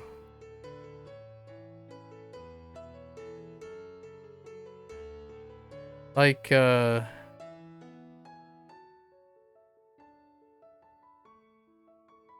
it's not like they don't have the capacity to feel guilt.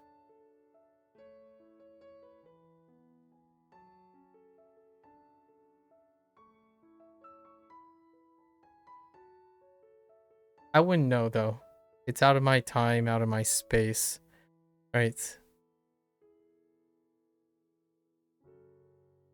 Like the crux of holding on to a belief. It's very difficult to hold on to a belief for me personally if one can't actually hold on to it. Beliefs are very strong and powerful because they're reinforced by a sense of morality, right? And you're talking about guilt and whatnot. So if you can no longer feel it, I'm not sure if they're holding on to that belief in its principal state.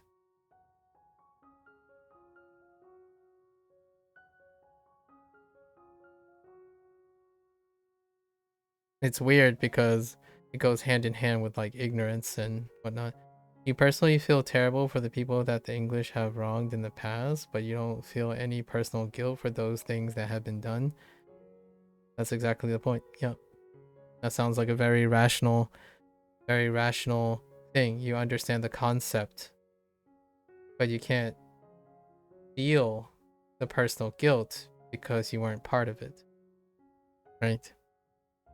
I think that's the acknowledgement of the human condition. I understand that there are many people who are motivated differently and try to circumvent and bridge this situation in different ways. I look forward in this situation as opposed to looking backwards. Largely because establishing a sense of guilt where there can't be established like acknowledging or accepting that I cannot empathize with something I cannot witness,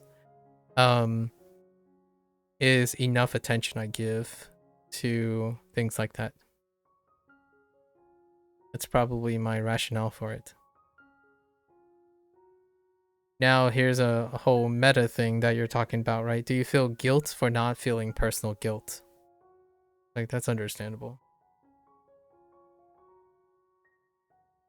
I feel guilty when people leave thinking that I dislike them,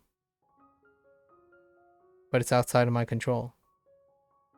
As always, as much as I like to carry on chatting on, it's getting late, so you're gonna log off tonight. Yeah, no worries. No worries. This is what we're here for, right?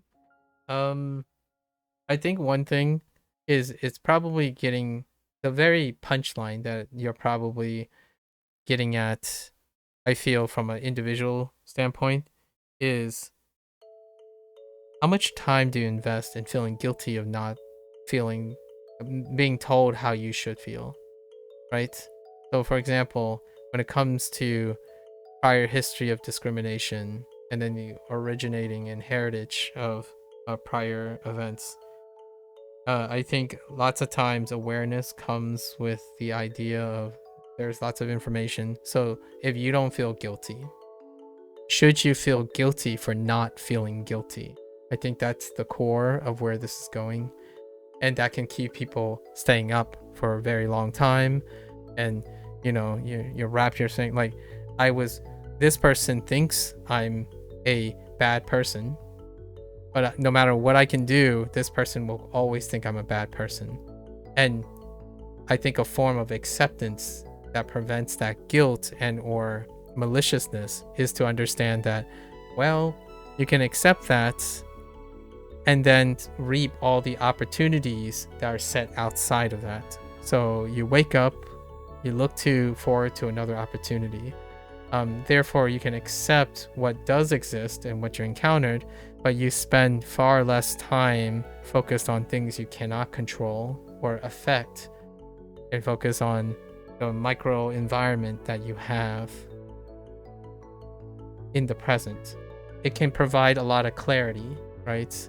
In my opinion, it can slowly provide clarity. Like, someone hates me for who I am. That's happened many, many times. Someone hates me for being what I am. And then my thought was, can you tell me why so I can know? And then in the future, if I meet another person like that, I can at least start there. However, for the time being, since this person clearly hates me and have reached an impasse and inherited some sort of social righteousness, I give them less time if they're not willing to give me time.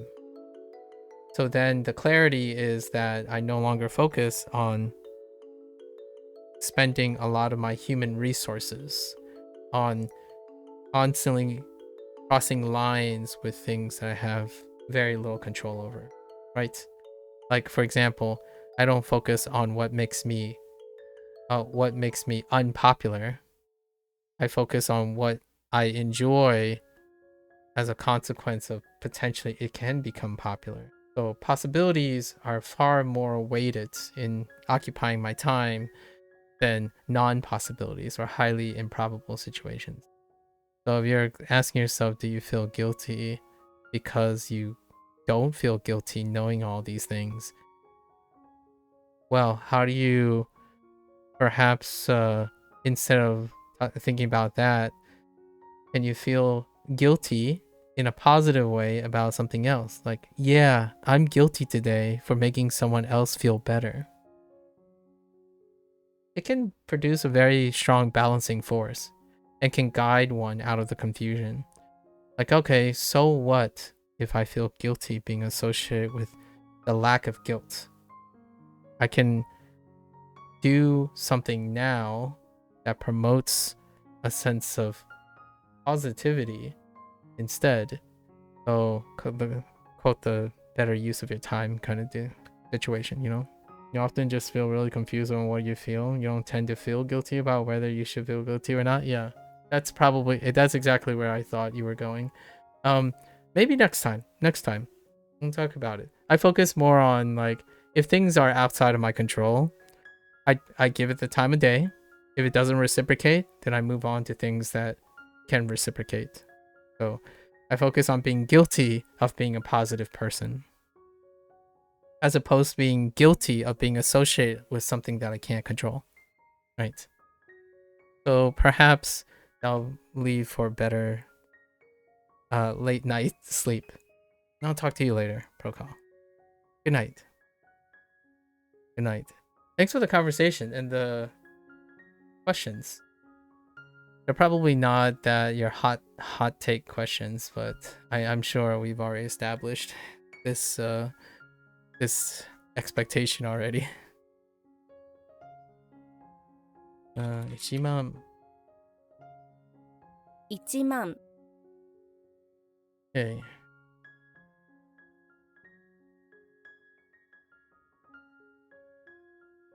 Shi? Yon? Shi. Why do I always struggle with this? Which one is Shi? Is this Shi?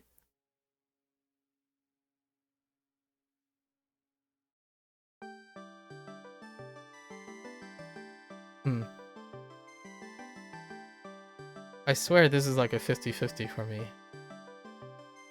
So the Shi, I think the Shi is left for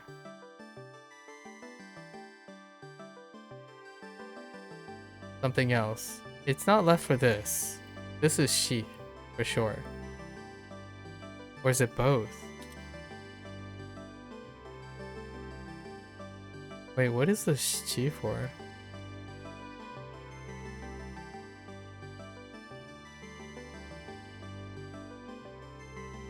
Oh, it's for the vocabulary. Wait. No, the vocabulary is yon. So, I swear I saw this standing alone. Where is it? She cheated. When did I use she cheated? Mnemonic.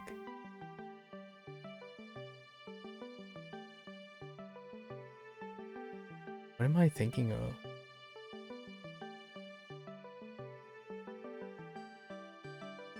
Huh.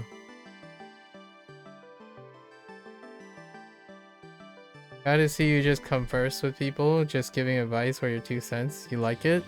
Yeah, we do this Procall Gecko are the new guys, the new peeps. Procall is usually here on Twitch. Gecko is prefers his YouTube.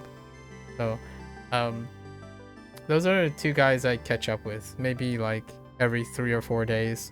I like that it's every 3 or 4 days because I want like what I was saying about yesterday near the end. Try not to create dependency, right? Kind of against the whole algorithm thing, but I genuinely think people have time that they can spend apart, and people that come together whenever to share and be excited. So I'll give you an example anecdotally. Me and my best friends, I think spending like years apart takes like 30 minutes to catch up. So like because we're kind of very alike in situations, like vast amount of situations, so we know each other well enough that there might not even be enough things occurring. But nowadays there's so much time apart that it doesn't take an it doesn't only take an evening to get engrossed into each other's thing. So sometimes it's nice to converse when conversation comes up with interest. So oftentimes I tell people it'd be fantastic if when you go like for a month or something, come back with a story, right? Come back with something very interesting. It's not to say that other people can come up with something interesting every day. Like I come up with a story in my pocket. I actually used it today. every single day I get on stream, I have a pocket story that I worked on for all 3 segments. And depending on who comes on, depending on what other, I have some pocket stories here and there. I sometimes recycle stuff because a new stranger came on or something, and I've already practiced a lot of these pocket stories. You could kind of call them icebreakers. Today I gave them I asked a hypothetical situation about icebreakers because I think as a streamer, you spend a lot of time working on icebreakers. Like today, man, I feel like I had such a good day and was just asking, not trying to flex. It just became negative. So I'm like, do I like them bother me? Do you let them bother you or the situation? And even I thought in my head, should I break it down? Well, that's very flattering. I hope slowly it becomes, how should I break this down, right? It's quite flattering, but I hope it's more like, yeah, what can I steal to make my own, right? You should flex when you're having a good day. Let's make it a competition. Who has the better? No, I'm kidding. You should be flexing. Be proud of having a good day. You can't. Not a lot of people get to say that all the time. Obviously, don't get too big-headed, but I'm happy for you. I mean, I have a lot of happy dollars. I could show you my personal vault, a vault of how much happy dollars I have. Not flexing as well, but you know, I'd be happy to share the happy dollars together. Speaking of how good your day was, tell me a little bit about it. Was there anything particularly incredibly happy? Hit me up. 2万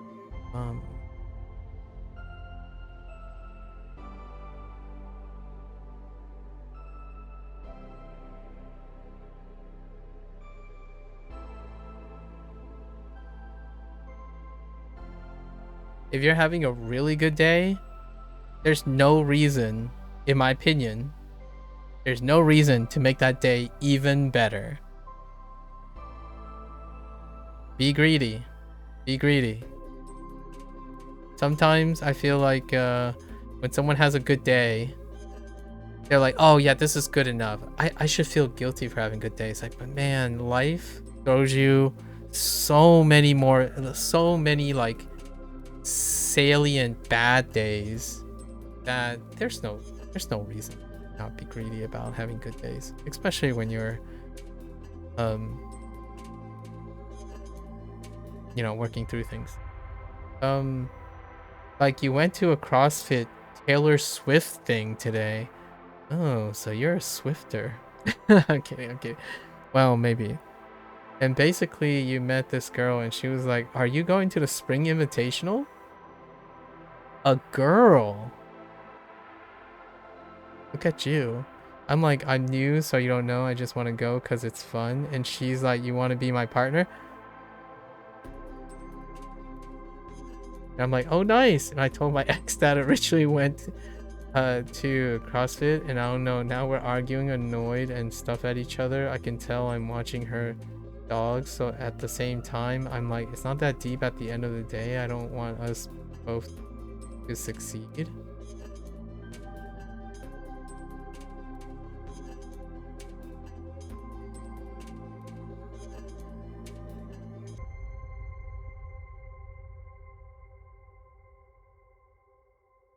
So you told your ex this encounter.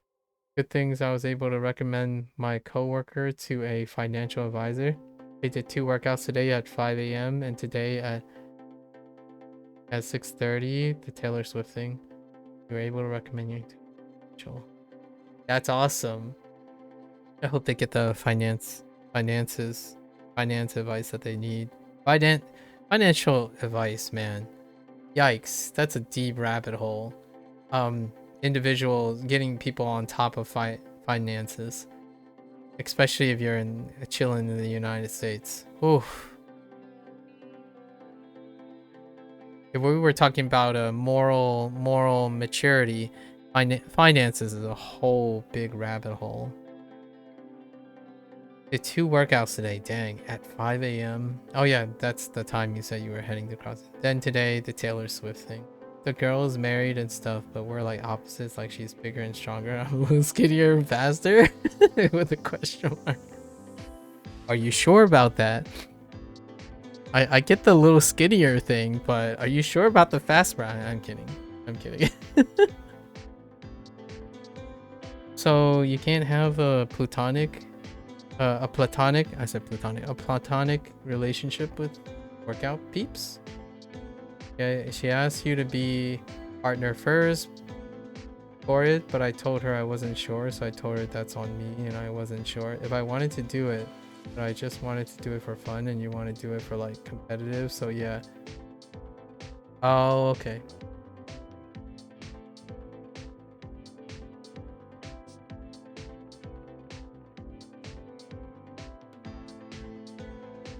I think from an outside perspective, you're living in anime, my friend. And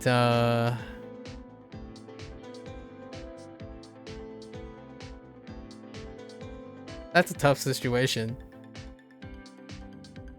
Oh, there's Sub-Zero. What up?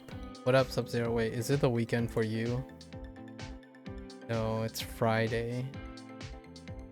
Anime. Yeah, you're doing the juggling, like the decision making jostle and stuff. It's so difficult because there's so much missing information that I could ask, but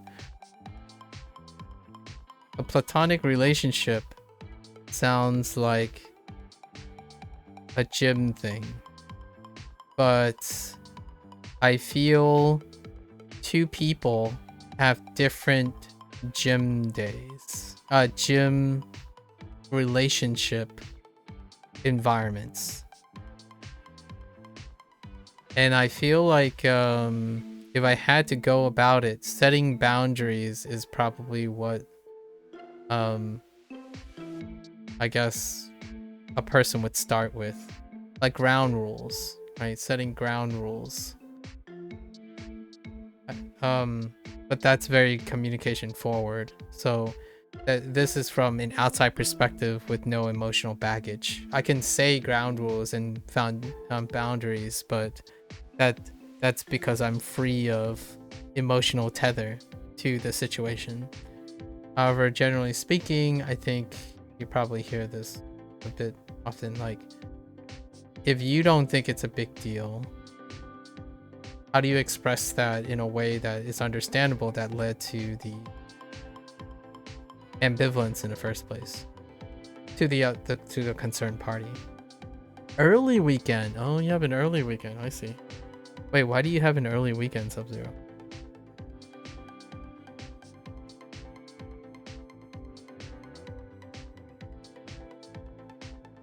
Are you skipping university? No, I'm kidding. Wait, how did the project go? Everyone has projects, I tell you. I'm kind of jealous. I don't have a project. Procall just told me about his project. It's a group project, by the way, Sub-Zero. Procall was talking about having a poor first impression in a group project. Oh, you guys. Conflict resolution. Makes me want to kind of just go back to school and start lecturing again.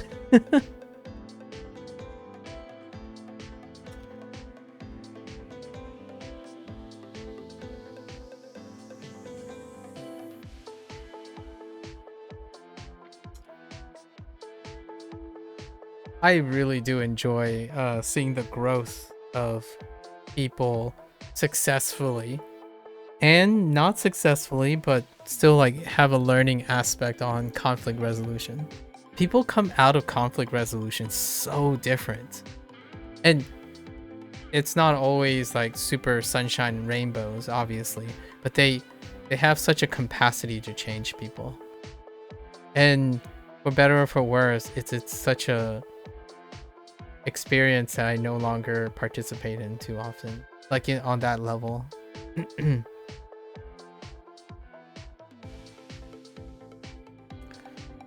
Technically a lecture tomorrow, but it's less relevant and you need a break. Oh, okay.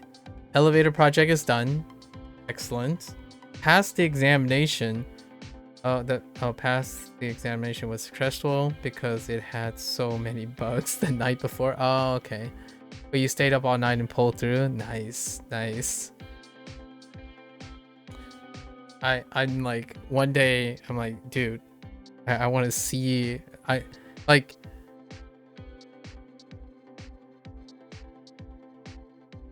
want to be that guy. Okay, hear me out. This is gonna be a weird flex. Not like not a flex about myself, but I want to be that guy who's like, you see that elevator over there?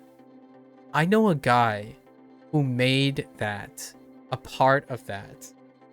And that's all I wanted to say. Like one day I kind of just want to have enough influence where I am in touch with someone where I would like walk around. It's like, you see that thing there?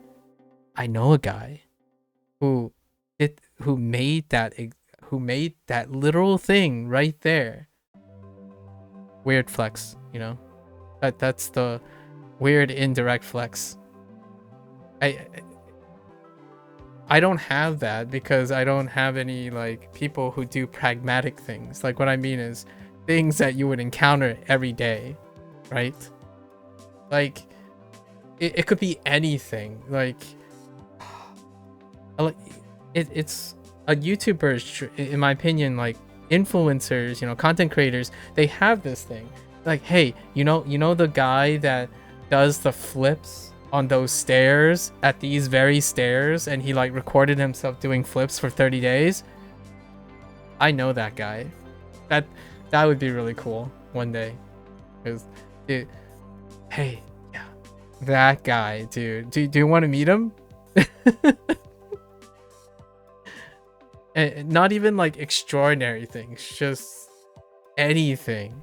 Like, hey, I know a guy who likes to juggle Rubik's cubes and solve them while juggling them. This was an actual clip, like an actual clip of someone solving Rubik's cubes while they're juggling them. Like, I don't have that yet. I have people. I'm not saying it's boring. I love talking about what my friends do, like what my best friends do for a living. However, it's very niche. It's very specific. So it doesn't come up in a conversation too often. Like, hey, I have a guy who professionally evaluates crystal structures of proteins. Actually, I'm not even sure if he's still a crystallographer, but he's a crystallographer.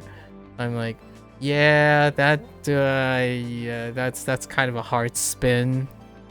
That this will lead into like 2 hours of trying to describe something that I have no idea how to describe other than proteins, structures, crystals. Basically the same thing that you probably could guess and imagine, right? Yeah, she wants to call, and I think I just want to clear my head. You're too tired? Okay. Making decisions when you're tired is not, you know, that's a very responsible thing to do, given time for consideration. But yeah, I think it was because I wanted to do a bridge run, and she didn't want to do it, but she said never mind, and I said, yeah, feel free to join. While I asked to join, it's like I found someone else, so maybe I'm hurt and I didn't know. Okay. Yeah. It's time for a third wheel. I'm kidding. I'm kidding. Sorry. that might have been too soon. You is it not within your personality or within the concerned party's personality to just do it all together?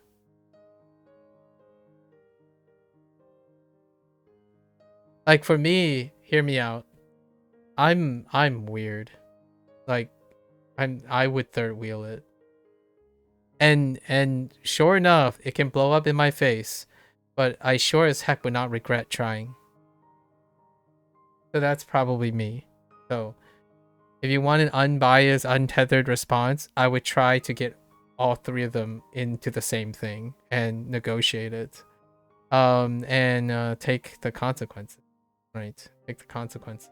Or the emergent interactions, but that'd probably be double downing and overtime and whatnot. I'm not suggesting that this is what you should do. I'm kind of curious what type of personalities you're working with here. Cool flex, funny and chill flex. Yeah, I know. I feel like that's probably common if you know civil engineers or architects. I know, right? Like, yeah, my homeboy designed that bridge right there. And you know what? And then here the secret sauce to those like weird flexes.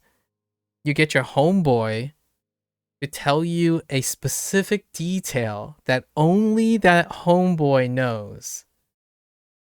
And you're like, you want to hear it? Like right there, you see that very thing right there.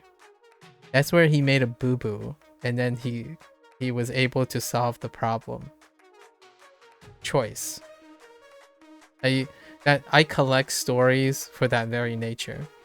Like today, I still do it, but it's not like a weird flex like an architect or some construction. I use other people's anecdotes, right? Like for this very conversation we're having, will be anecdotes for future things. Like my conversation with Procall and Gecko will serve as anecdotes of conversations for the future, right? When someone yells at me and complains and yells at me again for never finishing my studies because I spent like 4 hours digressing, that's an anecdote for next time. I'm still flexing, sort of, but I'm using them. They're anecdotes. I collect people's idiosyncrasies because they're charming. They're very endearing. And you should be endearing as well. It makes you pay attention to people and their characteristics, right? Sometimes it's not about how impressive they are on the surface that shocks them, but maybe you remembering a detail about them that they didn't think you would remember. Now, isn't that nice? Because the other stuff, if it's important to them, it'll probably come up more frequently, and you're like, that's great. But if you're going the extra the extra yard, like, how do I describe it? Hear me out, Sub-Zero. I'm sorry if you're not here for it, but you're basically my Norwegian punching bag. I'm kidding. But I do often be like, oh man, we're talking about Norway now. It would be great if Sub-Zero is here so we can talk. So you can throw in some Norwegian flex here. That's kind of how I'm leveraging language learning right now. It's like, man, it would be really nice right now if Gecko was here because he could say something in French for me. Like, I can't speak French, but wait. I know a guy who might also know a guy who both can speak French for you. Right?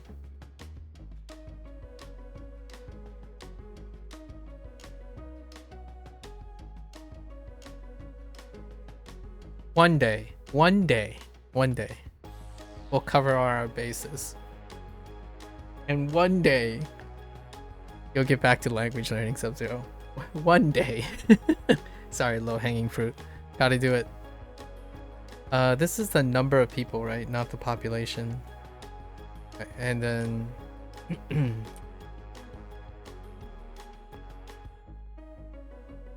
okay, and then...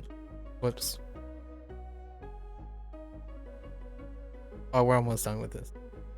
Wait, we got this. I got sidetracked today, but it was a lot of fun.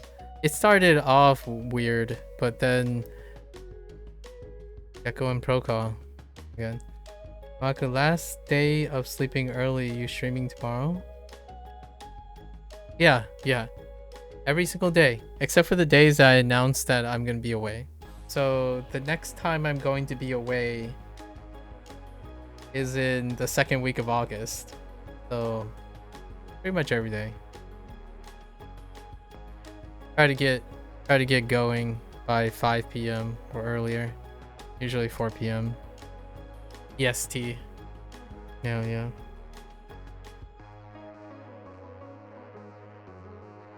Thanks. Who knows? You might catch me in a random conversation again. Okay. If you're ever curious what happened, almost all of these are deposited. The last over 2 years of stuff is deposited on YouTube, so you can always catch the long-winded things. Like if you're looking through a video and suddenly a video becomes like 12 hours instead of 2 hours in a routine, then it's probably something in there. And not like dying and stuff, and not like dying. Oh, right. Literally blowing up. Okay, yeah. Gotcha. I think you just reverse dad joked me all of a sudden. Can't wait to see you blow up, as in like viewers and stuff not like die.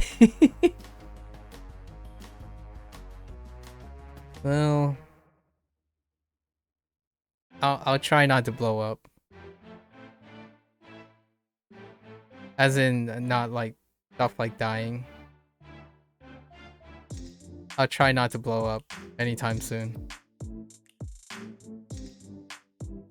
Nin.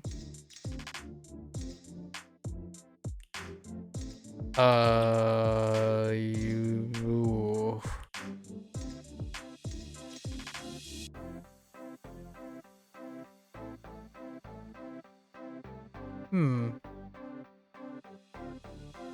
I think this is fine, right? There's a Nendaku. Ninzu. Ninzu. Ninzu. 人数 Ninzu.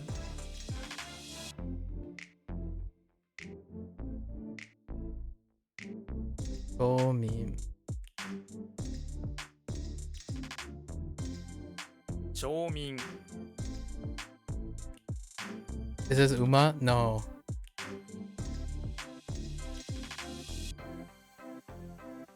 Wait.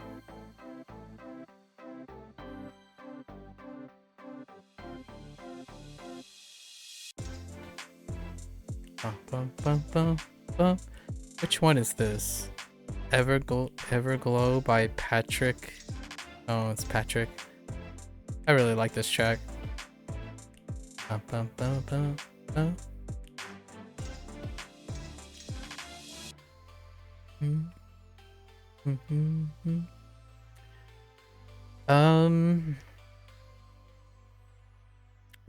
The horse is a sheep, guys.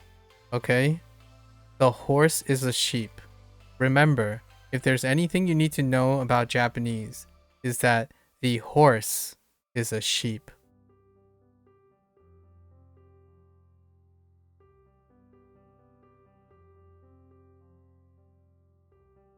What sound does the horse make? Ba.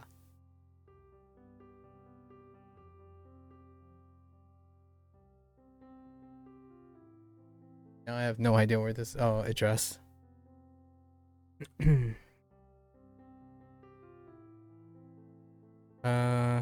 Yusho. 住所 Yusho.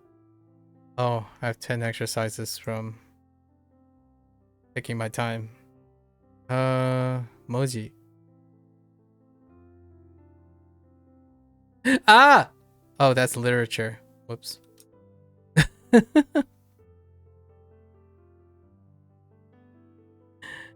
Oh no. Okay. Alright, hold up. This is to be enough, right? Or no, is this to add something? Oh, it's probably to add something because I don't have anything else.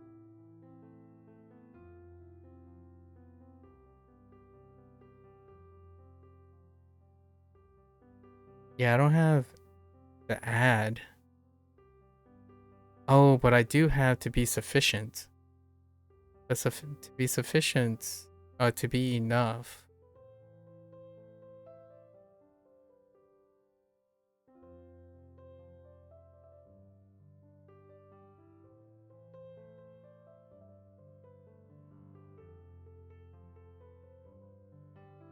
Asu.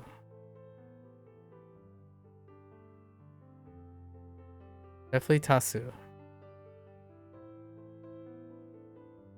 I guess I can write this. Let's see. Sufficient or enough?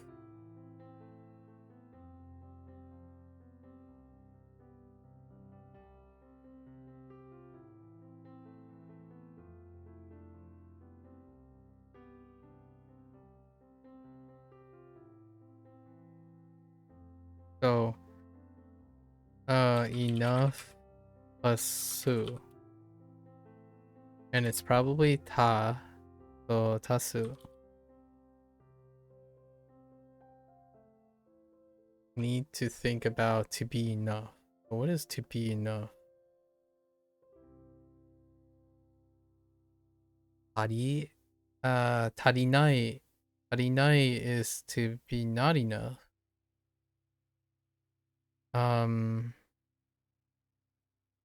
Tareru?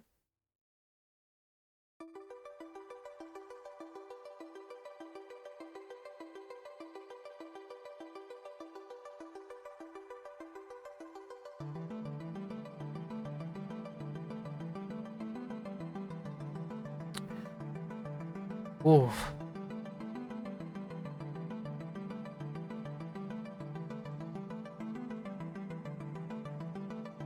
This has got to be to add. I don't. What is it to add something?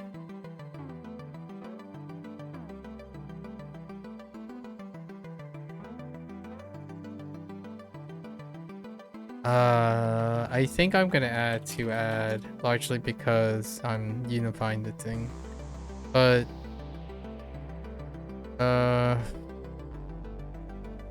there's to add something to be enough. Tariru. Oh, it's just tariru. Okay, so tariru is what I was thinking of, and then because of tarinai, which is not enough. Okay, fine. 大丈夫です。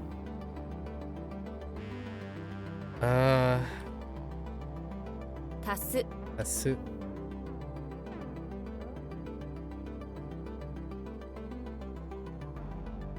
移る。移る。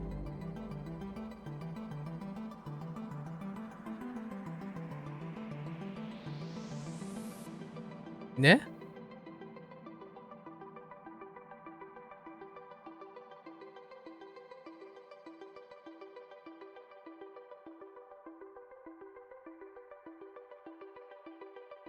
Some part of me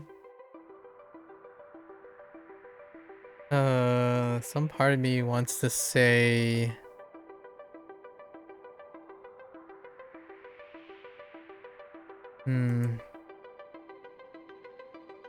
Alright, let's write this down too. So we completed the thought on that one. Now we have go plus ooh.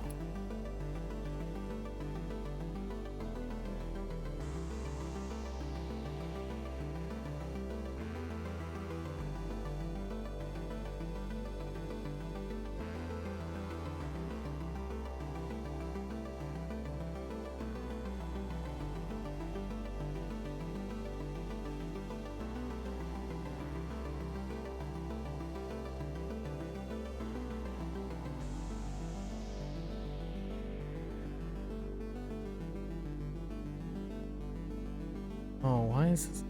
So this is your irregular. I know for certain this is your regular. right? We have Yuki, Iku, Ki, Iku.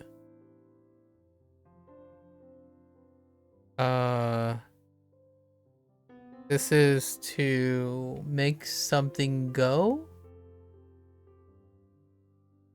Like, to get something rolling, to carry out something, right? To carry something out. And it's Conan. Conan is the thing, so...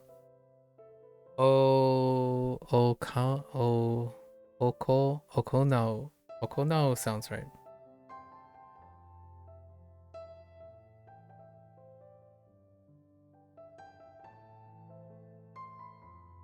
Oh no, is this to be photographed or to copy?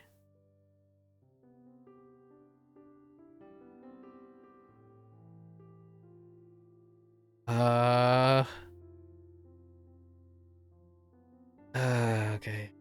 To carry out Okono. And then we have write, or no, we have copy plus do.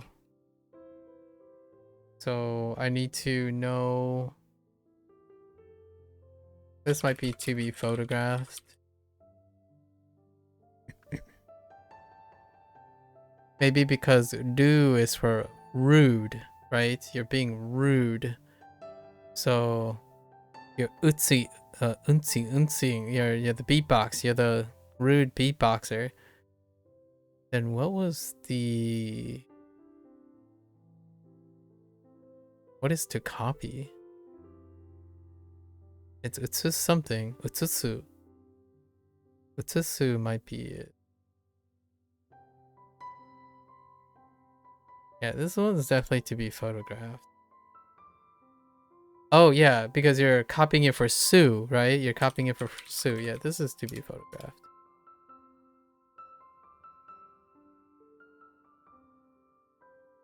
The hoops.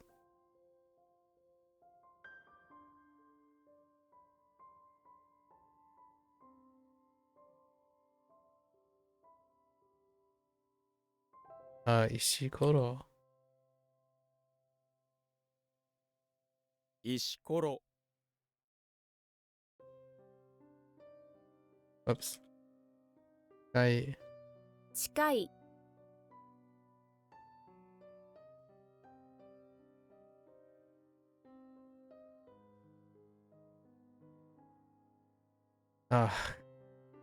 Bungaku. How did I mess up Bungaku? Bungaku. Dang it. I didn't look closely at Gaku. I thought it was G, so I typed emoji. What was this? Oh, Kono.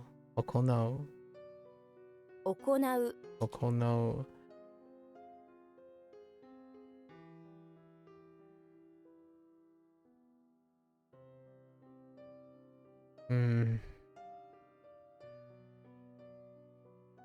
Wait, what the heck is Marugoto?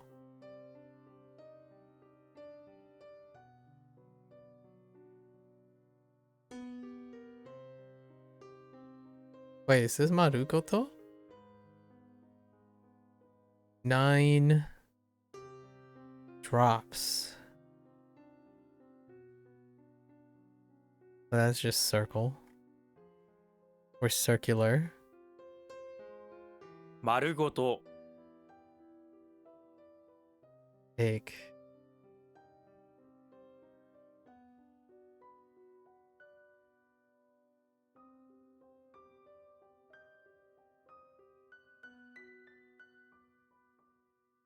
Kongetsu Getsu. Oh, wait. Is this like entirety? Oh no. Marugoto.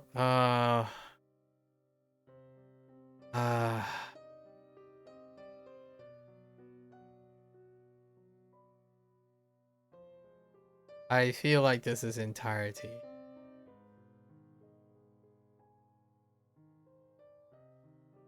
Can't just be circular.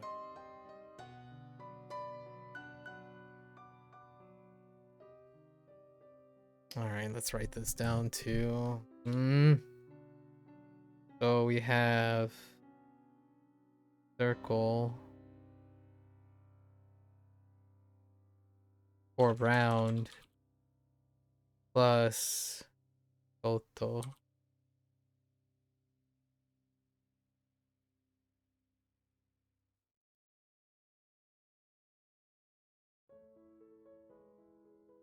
I'm hanging on entirety or wholly. Wholly and entirety could end up being then, right? Maybe the root is then.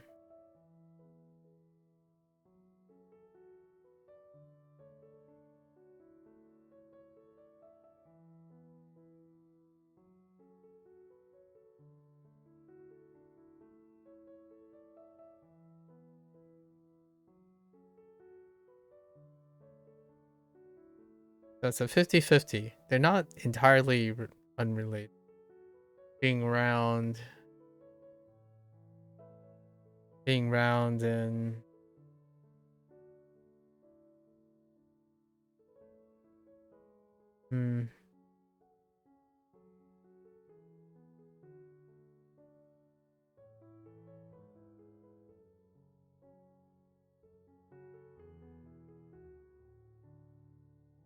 only.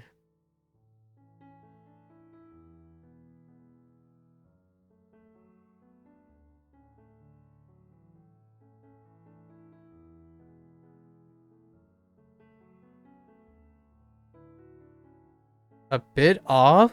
Entire. Oh, in its entirety. Okay, okay. That is a rough one. In its entirety or entirely. Oh, I spell entirety. Okay. Okay, so we're fine with. We're not fine with this. That one's rough. It's been a long time.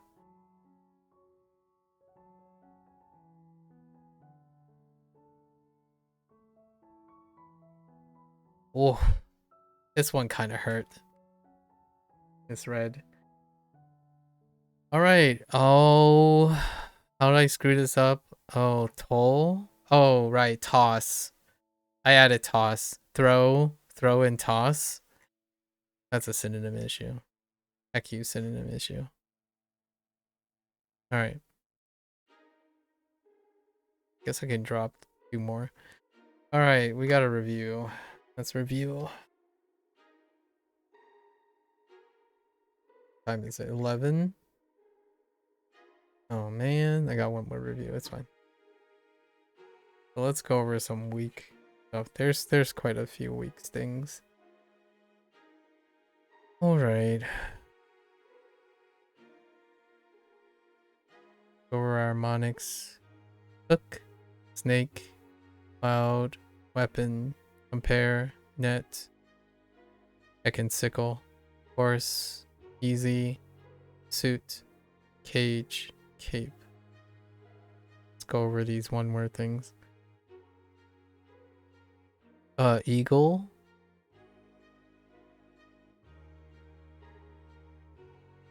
cloak,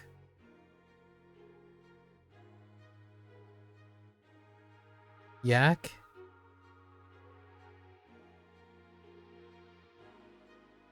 Tokyo,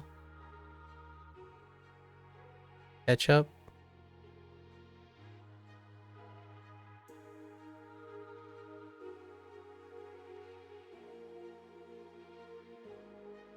ba,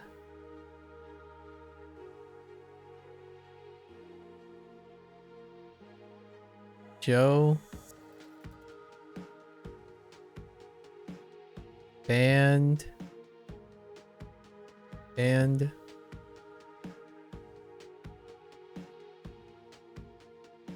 answer. Oh.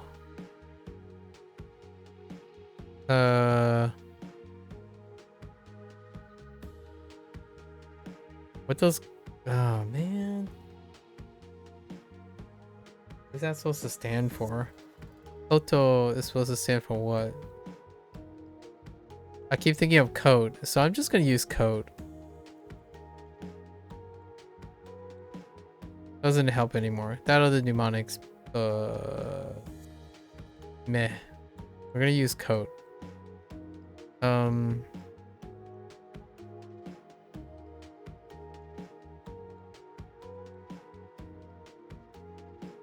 R.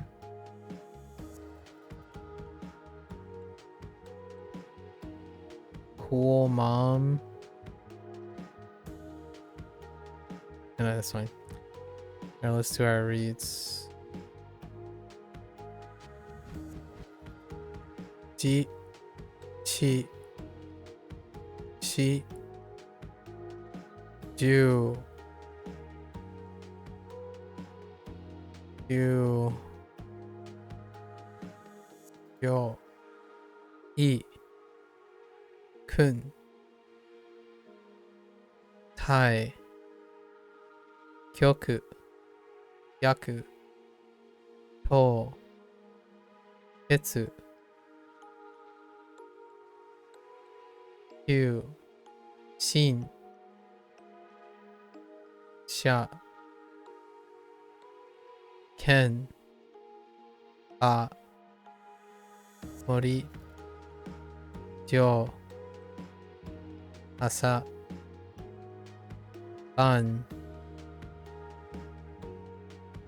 koto. Actually, koto? Yes. Oh no, it's kota. Oh, it's quarter. Oh my gosh. Oh, rip. Let's do it again. I hate that it shifts upward. It's fine. Let's finish our reads. Let's finish our reads. Well, let's just start again, right? Hook, snake, cloud, weapon, compare, net, grain, not grain, sickle, horse, easy, suit, cage, cape. And we just do the read. Should be quicker on these. B, G, chi, chi, ju, yo, i, kun, kun, tai, yoku, yoku, yaku, to, etsu, kyu, shin, sha, sha, ken, a, mori, ryo, asa, ban, kota, yeah, kota, kota, e. I gotta check again. Kota, e, a, do, kan, kumo, su,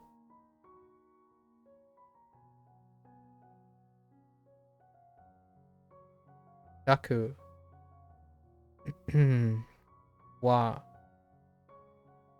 den, sho, han. Alright.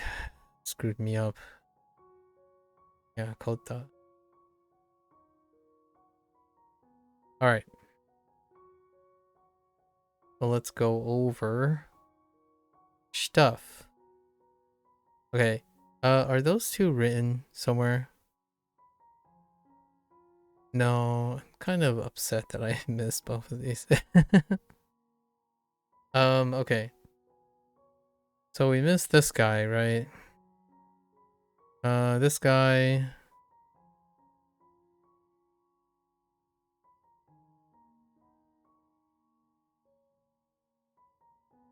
We have how did I miss this guy? Fingers. Oh, it's because I wrote toss instead of throw. Womp womp. I added toss.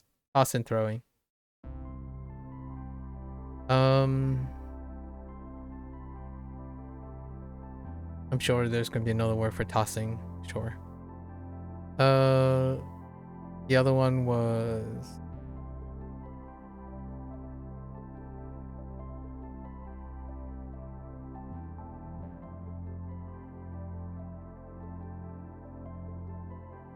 right.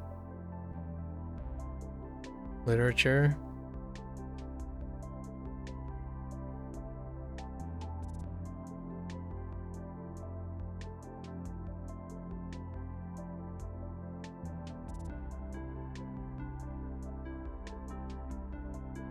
Bungaku. Direct reflex. Now we have others. We have certain.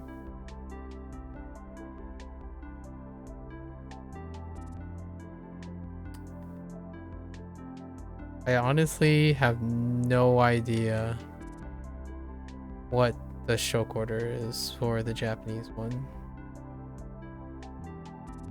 I'm gonna say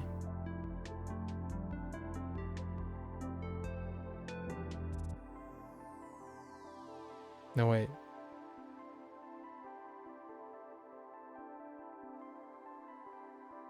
Yeah. Maybe like this. Certain plus... Oh wait, is there an extra dot at the top? Might actually just be this.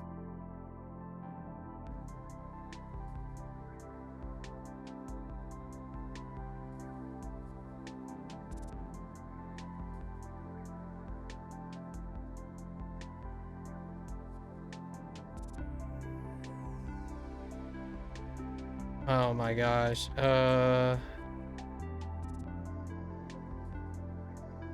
There's so many synonyms. Oh no. There's a dot. There's a dot. What am I doing?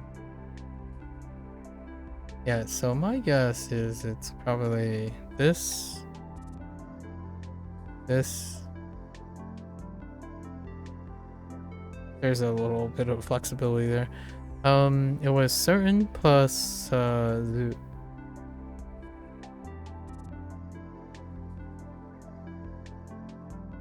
So Kanadazu, right? Kanadazu, surely.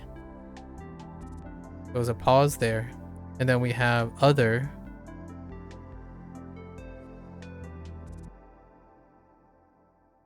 Awful. Other. What do we have? Other place. Oh, which place? Oh, they're using the other font actually.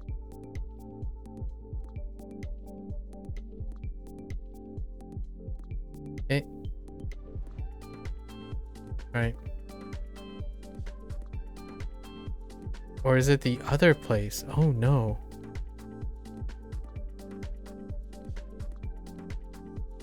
Oh no, that's not it.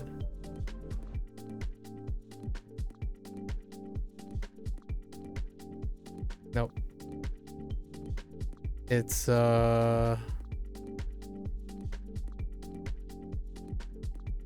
heck.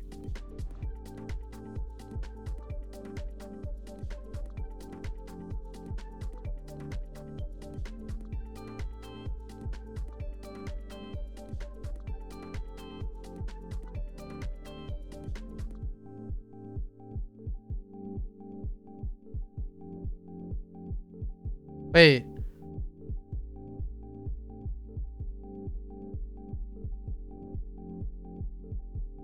I only wrote it in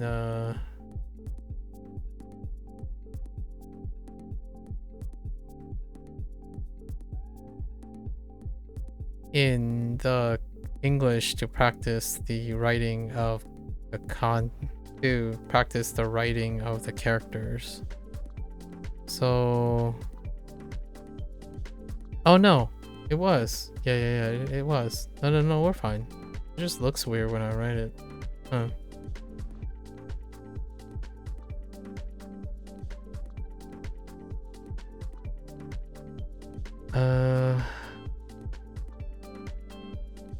So this is just brute force at this point. The context was supposed to be you saw. So it's a place you saw, which somehow gives you yo.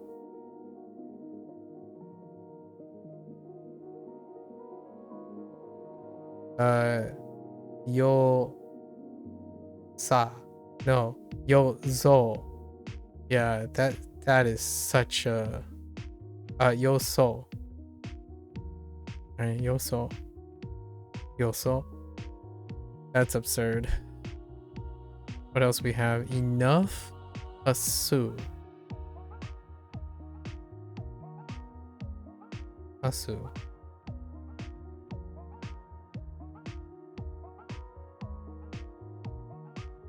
Am I drawing a blank on tasu? We'll come back to it.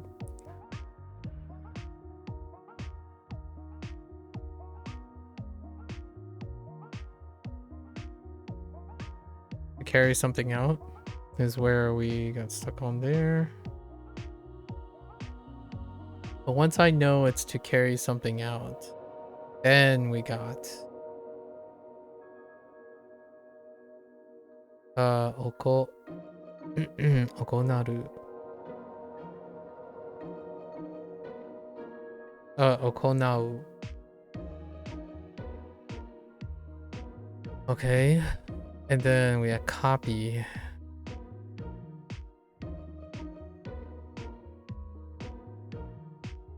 Copy plus do. So we had the... I think this one's fine, but the do being rude is what gave it away. That's where the stop was. And then round.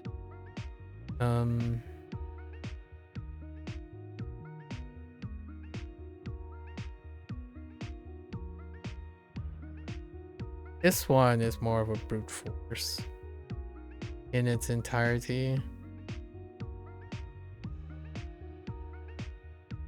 So how am I stuck on enough on tasu?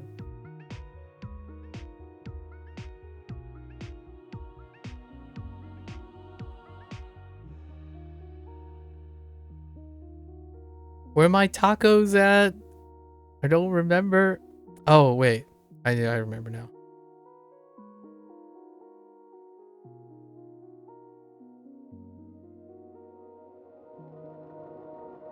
All right, tasu. That's for to add something. And how do I know this is to add something? I actually really don't. It's the process of elimination right now. I'll just put the beat. We gotta move on. Way behind schedule. We had a bunch of fun discussions today. I mean, the beginning was lots of posturing, right? Lots of posturing. Typical posturing. It is what it is. And then, for the time being. And then, of course, Gecko, Pro Call. Some very deep questions. Some reminiscing. Quite like it. Talked about, you know, Twitch and YouTube quite a bit. In conversations. Oh, and Gecko has a new sushi spot. I want a new sushi spot. What the heck, man? And then the conversation about how kids want to be YouTubers or streamers. Again, it's a bit disconcerting because it's so nebulous. Like the details are not nuanced enough when you want to categorically be something, right? Especially that. And then Prokal with the little foray into psychology and then the line of thinking, right? Alright. That's a wrap for today for WaniKani in Japanese. If you're gonna watch this later, arigatou gozaimasu, right? Fair warning. Large digression, 10 minutes, 10, like 18 reviews from the end. Oh, I should do this one review. Let's quickly.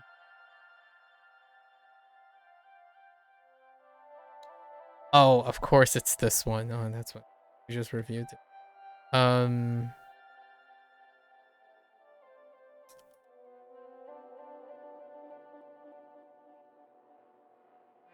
Okay. Now we're fine. Right. Wait. How the heck is it this page? That's so weird. How did that work? Okay. Anyways. I'm gonna get up, take a quick bathroom break, and I'll be back for Hanzi Hero. Thank you, thank you.